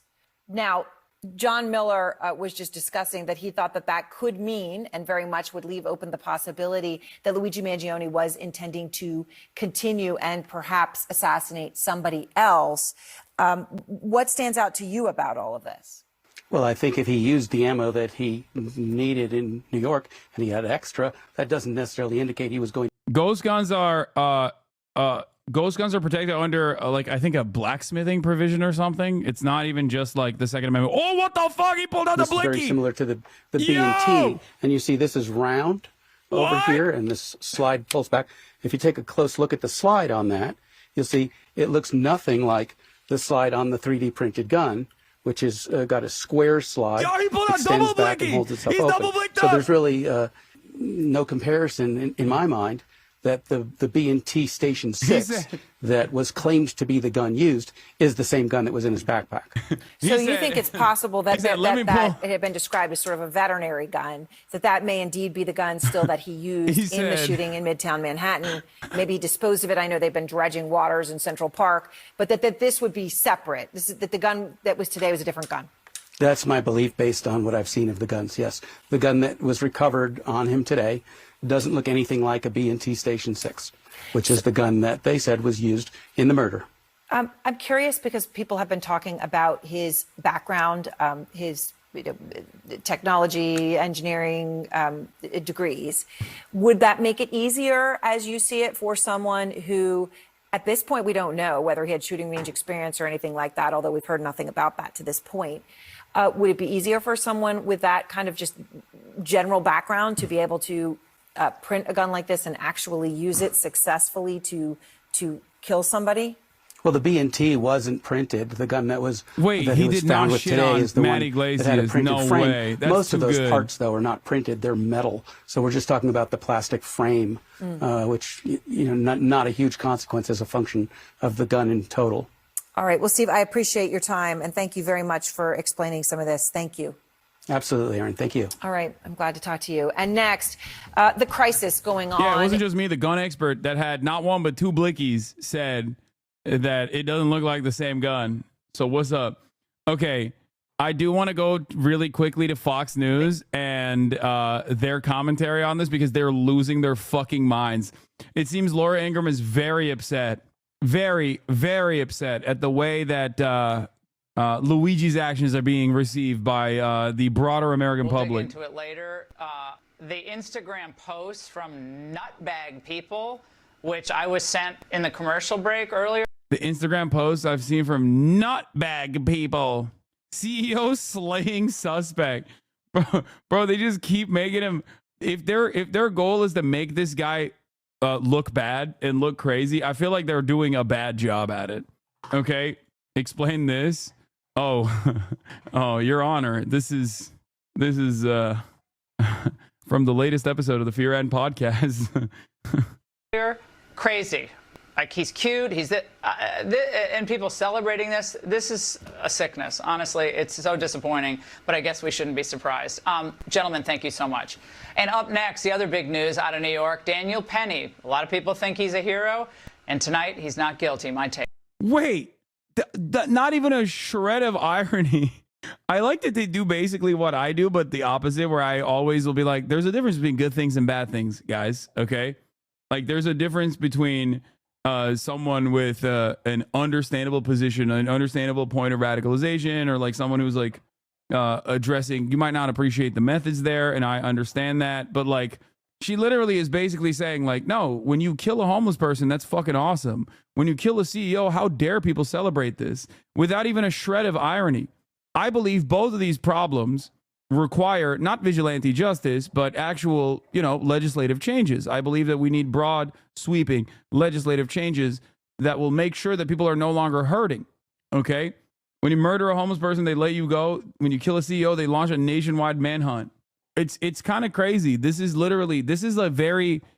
almost a similar instance to like, America's reception and the American government's attitude towards the ICC and international courts of international organs of justice, and the way that they've collaborated and cooperated with the ICC in the process after Russia's unjustifiable invasion of Ukraine, versus the way that they're operating for the past year and their reception and their attitude and resentment, dare I say, towards those very same instruments of justice, when they're telling America that they might be in the wrong for their unconditional loyalty and support to Israel. It's like having these two situations is wild. I know. I have a mic mute situation. I know. It's just fine. It's not that fucked. I fixed it. The mic wire is cooked, but I fixed it. Kaya is drinking water. She's fine. All right. Ken Klippenstein found Luigi's resume, but there isn't anything that we have seen on there that is different than what we knew already. All right. Interesting that this is the Ingram angle. Also, I don't think that Luigi wrote that. Manifesto found on Luigi Mangione. Mangione is mentions United Healthcare by name, noting the size of the company and how much money it makes, according to a senior law enforcement official who saw the document.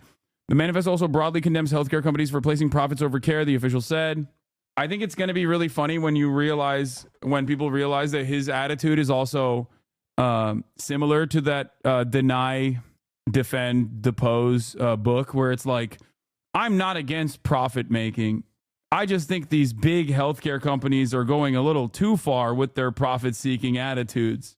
Because like that book that people were talking about, Delay, Deny, Depose, that book literally does not have an issue with, as far as I understand, it doesn't have an issue with profit in the healthcare sector.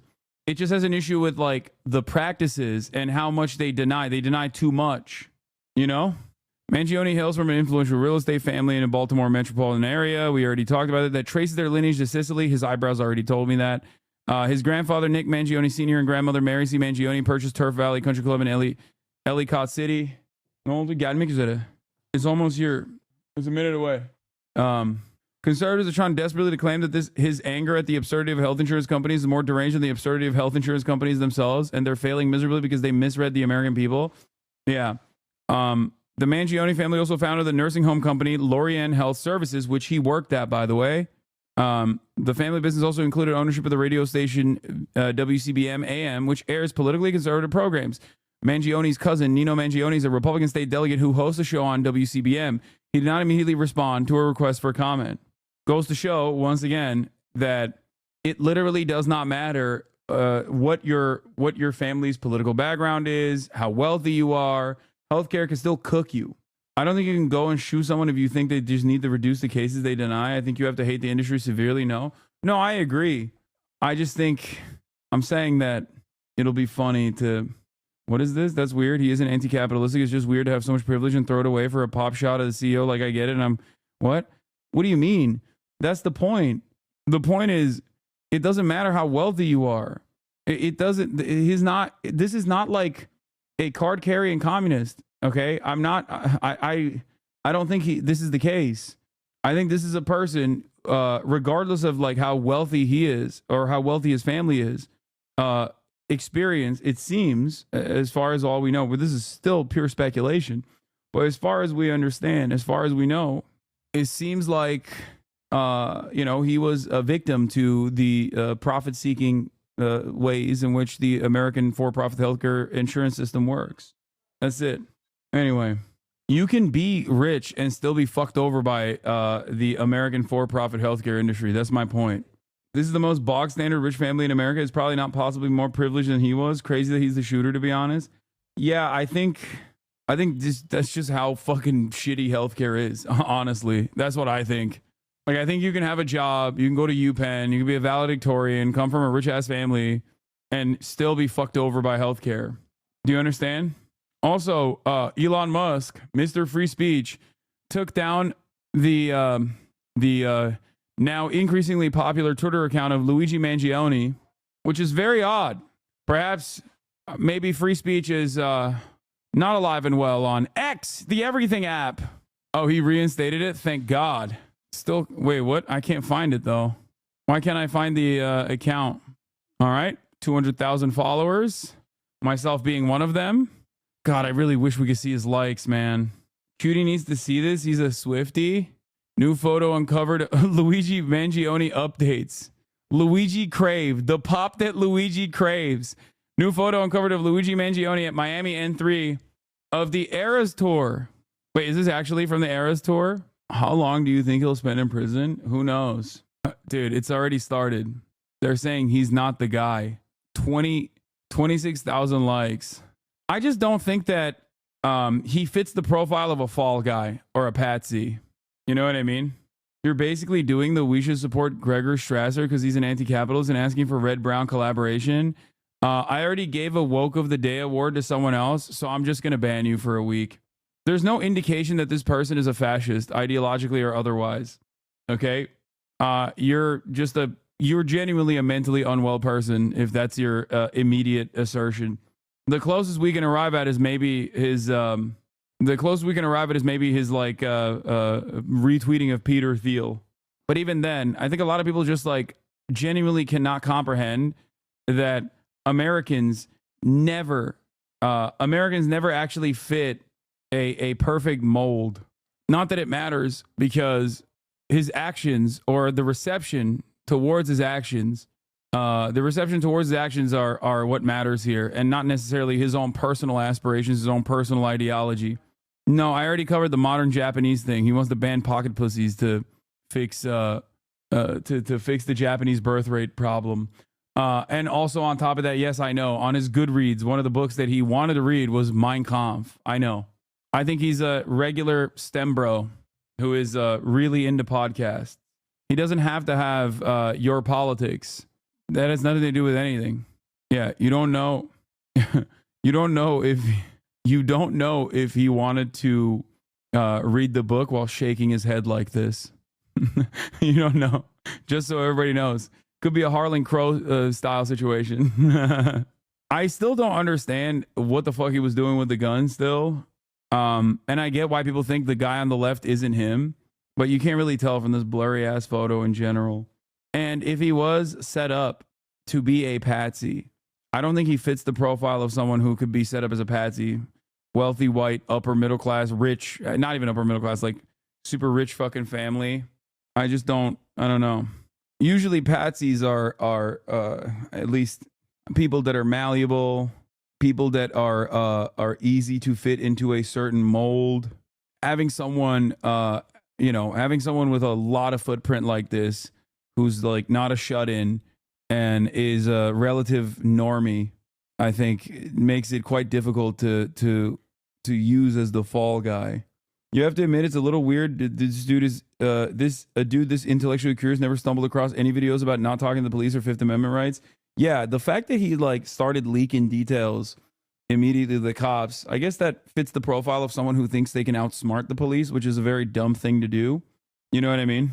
Billionaires are making people do loyalty pledges. Wait, what? Safety and solidarity pledge. Insert your name here. I pledge to uphold the safety and well-being of my colleagues and the family as a whole. Wait, what is this? I don't know what this is. It's probably fake. There's a lot of fake shit that people send. I don't know if it's real or not. I am a hashtag Luigi truther. The reason it took so long to catch him was because they never found him. Luigi's a clone of a petty criminal they found in the Poconos. They spent the time on facial reconstruction work and plastic surgery. They needed to conceal how they fucked up. What did he leak to the cops? He said a bunch of shit. Gonna be hard to pick a jury. No women. He's too cute. No Italians. Difficult in New York, but not impossible. No one who has any kind of experience with private healthcare. Impossible unless they can get like an 8-year-old.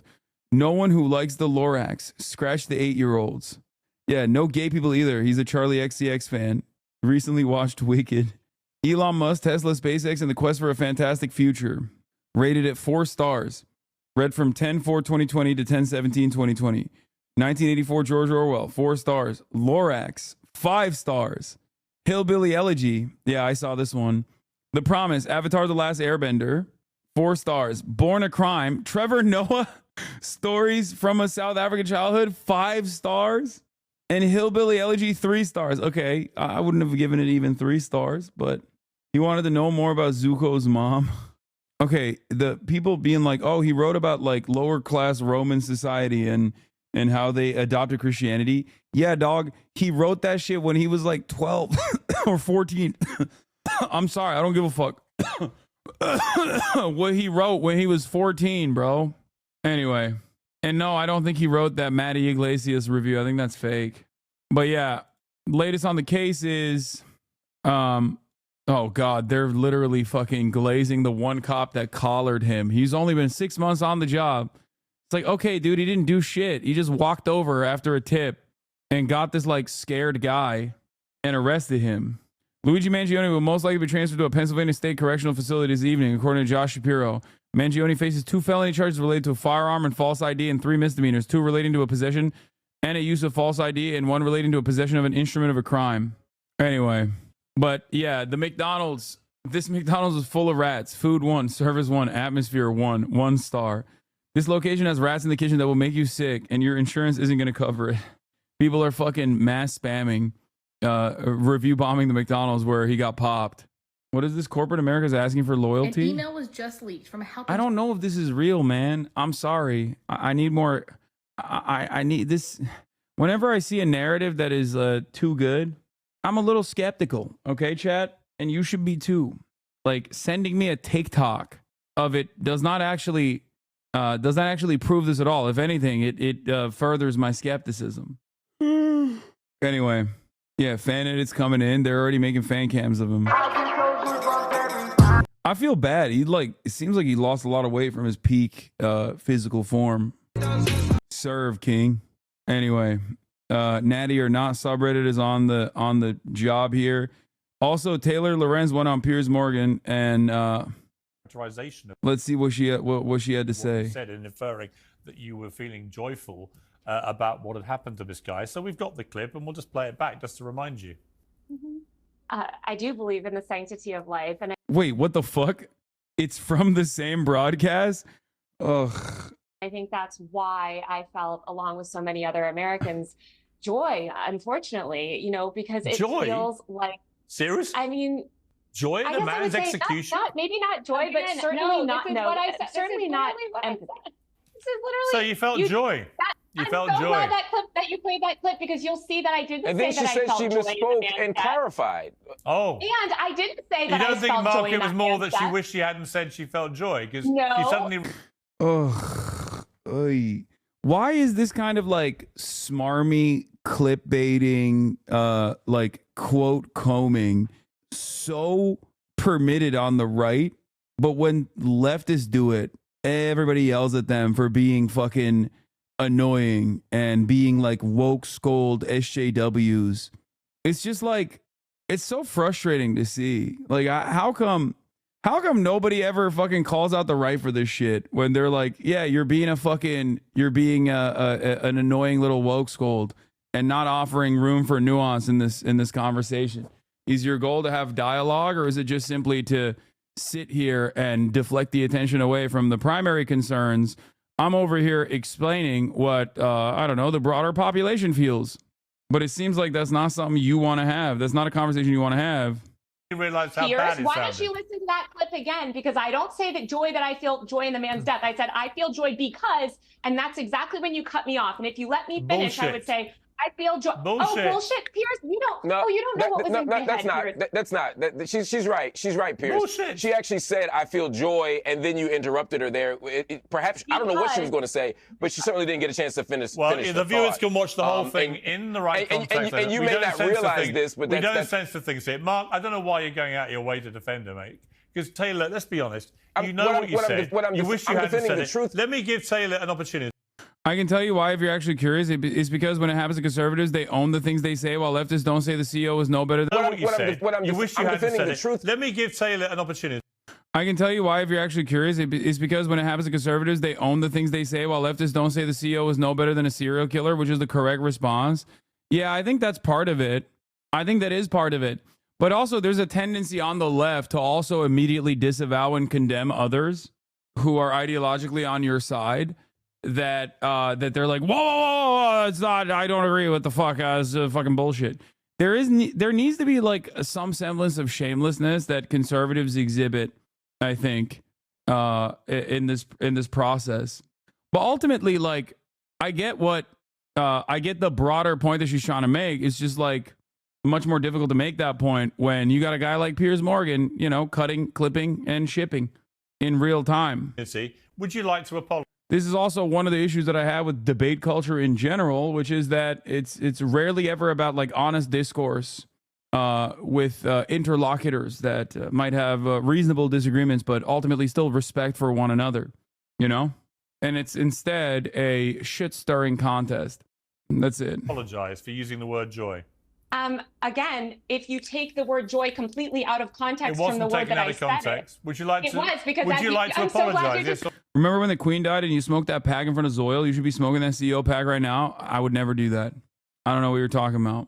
I'm simply someone who is talking about the overarching attitude that people have. What does this have to do with the right, though? I'm confused. Oh, Miss Riz is back, chat. I think it's because people like Taylor clutch their pearls all the time, so it gives Piers the opportunity to go after her when she says something like that. Hell yeah. Miss Riz is one of my favorites. The Queen. She's back and better than ever. Once we banned Sheltered Rosebud, someone had to take her place. Anyway, saying the CEO is no better than a serial killer is completely unproblematic on a moral plane compared to the litany of racist and sexist shit like the right spews regularly, seemingly without pushback. Look at Trump. It's just a failure of counter-messaging against right-wing media that shapes the narrative around things like that.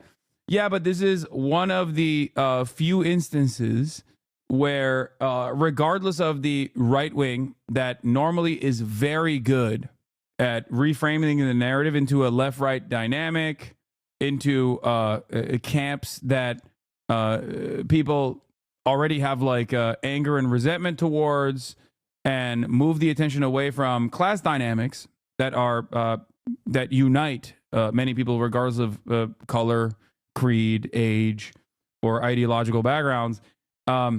This is one instance where people are like, nah, I don't really give a shit. Yeah, healthcare is pretty bad. I don't care that this happened. It's actually awesome that it happened. That's the attitude, at least, that a lot of people have towards this, if that makes sense. And I think ultimately a lot of these right-wing guys that are desperately trying to do their primary function, which is to move the attention away from the anger and resentment that people feel towards CEOs and for-profit healthcare, are kind of falling short of what is necessary because of the very glaringly obvious ways that people have been hurt by this industry. So no. Yes or no? You just played the clip that showed that I said I feel joy because. Yeah, getting bogged down about what you said is exactly what Piers wants in this situation. And I understand that tendency to want to clarify your position. I get it. I'd be trapped in it. I find myself trapped in that same equation regularly. And that's right when you cut me off. So let me tell you what. Is and I know this because I've been on Piers' show. That's why every single time I'm trying to make a point about, like, I don't know, the 700th time that Israel has like bombed a fucking a tent city filled with children, he still always finds a way to reframe the conversation back to, well, do you condemn Hamas? Do you condemn Hamas for October 7? It's like, yeah, that's like, at this point, the condemnations have happened a million times over, Piers. Like, this is, you're just using it as an exit ramp. You're using it as a fucking parachute cord. every time to stop the conversation dead in its tracks. You can make it seem as though you have a valid concern, and sometimes you can make it seem as though you are just simply hypocrisy fishing, right? But that is the purpose of a statement like that. Just like the purpose of a statement here in this process against the guest that you brought onto your show is not to have this meaningful conversation, but instead to simply move the conversation back to comfortable waters. Why I feel joy. I feel joy because people like you who are rich and powerful and on TV and have all the access to all the healthcare privileges in the world are finally being forced to pay attention to the barbaric. I mean, to be fair, Piers is British, so I think he benefits. I don't know if he lives in America or not, but I think even if he was to still be in England, he would benefit from the NHS. Healthcare system that murders tens of thousands of innocent Americans. And that is what I feel joy in, that people like you are forced to confront those systemic problems. It is a thought terminating cliche. That's exactly what it is. That's what I'm joyful. Yeah, I knew it would be my fault as well at some stage. I knew it'd be my fault at some stage. Anyway, she did a good job of let the clip play. You cut her off more than Piers does. No, she turned it around. She redirected it back to Piers, which is good. Okay. Damn, this was a hit tweet. I've identified the McDonald's employee that snitched on the healthcare CEO shooter. 68K. Okay, chatter. Chatter gave me a hit tweet. Respect. The 5 want the death penalty? And good, he's got it. Now, he's a prep school kid. He's politically connected You think in he's ready Maryland. for prison? I don't think anyone's ready, Brian. Maybe you are, Brian, in a different way. But this guy's not I'm Brian, kill me. ready. He's way too soft. He's going to get annihilated on the inside, and good. If he's not going to get the death penalty, maybe someone will do him justice behind bars. That's all I have to say about that. You should stop there. Wait, what? He wants him to get the pedophile treatment in prison? What the fuck? Wait, what? Way too soft. He's going to get annihilated on the inside, and good. If he's not going to get the death penalty, maybe someone will do him justice behind bars. That's all I have to say about that. You should. Oh my God. Damn, dude. What the fuck? They want this guy to be assassinated. Should stop there. Right. And yeah, I think that I'm not gonna lie. I feel like they're not gonna hate on him too hard in prison. You know what I mean? Like, I feel like I suspect he won't be regarded as a bad guy in prison. Like, I don't think that they will. You know, prisoners have immediate family members that are also experience the same problems. I think all he did was shoot a guy. There's gonna be like 50 other dudes who do the same. Yeah. Also, he didn't just shoot any guy. Like, it was politically motivated. I don't think prisoners are gonna be like as invested in bootlicking for fucking billionaires as Jesse Waters is. This is for the stakeholders, inmate says as he pulls out a shiv. Yeah. Even the guards have a grandma or a sister who struggle to get coverage for a basic medical need. Yeah. Will you donate to his commissary? I won't have to because he's going to walk free. My man is going to walk away free. Huh. Do we think that this will hurt the right media to any effective degree? No, they'll forget about it. The next time there's like a major story, people will immediate forget how Jesse Waters called for the extrajudicial prison assassination of the guy who killed a CEO, a for-profit healthcare CEO. I don't think that people will remember it. Some people will. Some people will lose faith, or maybe even like look at the likes of Ben Shapiro a little bit differently. You know what I mean? I think some people will look at Ben Shapiro and maybe even Tim Pool and others a little bit differently after this experience, where they'll be like, next time he says some shit that's a little off color, that is not aligned with my with the way I see the world, I'm going to be skeptical. I'm going to be more cynical.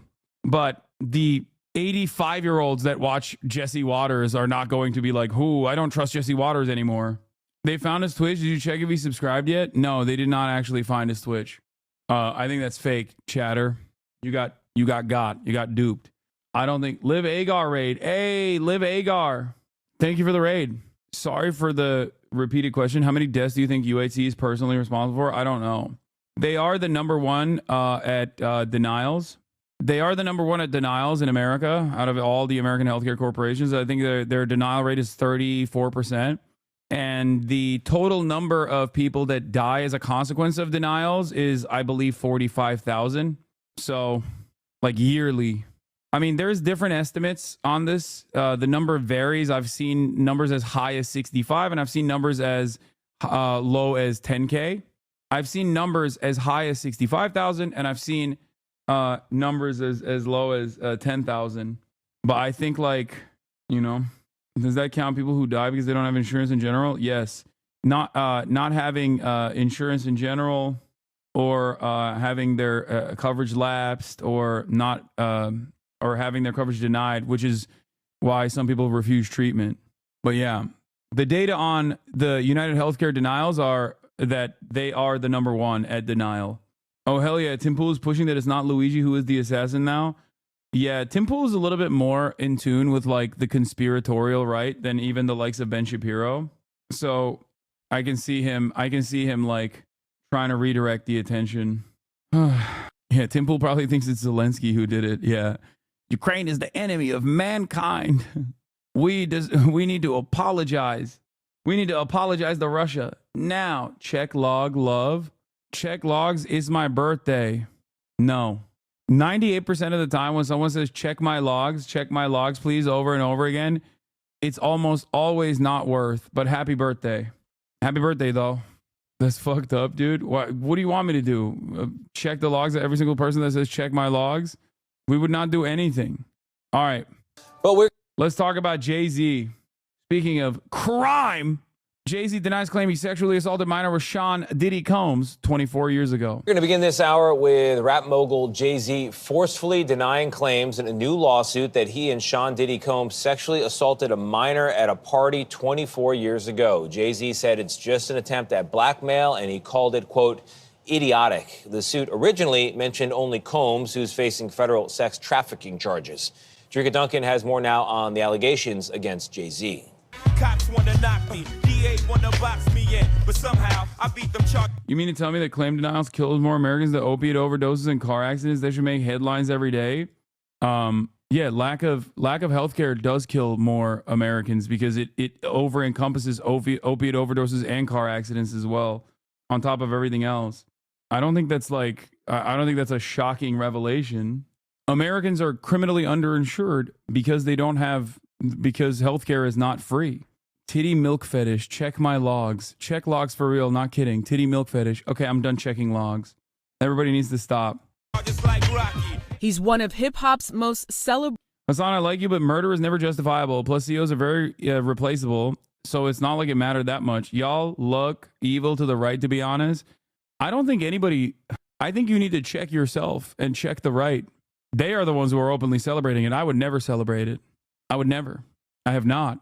I condemn. I do not condone. I condemn.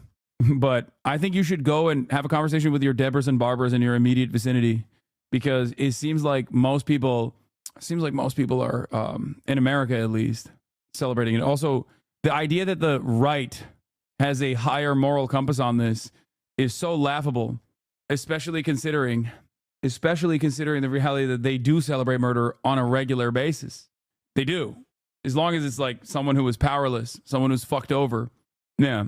They celebrate the murder of a black homeless person experiencing a mental health episode. They celebrate that murder. They're like, this is sick. Fuck yeah.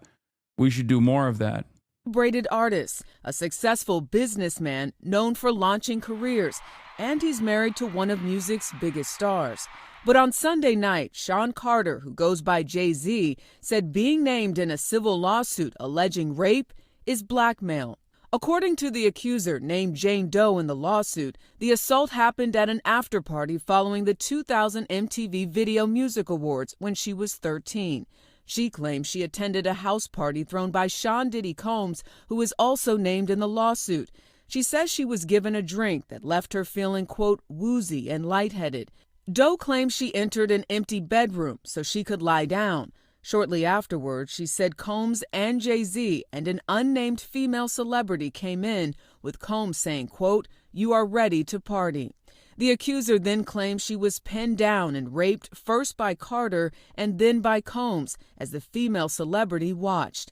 CBS News legal contributor Jessica Levinson.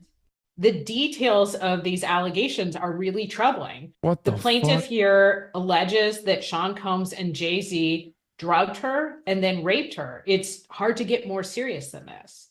In a statement, Carter responded to the allegations and lashed out at Doe's attorney, Tony Busby, calling him a fraud and stating, "I will not give you one red penny, and these allegations are so heinous in nature that I implore you to file a criminal complaint, not a civil one. Whomever would commit such a crime against a minor should be locked away. Would you not agree?" Busby has filed several lawsuits against Combs, accusing him of physical assault and rape after Combs was charged in September with federal offenses, including sex trafficking and racketeering. Combs, who was recently denied bail for a third time, pleaded not guilty and is set to face trial for those charges next May. Combs has denied all wrongdoing, his legal team calling the revised lawsuit shameless publicity stunts. Now, we did reach out. Wow, I wonder if he really did it. What do you think, Hasan? I don't know. I mean, I don't know. I don't have enough information off of this alone. Tony Busby, the same lawyer as the Deshaun Watson situation. I think that, Jay-Z's response is kind of crazy. My lawyer received a blackmail attempt, called a demand letter from a lawyer named Tony Busby. What he had calculated was the nature of these allegations of public scrutiny would make me want to settle. No, sir, it had the opposite effect. It made me want to expose you for the fraud you are, very public fashion. So no, I will not give you one red penny. These allegations are heinous in nature that I implore you to file a criminal complaint, not a civil one. Whomever would commit such a crime against a minor should be locked away. Would you not agree? These alleged victims would deserve real justice if that were the case. This lawyer, who I've done a bit of research on, seems to have a pattern of these type of theatrics. I have no idea how you have come to be such a deplorable human, Mr. Busby, but I promise you I have seen your kind many times over. I'm more than prepared to deal with your type. You claim to be a Marine. Marines are known for their valor. You have none.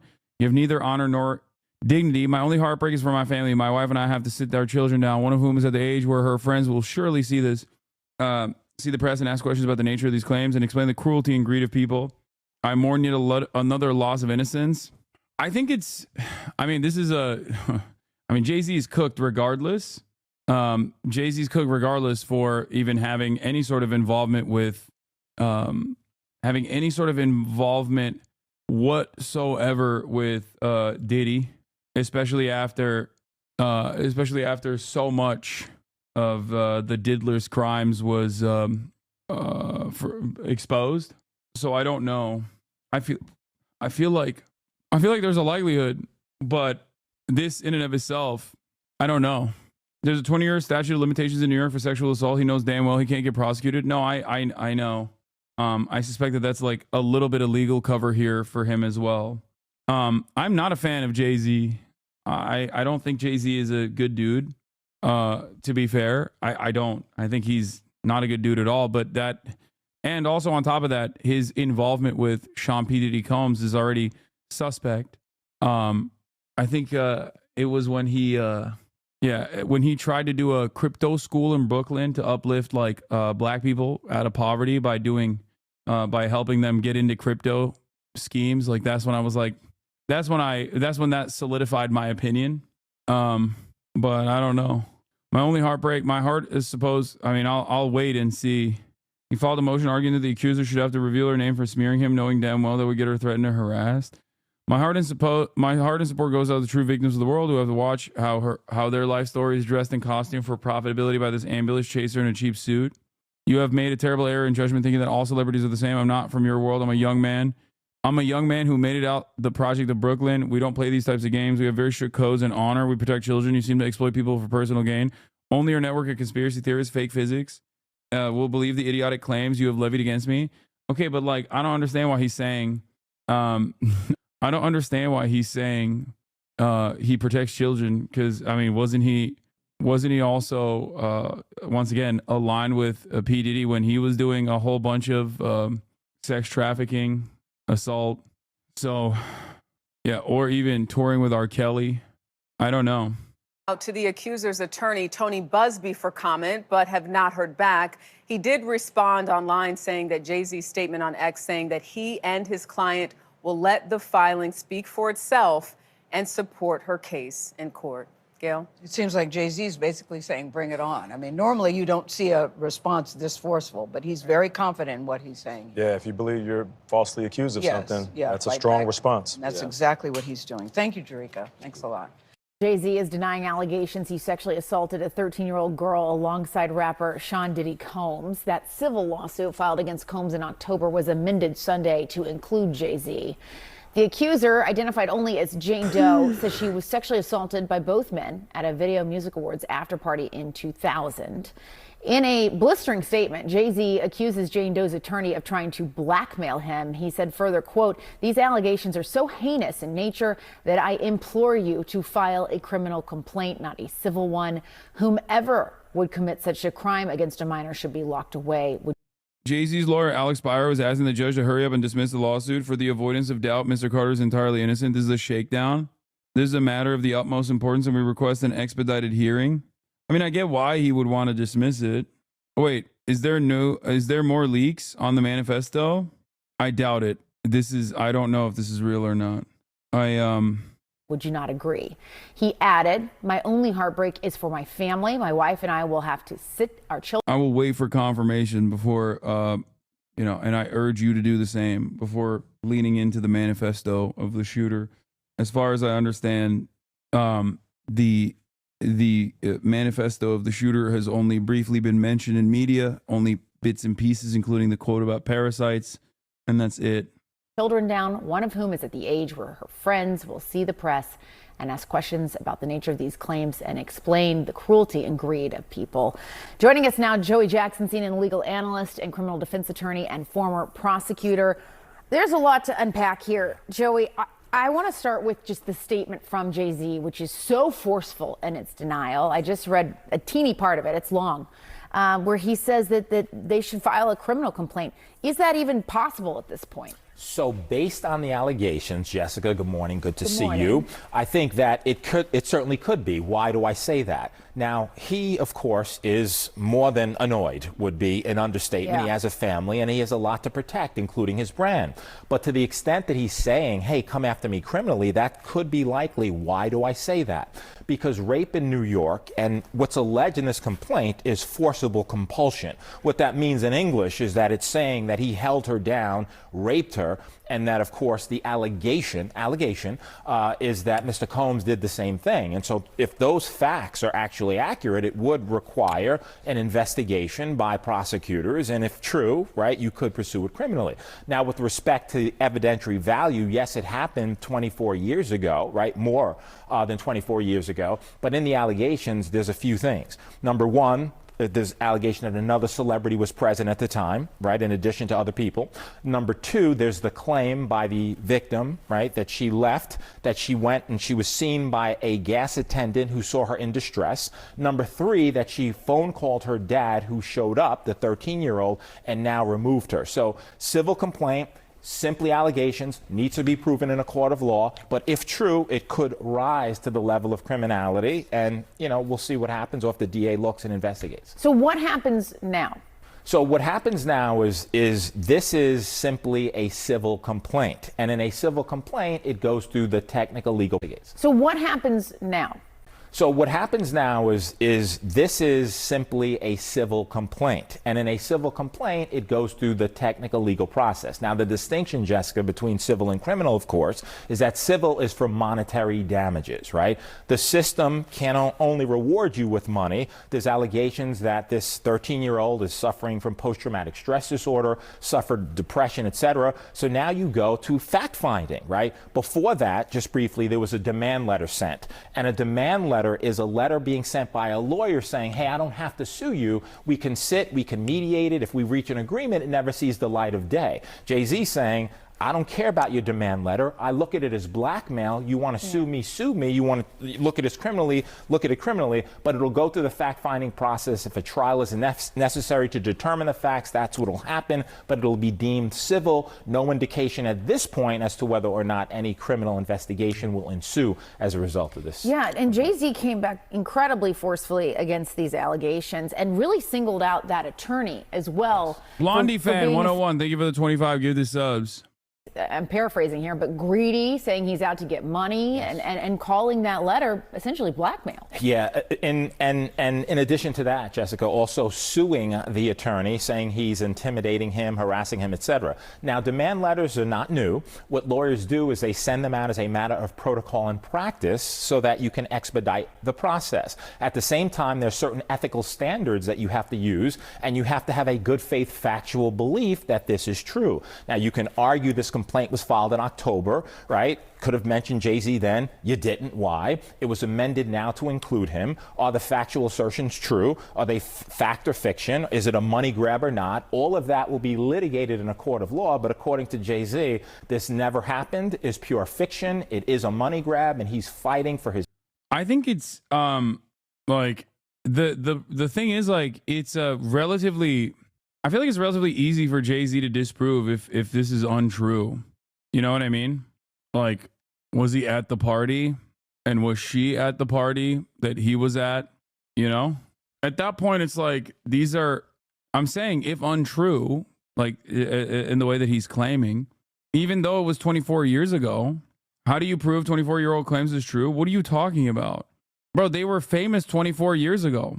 It's not that, it's you know... And also on top of that, usually there are more victims that come forward as well. Quick highlight of the creepy shit Jay-Z has done. Yeah, I mean, look, I'm not a fan of Jay-Z. I think a lot of this stuff is just people, you know, I'm bringing up other things like the fact that he groomed Beyonce. I guess she was very young when they first met. But I don't know anything about this process to make a straightforward assessment. You know what I mean? His name, reputation, and certainly... Like, I feel like these are, you know, these are very significant. Then you are unlike CNN, who are clearly a fan of Jay-Z weirdly. No, CNN is a fan of anybody rich and powerful. Where he was famous, if he wasn't there, it'll be discoverable, but not the 13-year-old's whereabouts. There is no way there's data on that. Her location will almost certainly not be recorded adequately unless Discovery somehow finds a photo or video. One, Sean P. Diddy Combs, notorious taper of all things. That's number one. Number two, they mentioned the fact that her father actually got involved and got her out of the party. So those two reasons alone are enough evidence. Like, there's enough to at least start the discovery process to figure out if she was there. Yeah, there are multiple witnesses at that point. Innocence and justice in his view, which is he didn't have anything to do with it. Yeah, and you touch on point two that I wanted to ask you about, which was that this was an amendment to this already existing lawsuit. What are people to take away from that? The fact that they're coming back and adding to this now with this specific name. Yeah, you know, Jessica, so it depends. That's and apparently there's a third unnamed female celebrity involved as well.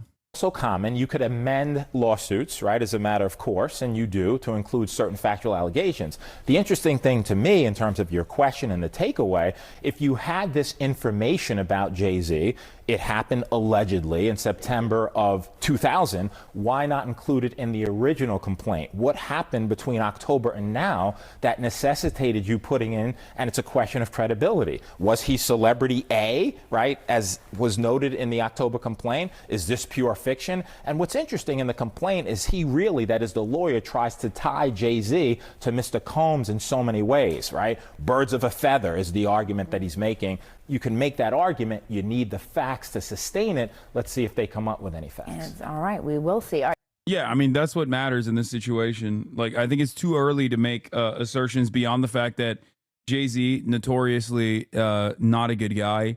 Diddy, obviously very bad guy, and now legally liable for a bunch of the bad shit that he did.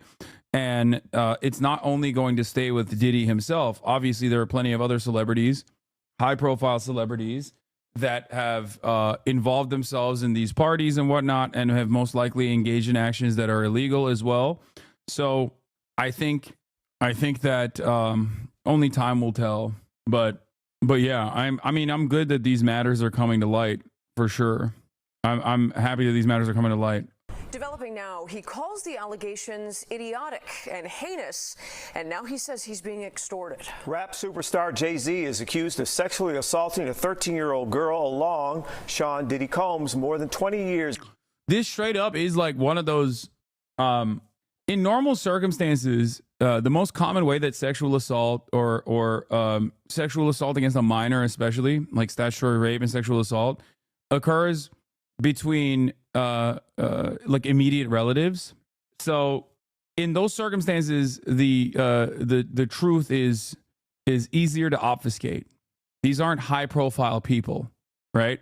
And obviously, for the most part, when wealthy people engage in these sorts of actions at these parties and whatnot, for a very long time, I think people have been able to people have been able to shelter themselves from any sort of legal scrutiny. Okay, but when one major power player gets exposed, they bring down a lot of other people with them as well, unless it's Jeffrey Epstein, in which case the power players involved are entirely too powerful, and therefore they can escape additional legal scrutiny. I don't think that the likes of JAYZ and many others who have involved themselves with Sean P. Diddy Combs are going to be able to shelter themselves from legal scrutiny in the same vein, because they're not Bill Clinton. You know what I mean? So I guess what I'm saying is that there is more paper trail and more documentation readily available in a situation like this than the ways in which sexual assault against minors usually happens. So I think that we'll see more information. Years ago. The news comes after an amended lawsuit was refiled yesterday. The civil complaint and like this would not even be a question if JAYZ had not involved himself with P. Diddy so openly and so actively. Does that make sense? Like people would just be like, people would, I think, be infinitely, they would be readily available to dismiss such accusations as smears or as someone who's like trying to blackmail you. But you're kind of fucking caught dead to rights when you are so closely involved with the likes of Sean P. Diddy Combs, and also on top of that, he has been caught dead to rights already, and he is already going through a legal process for his crimes. Initially filed against Combs in October, now names JAYZ as a co-defendant. Claims the two took turns sexually assaulting the teenager, then unnamed, at a private party after the MTV. There were two famous rap artists from New York. That's not guilt. Everybody knew Diddy. No, there's a difference, I think. TV Music Awards in 2000. Joining us now to talk about these explosive allegations is legal affairs journalist Megan Cuniff. Megan, thanks for being with us. Thanks for having me.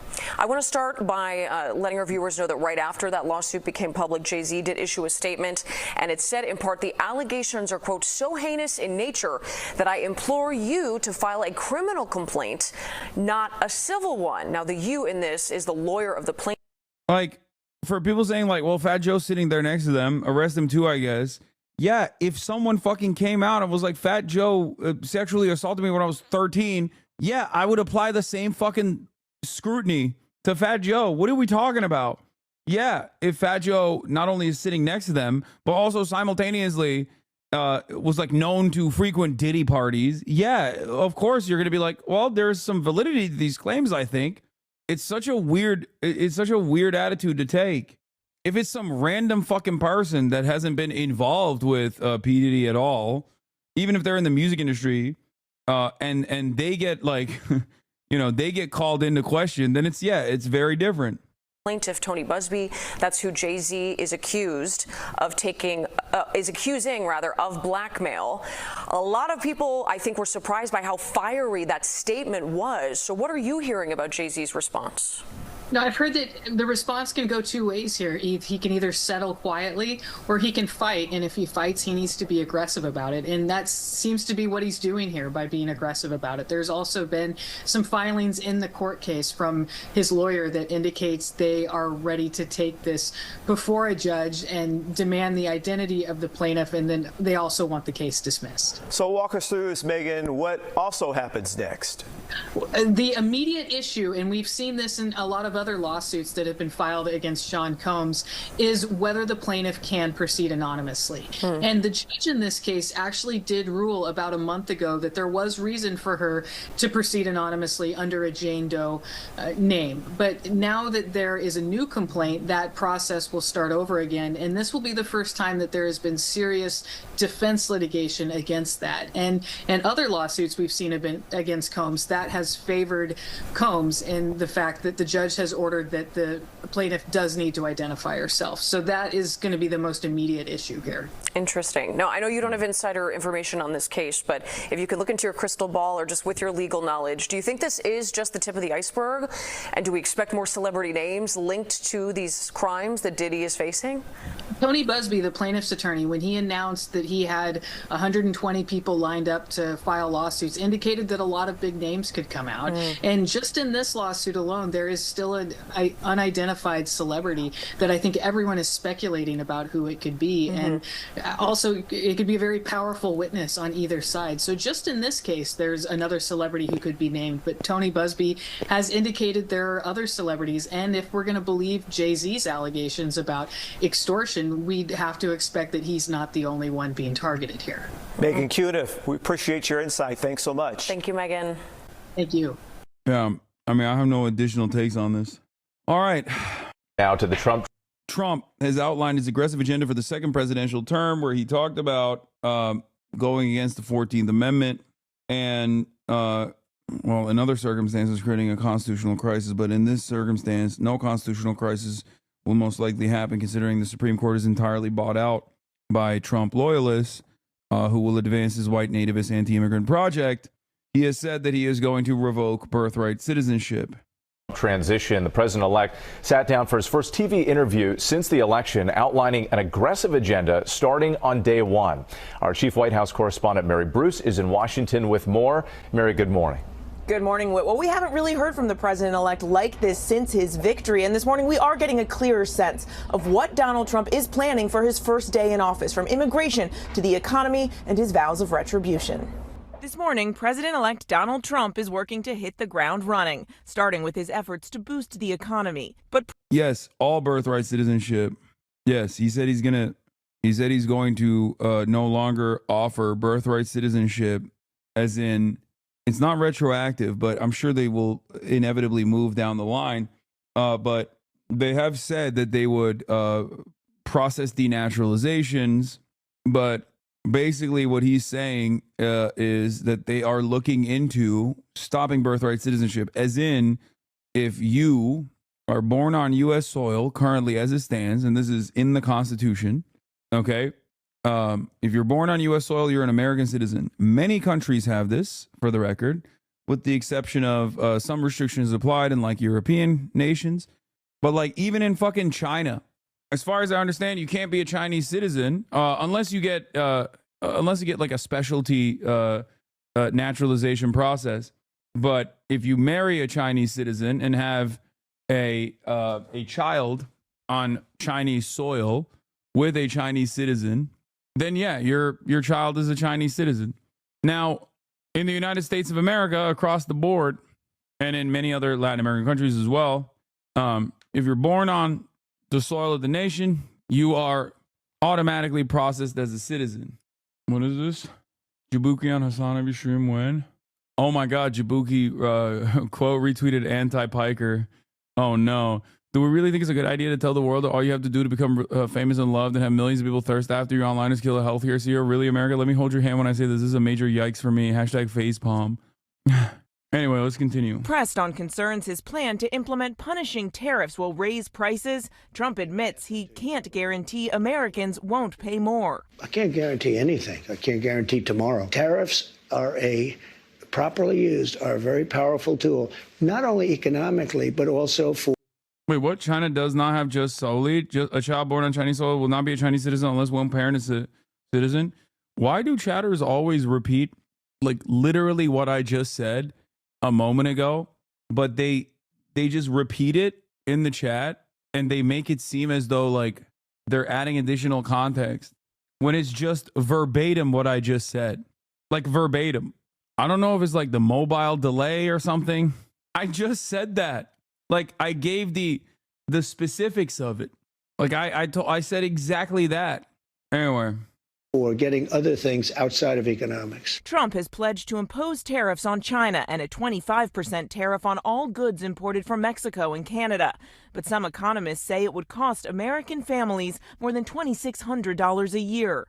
And on immigration, Trump confirming his plan for mass deportations, starting with convicted criminals, but ultimately saying they could include any immigrants in the country illegally. I think you have to do it, and it's a very tough thing to do. But you have to have, you have rules, regulations, laws. They came in illegally. Even if they have children that are U.S. citizens. I don't want to be breaking up families, so the only way you don't break up the family is you keep them together, and you have to send them all back. Trump confirming his plan to try to end birthright citizenship on day one, even though it's enshrined in the 14th Amendment, suggesting he may try to amend the Constitution. We're going to have to get a change. We'll maybe have to go back to the people, but we have to end it. One group that could be protected under his plan, the so-called Dreamers, undocumented immigrants who came to the U.S. as children and have lived here most of their lives. In many cases, they become successful. They have great jobs. In some cases, they have small businesses. Some cases, they might have large businesses. And we're going to have to do something with them. I think we can work with the Democrats and work something out. And when it comes to his campaign promises to seek revenge against his opponents, Trump says he will not direct his administration to pursue. One is the kids in cages guy. Yeah, now he has another better solution, I guess, a less violent solution, which is mass deportation of the children and the parents. That's what he's saying.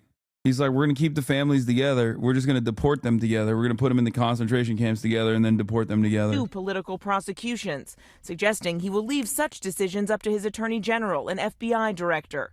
I'm really looking to make our country successful.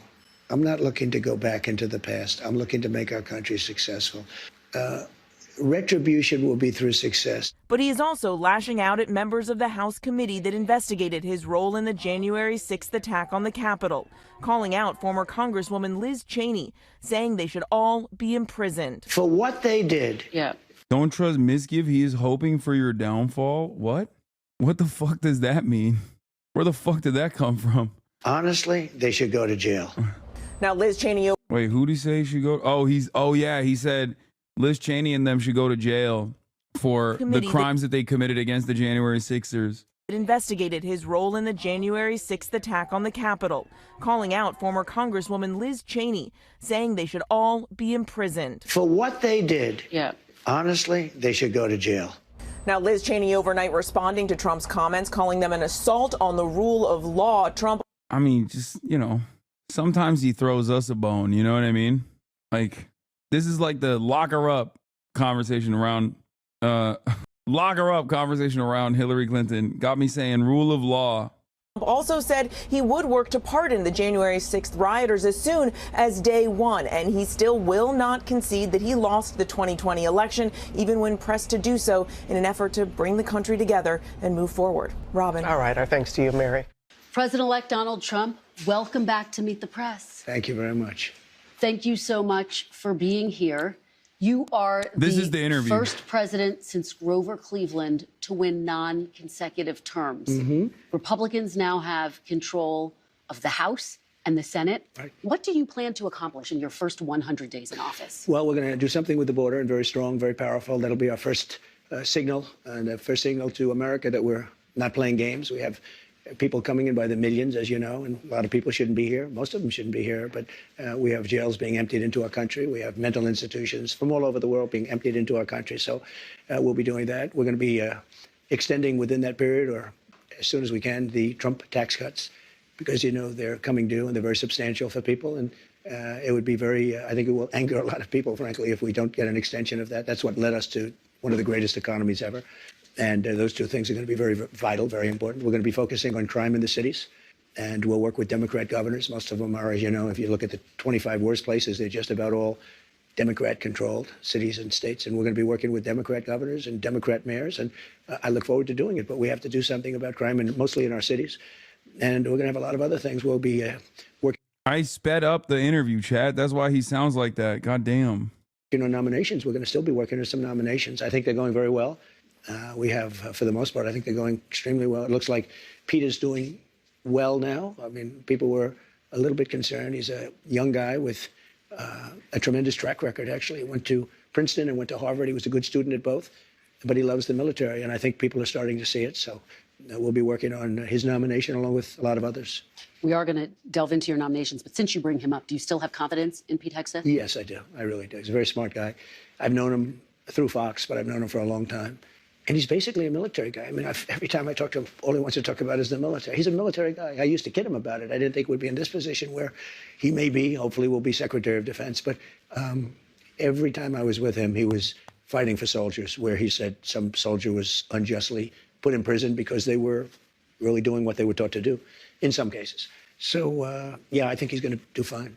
The fact that there are these allegations against him, misconduct, sexual misconduct, heavy drinking, the fact that he said to some senators reportedly he'll stop drinking if he gets this job, does that worry you? No, I think that Check Peace Tattoos, bro. We know. Check what he has said about Muslims. He is a fucking psycho. And by the way, his interactions with Trump that were successful revolve around him getting Eddie Gallagher off. Okay? A war criminal so bad that his own unit was fucking up the sights on his goddamn scope so he couldn't successfully assassinate children. Okay? Do you know how difficult it is to investigate a decorated troop for war crimes successfully in the American military? Are you kidding me? You have to be a truly atrocious, a truly heinous sociopath. You have to be a literal fucking serial killer. The entire process of the American military is to get grunts to do horrifying, violent shit. And those guys literally turned around and were like, this dude is a real monster. None of what I'm saying is an exaggeration. Okay? None of what I'm saying is an exaggeration. He literally stabbed a fucking detained ISIS 16-year-old to death while he was apprehended, while he was zip tied. Like, straight up war crime. Like, that is, you might not agree with it. You can be like, oh, he's ISIS, who gives a fuck? But like, it's a literal war crime. You cannot do that. Okay? Yeah, his unit reported him because they were afraid of him. And you know what happened? The American military went through the process and then was like, okay, this guy is a real bad guy. This guy is a real bad guy. He's too bad, because our job is to make bad motherfuckers. Okay? Our job is to make bad motherfuckers do bad things. And even for us, there is a line. There is a limit. And Eddie Gallagher was that limit. But Pete Hegseth went to Donald Trump and was like, you have to pardon this guy and you have to give him his medals back. And Trump was like, sure, say no more. That is the Pete Hegseth, Fox News reporter, Donald Trump connection. Gallagher was accused of multiple offenses during his final deployment in Iraq and during the battle for Mosul. The most prominent accusation, the best attested to, was the murder of a prisoner of war, a war crime. Khaled Jamal Abdullah, a captured 17-year-old fighter of the Islamic State, was being treated by a medic. According to two SEAL witnesses, Gallagher said, he's mine, over the radio, then walked up to Abdullah and allegedly proceeded to stab him with his hunting knife without explanation. Gallagher and his commanding officer, Lieutenant Jake Portier, then posed for photographs of them standing over the body with some other Navy nearby SEALs. Gallagher then text messaged a friend in California a picture of himself holding the dead captive's head by the hair with the explanation, good story behind this, got him with my hunting knife. Prosecutors alleged that Gallagher's sniper work during his 2017 deployment became reckless and bloodthirsty. It's not prosecutors alleging this. It was his own unit that revealed this information to the prosecutors, to a higher up. He was such a fucking rapacious sociopath, so bloodthirsty, that his own unit was like, nah, this is too much. A literal serial killer. He allegedly fired his rifle far more frequently than other snipers, according to testimony. The other snipers in the platoon did not consider him a good sniper, and he took random shots in the buildings. Other snipers said they witnessed Gallagher taking at least two militarily pointless shots, shooting and killing an unarmed elderly man in a white robe, as well as a young girl walking with other girls. Gallagher allegedly boasted about the large number of people he had killed, claiming he averaged 3 kills a day over 80 days, including 4 women. Gallagher was also reportedly known for indiscriminately spraying neighborhoods with rockets and machine gun fire with no known enemy force in the region. A charge of obstruction of justice was brought against Gallagher for alleged witness intimidation. According to the claim, Gallagher allegedly threatened to kill fellow SEAls if they report his actions. The Navy cited his text messages attempting to undermine the investigation. So all of that aside, they still were able to get him on some of this stuff. This is just like the tip of the iceberg. The case was considered to be difficult because the Navy, they still were able to get him on some of this stuff. This is just like the tip of the iceberg. The case was considered to be difficult because the Navy did not begin a formal investigation for nearly a year after the reports were made. And by then, much of the physical evidence, such as the bodies of those alleged to be killed by Gallagher, were not recoverable, for the record. The prosecution's case relied largely on eyewitness testimony, which the defense sought to discredit as merely that of spiteful malcontents who disliked Gallagher's gruff leadership style. Now, why am I talking about this? Like I said, because Gallagher was proven innocent. The prosecution's main witness said he made up the story just to defame him. That is insane. There is literally photographic evidence. What the fuck are you talking about? Dude, that is insane. Is Pete Hegseth in the chat? No, the main witness for the prosecution. Did you even see the court case? Yes, I literally listened to members of his platoon openly talk about changing the optics of changing the sights of his weapons, like fucking up his rifle optics, specifically so that he would not be able to target random women. And no, he was not found innocent. He had to be pardoned by Donald Trump. Hunter told reporters that he intended to ask for a presidential pardon if Gallagher was convicted. According to anonymous administration sources, the Justice Department was reviewing Gallagher's case in preparation for a possible pardon from President Trump. This potential pardon was hotly criticized in the Washington Post opinion pages. During a podcast interview, Hunter said that he himself had posed for pictures of dead enemy combatants and American artillery fire had killed hundreds of Iraqi civilians in and around Fallujah. Now, what's really interesting about Duncan D. Hunter is that he's also a criminal.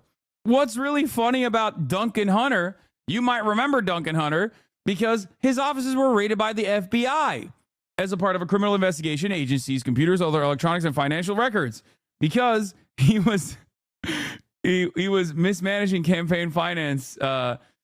He was in violation of campaign finance law, and he had converted tens of thousands of dollars of campaign funds from his congressional campaign committee to personal use to pay for family travel, flights, utilities, healthcare, school uniforms, tuition, jewelry, groceries, other goods, services, and expenses.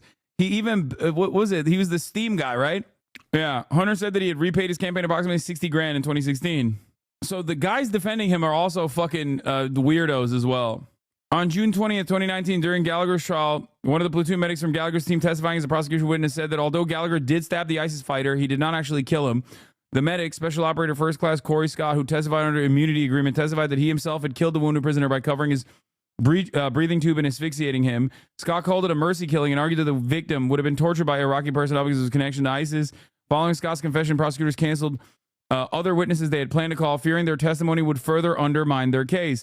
Prosecutors were taken by surprise in Scott's testimony, since the medic had never given this version of events to them or Navy investigators. This account was also contrary to the statements of at least 7 other SEALs from his own platoon.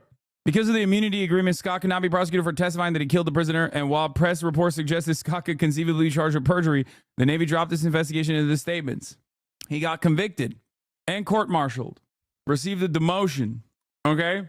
Anyway, the point is, the president intervened. The clemency decision ended up moot. In November 2019, President Trump announced that Gallagher's demotion would be reversed. Why did he do this? Well, I'll tell you why he did this. Because Pete Hegseth. Pete fucking Hegseth. Fox News' very own doorbuster, Pete Hegseth, was in Trump's ear and convinced him to pardon and intervene in this process and to pardon Eddie Gallagher. And not only pardon him, but also give his medals back. Anyway, Pete Hegseth also famously is a rapist. Like, straight up. He sexually assaulted a woman who was inebriated and could not consent, was drugged and could not consent. And it was reported as such in the police report that was filed at the time. He packed it up by, settling out of court, giving money to this person, this victim. Pete Hegseth was such an obvious abuser that his own mom sent him an email. Okay? His own mom in 2018 sent Pete Hegseth a fucking email. Stop lying. What are you talking about? I'd like that the Republican, like, Pete Hegseth defenders basically just have no counter to this. His mom took it back. I'm getting there. Okay? But that's not a lie. To say that Pete Hegseth's mother accused her son of mistreating women for years is not a lie. You can't say that's a lie. That literally happened. Like, yeah, and then she said, no, he's different now. He's changed. You can't say that something is a lie when it's just not a lie. That is not a reasonable defense. Doors open. Anyway, I think what is shocking overall is the fact that she even sent this email to her son. Okay? It is shocking that she even sent this email. A mother sending this email to their son is damning enough. Yeah. Now that her son could potentially become defense secretary, she's like, oh yeah, just kidding. He's changed. He's different now. On behalf of all the women, I know as many, you have abused in some way, I say, get some help and take an honest look at yourself, Penelope Hegseth Roth, stating that she still loved him.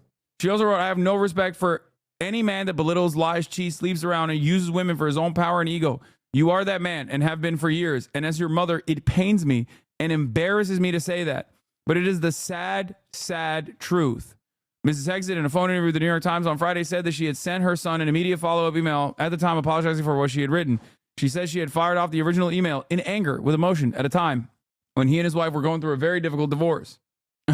In the interview, she defended her son and disavowed the sentiments she had expressed in the initial email about his character and treatment of women. This is crazy. Like, disappointing your own mother is like, is a generational L. Yok, hayır bilmiyorum. Herhalde getirdi her şey. Evet. Tamam. Kapıyı kapatabilirsin. Did we already discuss the UHC assassin or no?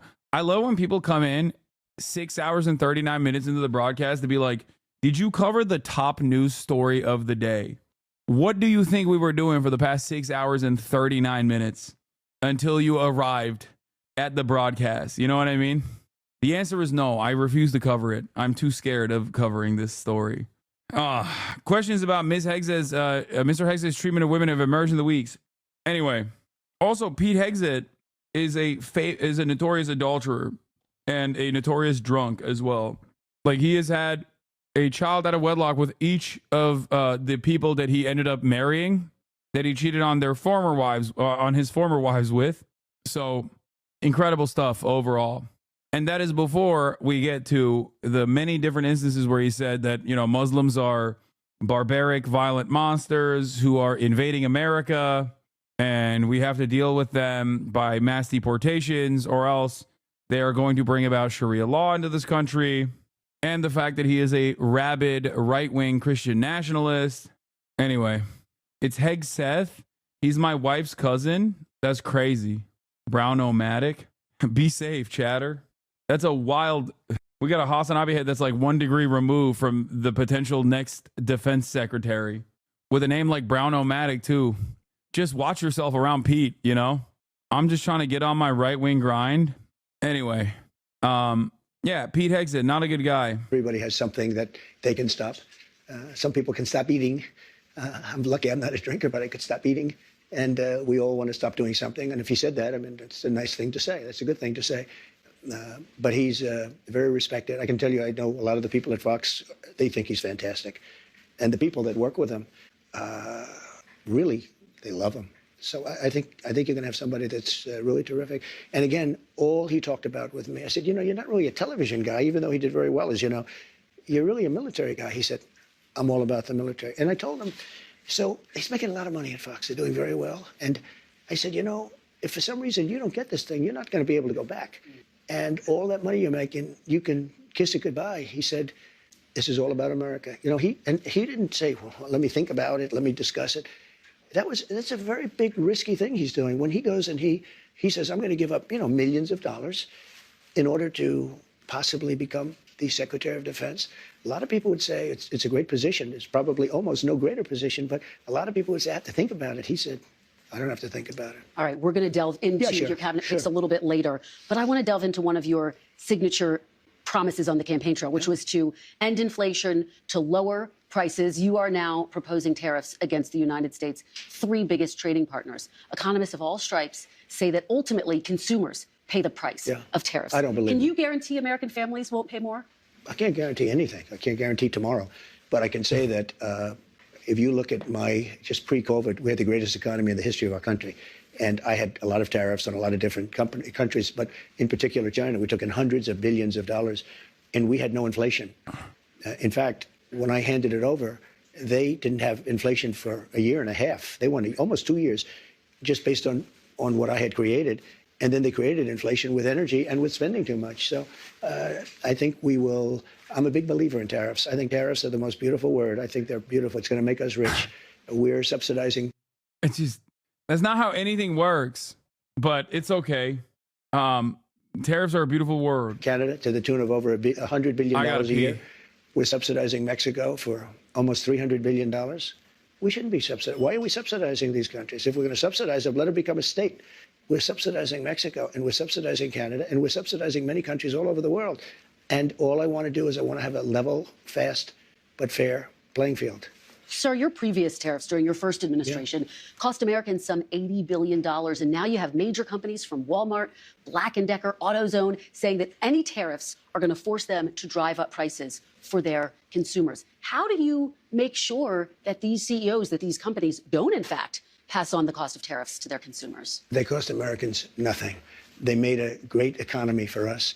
They also solve another problem. If we were going to have problems having to do with wars and having to do with other things, tariffs, I have stopped wars with tariffs by saying, you guys want to fight, it's great, but both of you are going to pay tariffs to the United States at 100%.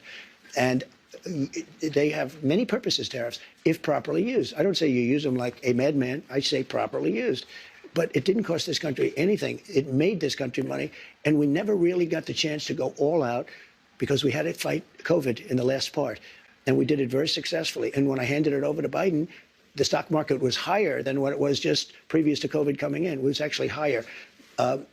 Tariffs are properly used, are a very powerful tool, not only economically, but also for getting other things outside of economics. Well, again, prices did go up on some goods in your first administration, washing machines, tires. Will you punish CEOs? Let me just explain to you. No. You mentioned washing machines. So you look at Whirlpool in Ohio. I got a call from Jim Jordan, one of the greats, congressman from Ohio. And he said, they're going out of business because South Korea and China are dumping washing machines into our country. And I put a 50% tariff on the washing machines coming in from China and South Korea. They're dumping it. They're dumping the washing machines. Korea. And Whirlpool and the companies that made washing machines, which are based in Ohio, largely based in Ohio, went through the roof. We saved thousands of jobs, tens of thousands of jobs. They were all going out of business because they were dumping washing machines. And when I put the tariffs on, they became successful. Okay, that is an example, and I don't know how successful this was, and I think it still ends up rising. It still ends up raising the cost, but that is an example of a directed tariff for a competitive manufacturing business that already exists in the United States of America. It still would most likely end up raising costs overall, but that's not necessarily a bad trade protectionist policy. This is exactly what I mean when I say there are certain ways of doing tariffs that I'm not going to disagree with off the jump. Okay. However, broad tariffs to 55% of all trade, like to our top three trade partners across the board, is insane. It will destroy the American economy. Okay. Because there are like raw materials that we simply do not have in the United States of America, for example, that we need to get from elsewhere. Okay, like it will inevitably raise the price of everything. It will raise the price of all goods, because I say this as someone who obviously, as you guys know, uses American manufacturing in my garments. These are union hands that touch the shirt that I'm currently wearing and many others that you can purchase at ideology.shop. However, even in that situation, there are probably certain products in the garments manufacturing business that they are still getting from Canada or Mexico or China, like wool. You know what I mean? In that process, the price of the garments that they're manufacturing in the United States of America, okay, will still increase. Did I say it wrong? Why is everybody making wool? How do you say it? Am I saying it wrong? I'm ESL. What? Okay, whatever. Stop making fun of me. You guys are lame and annoying. Okay, speak 2 languages and then we'll talk, okay? Oh, I'm sorry. I'm sorry that I'm fucking bilingual. Monolingual chatters chirping in the chat. You can't even speak English good enough, okay? Anyway, xenophobia coming through. Exactly. Yeah. Speak English well enough. I know. Anyway, where was I? You knocked me out of my train of thought. You sons of bitches. So my point is, even if someone is using American manufacturing, it will still drive up the cost of goods if there's like broad across the board tariffs. Successful businesses. No, it didn't. Not only didn't it cost people, it made our country stronger and more powerful, and it kept jobs. But how do you make sure that consumers don't wind up paying more? Will you punish CEOs who try to pass the cost of tariffs on to their customers? Well, the market's going to take care of it. I mean, actually, the market takes care of it. And if it doesn't, we adjust it somewhat. But in the case of Whirlpool, or let's say companies that made washing machines, they were all being put out of business by the dumping from, in particular, South Korea and China. And when I put the tariffs on, very substantial tariffs, although peanuts compared to what people do to us, what countries do to us, it became a very, very powerful, successful company. Now, let's say I didn't do the tariffs.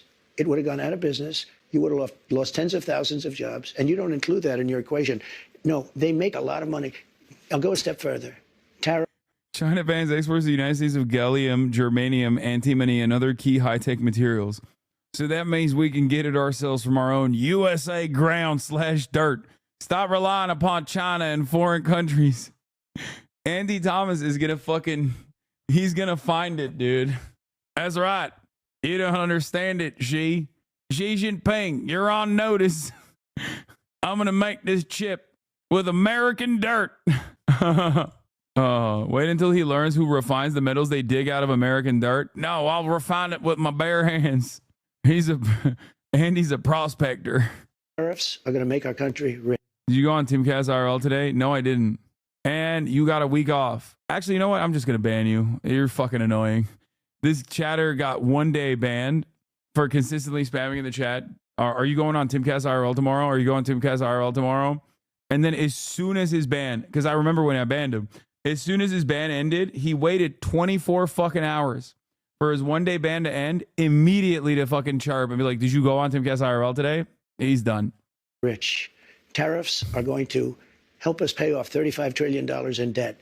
Tariffs are going to make our country safe because China, as an example, doesn't want to play games with us if we're going to do tariffs on them. They don't want to play games. And we have a lot of games being played on us right now. Well, I think, and that takes me to my next question. Yeah. Are you actually going to impose these tariffs, or are they a negotiating tactic? Well, I'll give you an example.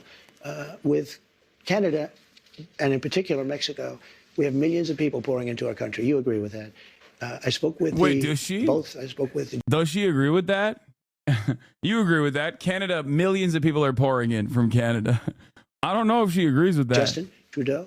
In fact, he flew to Mar-a-Lago within about 15 seconds after the call in. Yeah. He was at Mar-a-Lago. We were having dinner talking about it.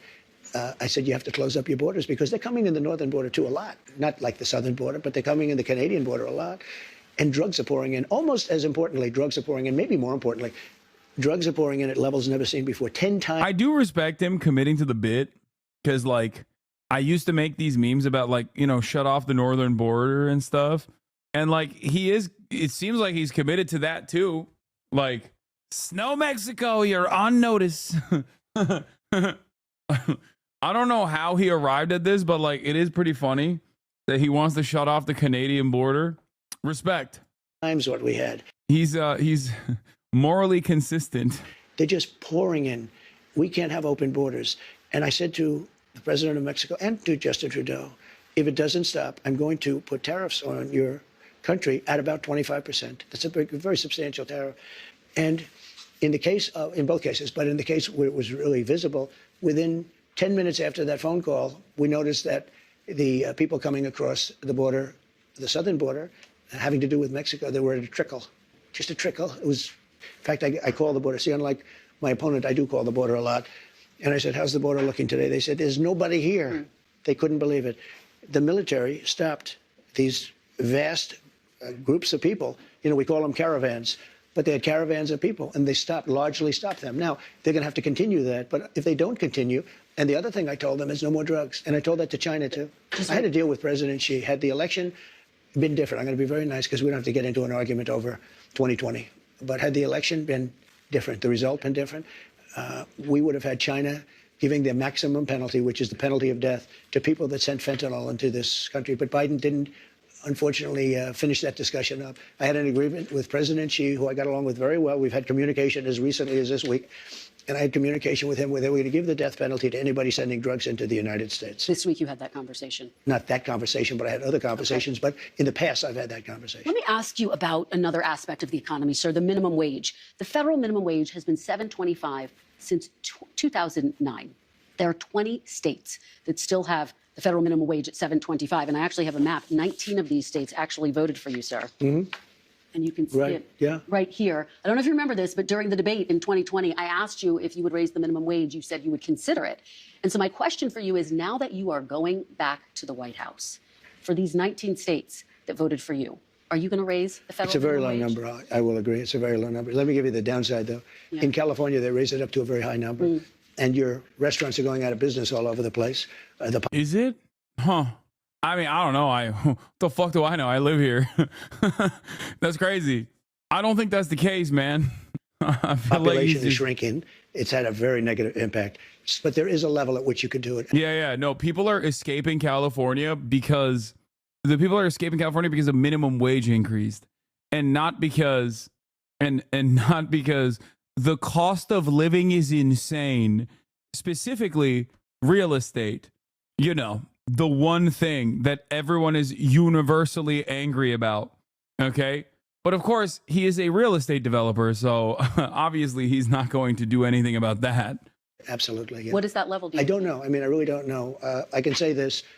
You have a lot of businesses that are open and thriving because of the lower minimum wage.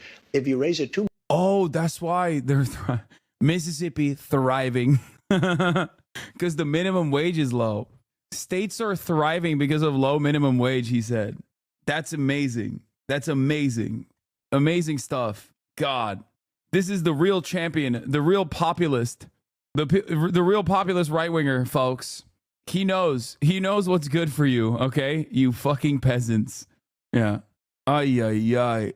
I wouldn't say the one thing people are mad about. People seem to be pretty upset at health insurance. Yeah, I mean, health insurance and housing, like those are two major pressure points. You don't understand. An anti-minimum wage conservative think tank with a vague, unassuming name said that California has lost fast food jobs since the minimum wage hike. Yeah, but Donald Trump doesn't fucking read those things. What are you, crazy? He doesn't. He can barely read. I don't think he's literate. He's just saying. He's just basically fucking, shooting from the hip here. Too much, and you understand this. If California went crazy.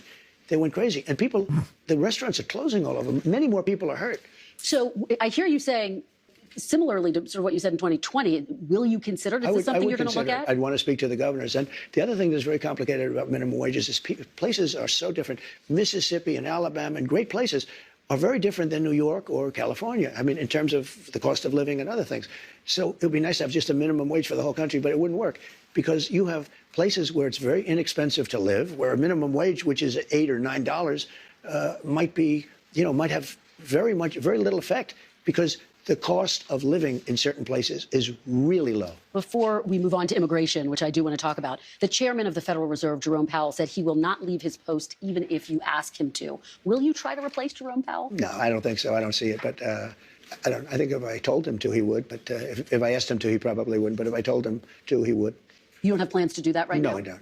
Okay, let's talk about mass deportation, one of your big agenda items. You've talked about prioritizing people who have criminal histories. Correct. But is it your plan to deport everyone who is here illegally over the... Let's talk about mass deportation, one of your big agenda items. You've talked about prioritizing people who have criminal histories. Correct. But is it your plan to deport everyone who is here illegally over the next 4 years? Well, I think you have to do it. And it's a very tough thing to do.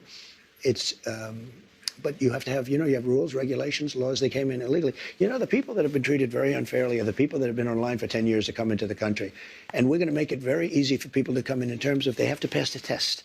They have to be able to tell you what the Statue of Liberty is. They have to tell you a little bit about our country. They have to love our country. They can't come out of prisons. We don't want people that are in for murder.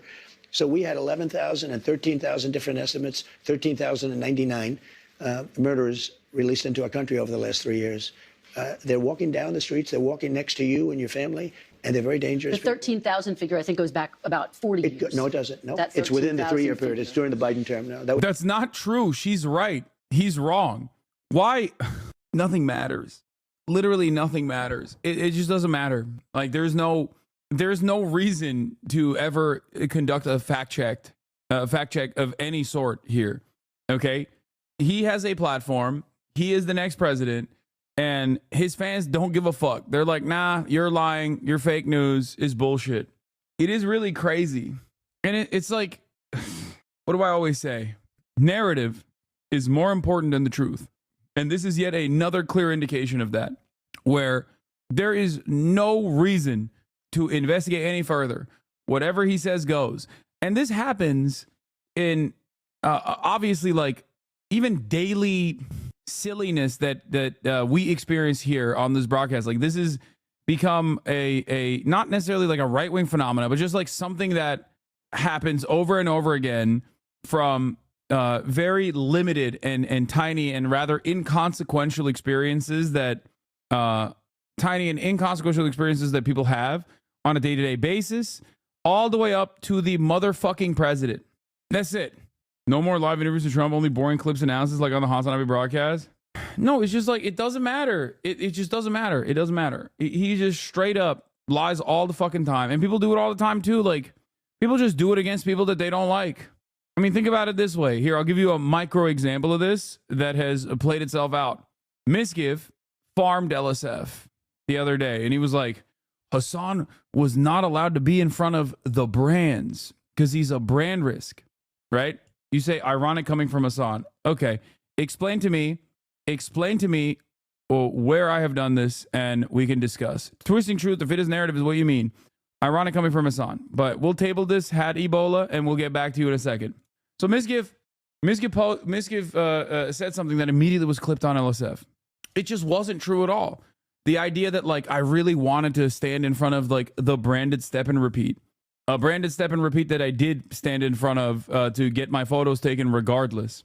Like nobody cared. People were just like, oh, this goes along with an overarching narrative. I don't like Hasan, so I'm just going to be like, yeah, this is real. He wanted to really be in front of the step and repeat, and he was desperately trying to be in front of the step and repeat, but like they just wouldn't let him. Okay?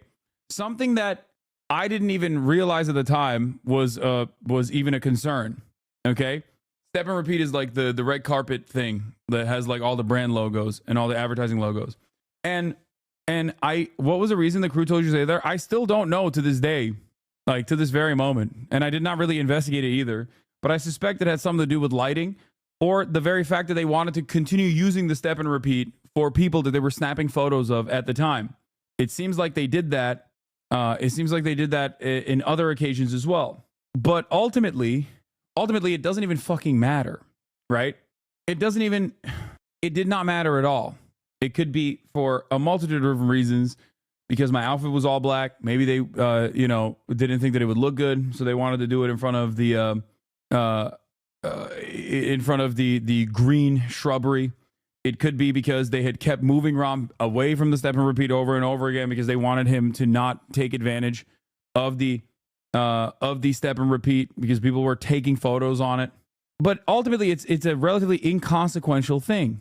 Okay, ironic coming from Hasan. Nuke Staku covers it best. Oh my God, ew. Nuke Staku covers it best. You should have a little bit more shame. First of all, be a man. Okay, be a man. Number one. If you have your own personal convictions, tell me what it is. Tell me what the issue is. Instead of being like, I am going to let another, drama YouTuber make my case for me. You should have your own personal case. But what makes this even funnier is that the person that you are bringing up is like some fucking weirdo Israel defender and also lolicon enjoyer with a VTuber avatar. Like, have an independent thought. And even if you're not going to have an independent thought, the very fact that you would point to a guy like this is fucking hilarious. Have some decency, man. He also tried to bait people into saying racial slurs via TTS donations. Lots of VTubers had to deal with it. Yeah. The one guy that he pointed to was a VTuber that every other VTuber fucking despises. Anyway, You'll never believe who believed that misgive clip and shared it on his podcast today. Let me guess, Ethan Klein, my former podcast co-host, who is dialed in and laser focused on all of the important news stories of the day. Your ex-co-host ate that up, and his crew was like, I don't think that's true. And he said, there's no other explanation. None whatsoever. So anyway, this is my point. My point is, narrative is more important than the truth. Narrative is more valuable than the truth. It does not matter. And people, when they realize what the truth is, okay, why are we talking about your purifier again? Why give a fuck about your outfit in LA drama? This shit makes me want to leave instantly. Okay, I don't know if you understand how personal analogies work, but if you want, I can dive into the importance of sometimes covering like minutia that is personally involved, just for, you know, people to understand the broader point here. Sometimes I like to pull it back.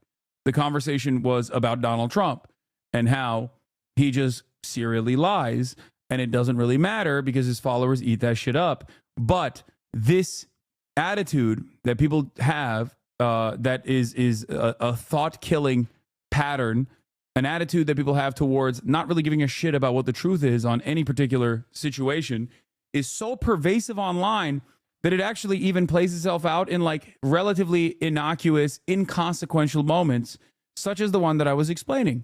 It was an example. I was using it as an example, a personal example. From small to large, it's just something that happens all the time. Does that make sense? And it is very frustrating, and I don't know how to deal with it in general. I don't know what we do. That was a fiction that they put that out. This was done by the Border Patrol.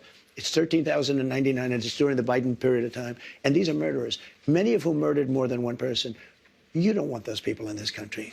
But you're saying something, sir, that's significant. I just want to make sure I'm clear, which is that you're saying, yes, you're going to focus on the people with criminal histories, but everyone who's here illegally has to go. I'm saying this. We have to get the criminals out of our country. We have to get people that were taken out of mental institutions and put them back into their mental institution, no matter what country it is. Do you know that Venezuela, their prisons are at the lowest point in terms of emptiness that they've ever been? They're taking their people out of those prisons by the... Like, this is also a falsehood. Like, I don't know. I don't know why he says this all the time. I have no fucking clue where this comes from. It's just a relatively strange thing. It's just another thing that he just says. The thousands, and they're drunk. And just to get back, because I know exactly what you're getting at. Number one, we're doing criminals, and we're going to do them really rapidly. We're getting the worst gang probably with MS-13, and the Venezuelan gangs are the worst in the world. They're vicious, violent people. And you see what they've done in Colorado and other places. They're taking over, literally taking over apartment complexes and doing it with impunity. They don't care. They couldn't. They just are. They're in the real estate business. You know, the local police say that is not the case in Colorado. Oh, it's totally the case. I mean, you don't believe the local police. I play it. I used to play it at my rallies every single night. No, they're breaking into doors. They're taking over the building. But sir, you and by the way, raised the point. The police are afraid to do anything. You raised the point. Also not true. That the logistics are But complicated. it doesn't matter. You said yourself, you would everything's complicated. Yeah, you mean you need 24 times more ICE detention capacity just to deport 1 million people per year, not to mention more agents, more judges, more planes. Is it realistic to deport everyone who's You have here no illegally? choice. First of all, they're costing us a fortune. But we're starting with the criminals, and we got to do it. And then we're starting with others, and we're going to see how it goes. Who are the others? Others are other people outside of criminals. We have convicted murders. We don't mean people that are even on trial. We have people that have murdered numerous people are on our streets and in our farms, and we have to get them out of our country. What about dreamers, sir? Dreamers who were brought to this country illegally as children. You said once back in 2017, they, quote, shouldn't be very worried about being deported. Should they be worried now? The dreamers are going to come later, and we have to do something about the dreamers because these are people that have been brought here at a very young age, and many of these are middle-aged people now. They don't even speak the language of their country, and yes, we're going to do something about the dreamers. What does that mean? What are you going to do? I will work with the Democrats on a plan, and if we can come up with a plan, but the Democrats have made it very, very difficult to do anything. Republicans are very open to the dreamers. The dreamers, we're talking many years ago, they were brought into this country, many years ago. Some of them are no longer young people, and in many cases, they become successful. They have great jobs. In some cases, they have small businesses. Some cases, they might have large businesses, and we're going to have to do something with them. And you want them to be able to stay. That's what you're saying. I do. I want to be able to work something out. And it should have been able to be worked out over the last 3 or 4 years. And it never got worked out. You know, Biden could have done it because he controlled, Congress to a certain extent, right? He could have done something, but they didn't do it. I never understood why, because they always seem to want to do it, but then when it comes down to it, they don't. I think we can work with the Democrats and work something out. Let me ask you about another group of people, the estimated 4 million families in America who have mixed immigration status. So I'm talking about parents who might be here illegally, but the kids are here legally. Your borders You're are talking Tom about separation? Homan. Yeah, well, I mean, there are two aspects to this. Your borders are Tom Homan said they can be deported together. Correct. Is that the plan? Well, that way you keep well, I don't want to be breaking up families, so the only way you don't break up the family is you keep them together, and you have to send them all back. Even kids who are here legally? Well, what you're going to do if they want to stay with the father? Look, we have to have rules and regulations. How help us make sense of this? He's just saying he's going to do mass deportations with the children in tow. You can always find something out like, this doesn't work, that doesn't work. I'll tell you what's going to be horrible. When we take a wonderful young woman who's with a criminal, and they show the woman. Yes, Trump did initially give Venezuelans TPS before the 2020 election to win their support. Yes, he did. He added an extra round of TPS extensions to the Venezuelans specifically in the lead up to the 2020 election. This is correct. He hates them now. Woman, and she could stay by the law, but they show the woman being taken out, or they want her out, and your cameras are focused on her as she's crying, as she's being taken out of our country. And then the public turns against us. But we have to do our job. And you have to have a series of standards and a series of laws. And in the end, look, our country is a mess. We have the highest crime rate. And during the debate, a man whose ratings have gone way down, David Muir, said to me, no, crime is, because I had to debate 3 people, not one. Debating 1 was easy. Debating 3 was actually pretty easy, too, if you want to know the truth. But David Muir said, the crime rates have gone down. I said, no, they've gone up. And then the following day, they released the crime rates, and they were way up. Yeah, and the FBI statistics, right? You're talking about those FBI statistics. Well, no, but No, that's not correct. No, crime is still down. They literally have not gone up. He gave the wrong answer. Confusing based on what you're That's not true. What is she saying? looking at. But a lot of that is migrant crime. Let me ask you about another aspect of this. No, it's not. No, it's not. Crimes that are conducted by undocumented immigrants are just so marginal, so inconsequential in the grand scheme of things. It is ridiculous. As a matter of fact, migrants are, as I always repeat over and over again, more of it is unreported. That is not true. You are wrong. No, there are statistics for that as well. There's data for that as well. Okay, there's a national crime victimization survey. And even that does not have like a massive fucking bump. The idea that even if there were additional unreported crimes that are ongoing, the notion that they are conducted and committed by undocumented migrants who are just secretly so good at evading the authorities somehow is ridiculous. It's just pure racism. You just made that up, okay? You literally just made it up in your mind. You're like, oh, there's unreported crimes. Who is more responsible for it? Probably the people that are responsible for less crime per capita than documented U.S. Citizens are, okay? Natural-born citizens are responsible for a higher rate of crime than undocumented Americans are, okay? It's ridiculous. Coming in illegally, yeah, that's the cope. Coming in illegally is automatically crime. So is jaywalking, dumb fuck. Okay, during the period of chattel slavery, having slaves was not a crime, but helping escaped slaves find freedom was a crime. Does that mean that automatically it was correct? It was morally righteous? It's dumb as fuck. This is a dumb fucking bullshit thing to say. That's not what he's talking about. He's talking about murders. He has said undocumented immigrants are causing murders, hundreds of thousands of murders.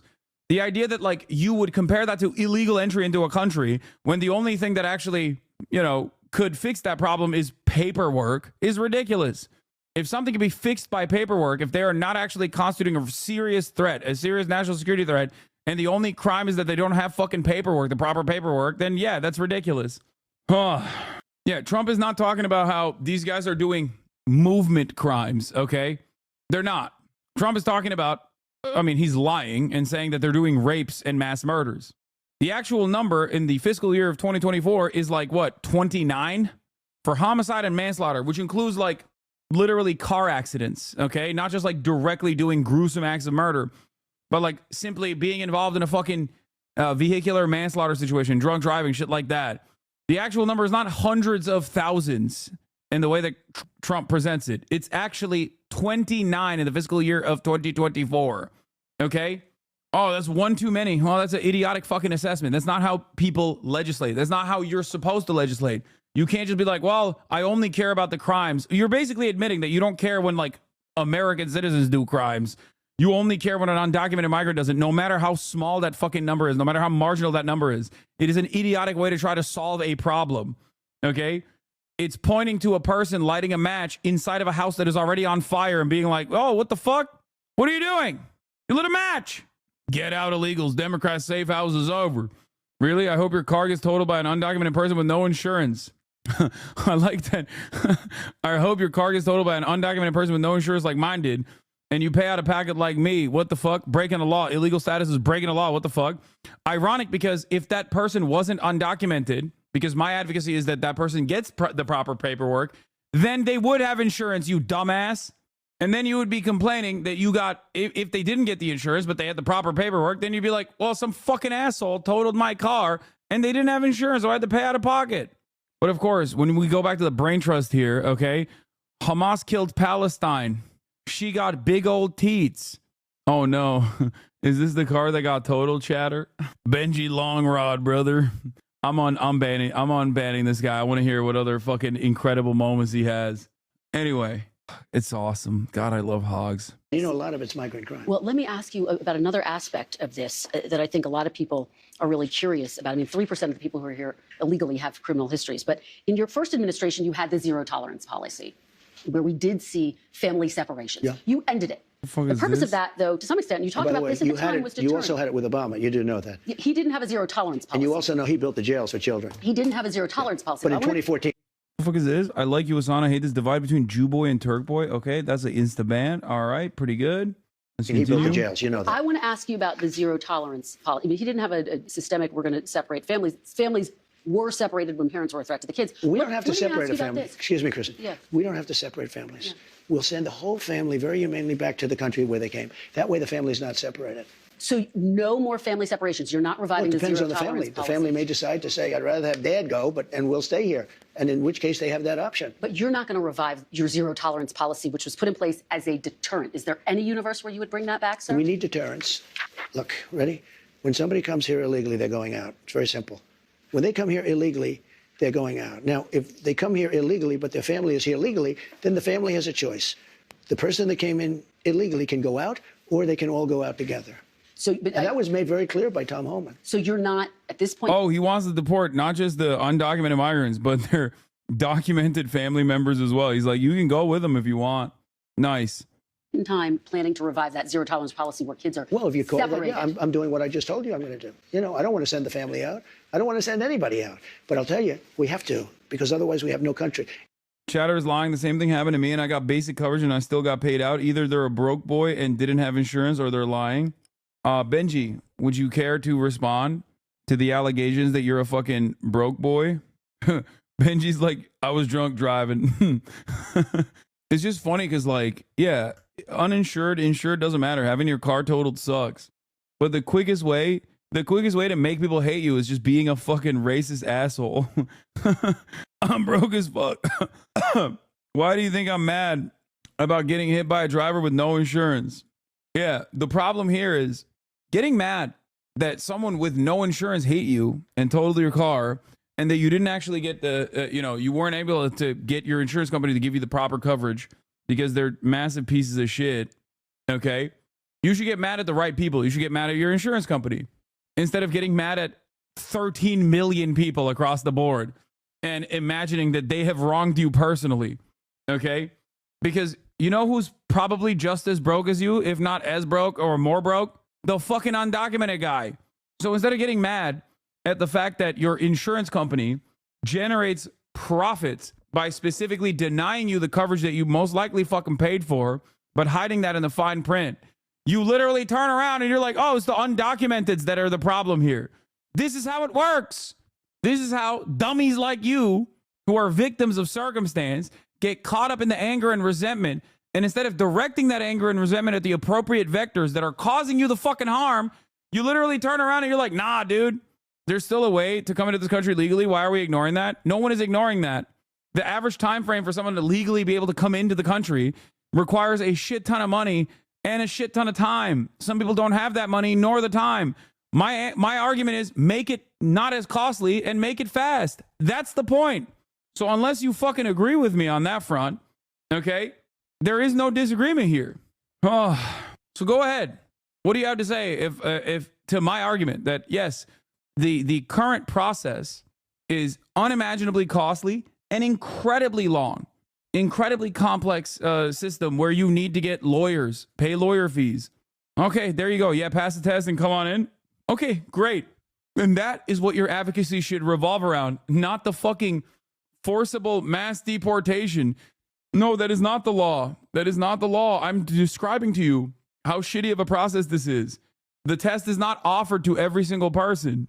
This is what you don't understand. And this is what the issue is. Many Americans, I think, can be reasoned with, but they refuse to recognize that that is not the current order of business. Okay? It takes a fucking decade for some people to become American citizens the right way. Okay? If you were to actually make that process faster, then there wouldn't be this many issues. You're still mad at this undocumented migrant and placing the blame on every single person that's come into this country. Okay? If we don't have borders, and if we don't have voting, good voting, fair voting. I'm from Turkmenistan, became a U.S. citizen in 2018, came to the U.S. with family in 2004. We spent about $10K on all paperwork for the green card and citizenship. You know, they're still counting votes in San Diego, California. Listen, they're still counting the votes. This is almost 4 weeks. They're still counting the votes. If we don't have fair elections and honest voting and machines that work quickly, you know, if you had paper ballots. I literally explained to my Catholic 90-year-old grandma. She altered her opinion dead ass. Thank you, Hasan, for the words to use in my argument. You're welcome. Every election will be over by 10 o'clock in the evening. So, let me ask you. You understand what I'm saying? Let me, before we get and to... you get a much more accurate count. Before we get to... Does Benji know that a lot of illegal immigrants actually enter the U.S. legally? I doubt it. 52% of migrants that come into the... 52% of migrants that are undocumented on U.S. soil actually come in with a visa. They're visa overstayers. One of the most famous examples of this is obviously Elon Musk. Elon Musk was in violation of his visa when he dropped out of, I believe, Stanford and lied on his forms as well. So I guess I will make one exception for deportation. I'm an advocate for deportation of one undocumented immigrant, just one, and that's it. We satiate the thirst that the masses have for this rather cruel practice. And then, you know, win-win for everybody. We rid the nation of the scourge of Elon Musk. And we also forcibly seize all of his wealth. I say that's a good idea. Repatriation. Or not repatriation, of fucking nationalize all of his industries. All of his businesses. He broke the law! Okay, we got new excerpts. Incoming. USA. USA. I'm Dark MAGA. USA. The 262-word handwritten manifesto the police found on Luigi Mangione begins with the writer appearing to take responsibility for the murder. According to a senior law enforcement official who saw the document, it notes that United Healthcare's market capitalization has grown. American life expectancy has not. To save you a lengthy investigation, I state plainly that I wasn't working with anyone, he wrote. The note condemns companies that continue to abuse our country for immense profit because the American public has allowed them to get away with it. Oh my God, he is the method. He has the motion. Jason is calling. Yo, what up? Yeah, I am live, yeah. Oh, you still wanted to hoop or nah? I don't think we can today. There's a lot of stuff that took place. There's a lot of, yeah, I am live, yeah. Oh, you still wanted to hoop or nah? I don't think we can today. There's a lot of stuff that took place. There's a lot of news that happened. Ah, news. Well, okay, then I'll just text you then. Okay. All right. Peace. All right, bye. Call him the method? I want to read his manifesto bad, dude. Talia Jane has a snippet. No hoops with nephew, L Unk. No, I'm still W Unk. We'll do it. We'll do it. No, he texted me beforehand. He said he probably won't be able to do it today. We were supposed to do it now. What? I shouldn't have banned? Oh my God. Deport the smartest man on the planet. A truly genius take. Yes. Why would you ban this person? That person is a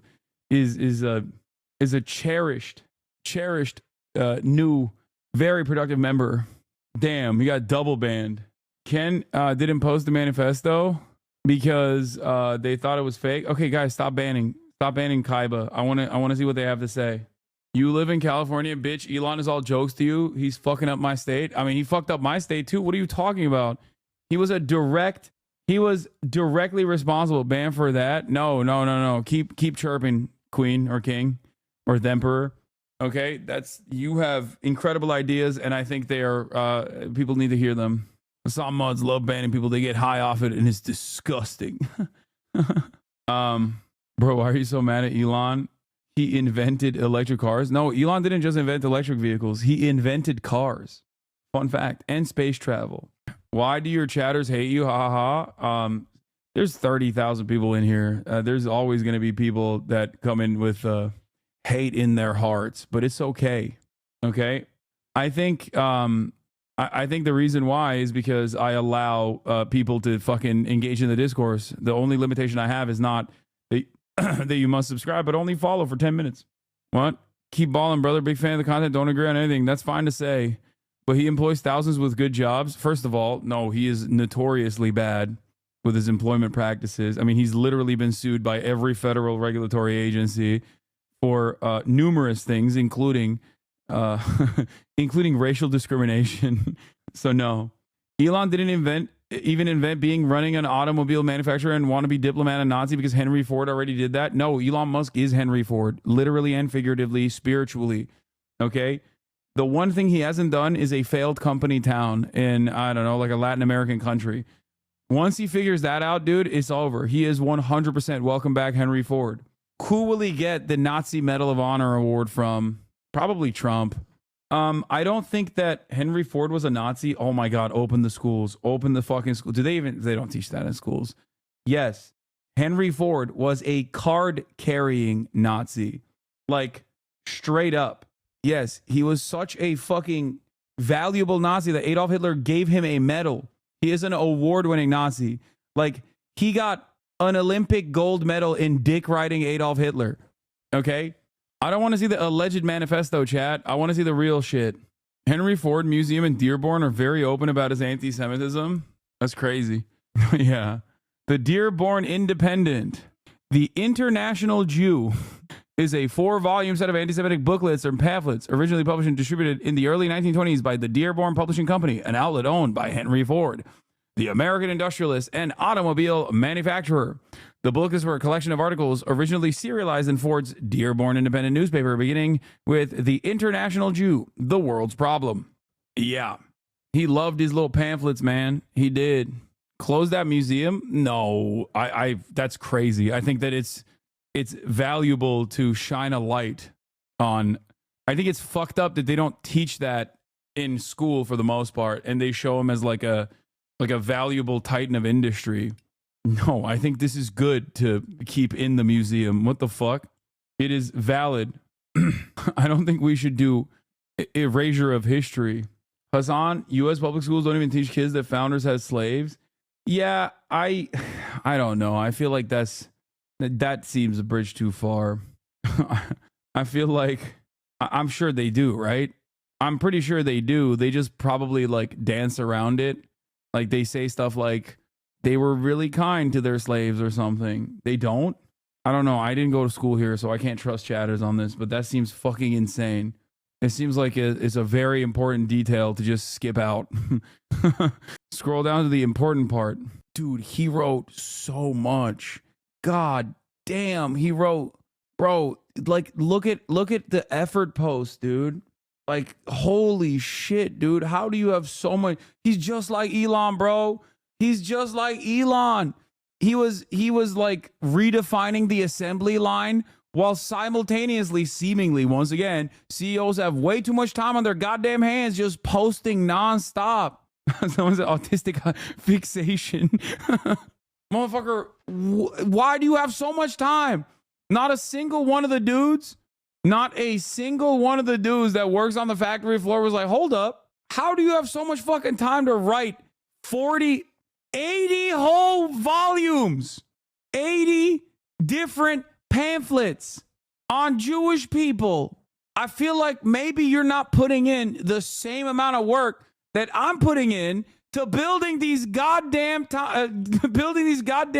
automobiles.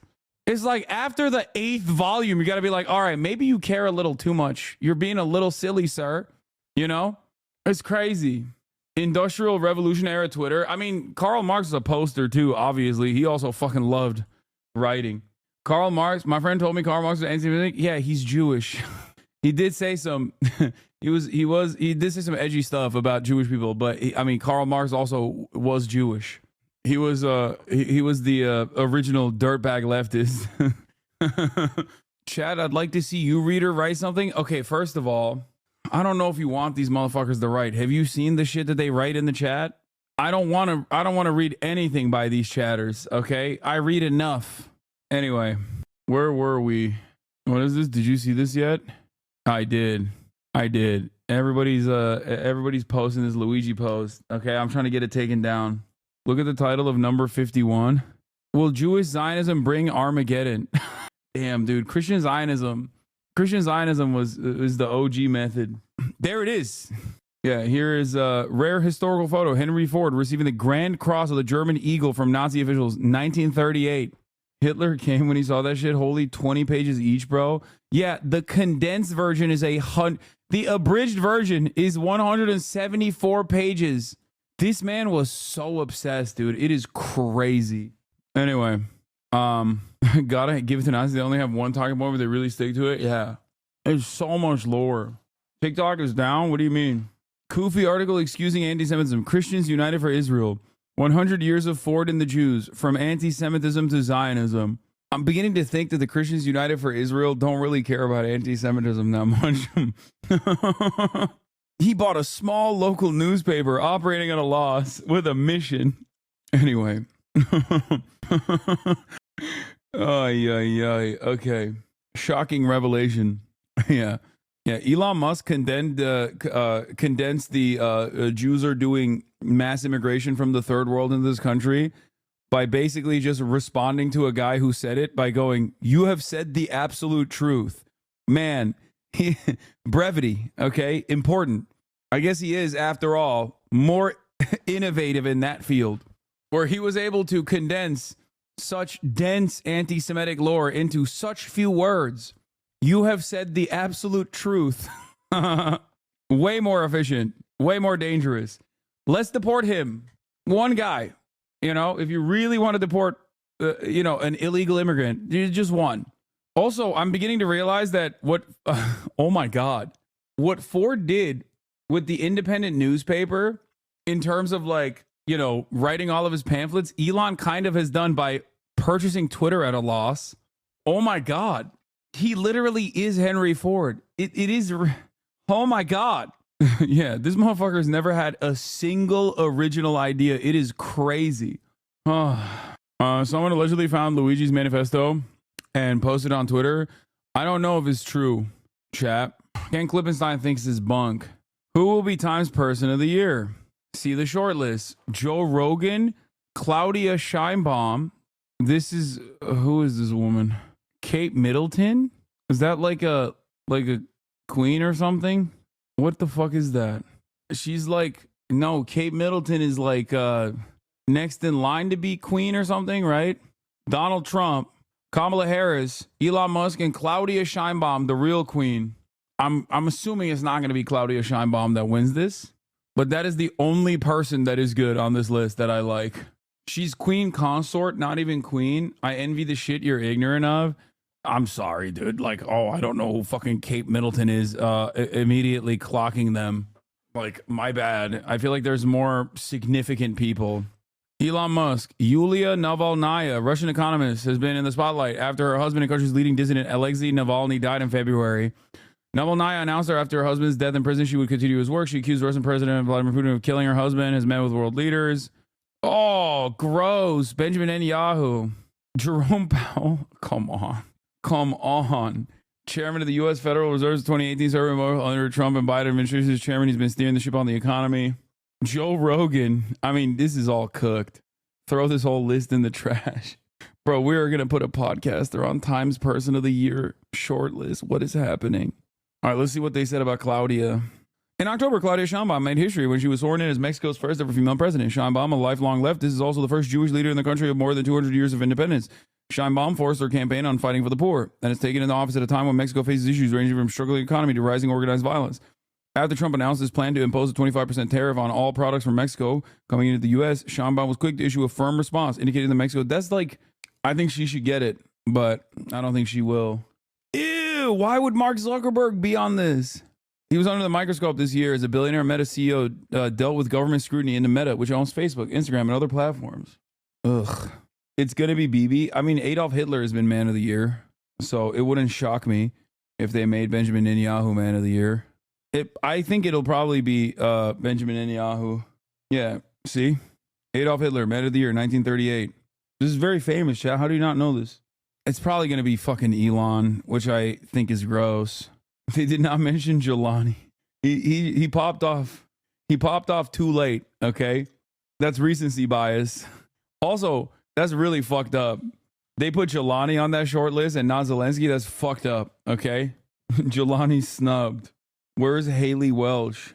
What about the Luigi Mansion guy? Again, too much of a latecomer, so it won't happen. Notice no le bisexual. It's because le bisexual, le goat, le Mao Zedong is Man of the Year every year in my heart, and that's what matters. This list is so funny because it's like there's like one person that it's not like the others here. You know what I mean? Is in terms of like causing a metric ton of harm. And I guess Kate Middleton too. Like, the fuck has she done? Nothing. You know what I mean? But then everyone else is like a villain in very meaningful ways. Like, responsible for so much. Anyway, that'll be all for today, chat. However, I do have some announcements. Tomorrow, I have a insane lineup. An insane sequence of guests. And you are not ready for this. Lena Khan, Ta-Nehisi Coates, and last but not least, Stavros, Stavi Baby Halkias. 3 banger guests tomorrow. Okay? It is a slam-packed banger. Guests out the wazoo, filled to the brim. The triple threat. And then, last but not least, this week I plan to go and work out with Bradley Martin at his gym. I also plan to do a collaboration with Maya Higa, most likely on Wednesday. So get excited, get ready. Yes, the real Greek freak, Stavros Halkias, Stavi Baby Halkias will be in the fucking building. Get excited, get ready, don't get it twisted. We got a stacked ass fucking week with some banger guests. All right. On that note, let's end this with a high note. Okay. Okay, this sucks. Never mind. I thought this was good. It's AI. There's too much AI in it.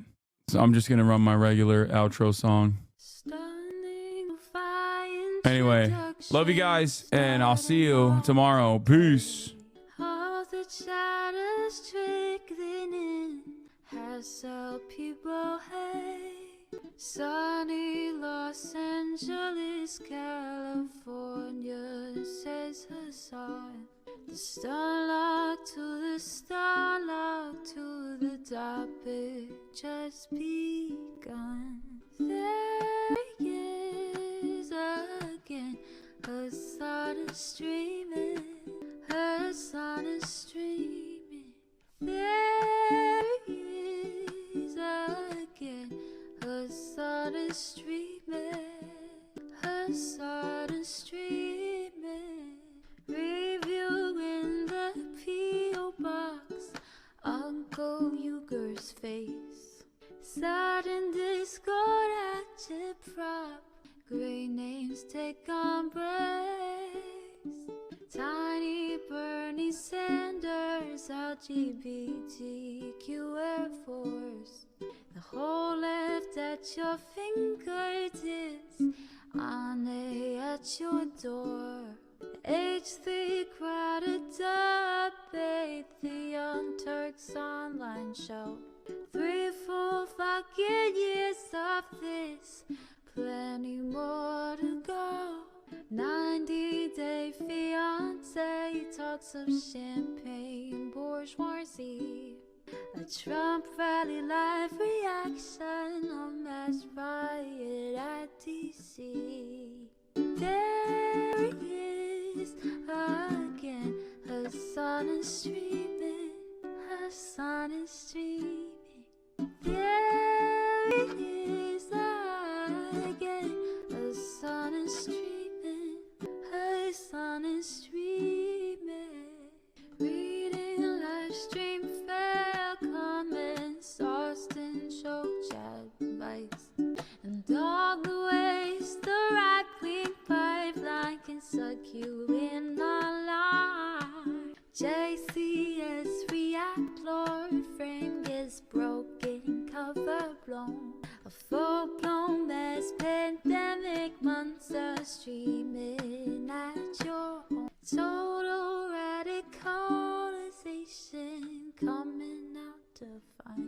System you were taught to trust in was broken the whole time.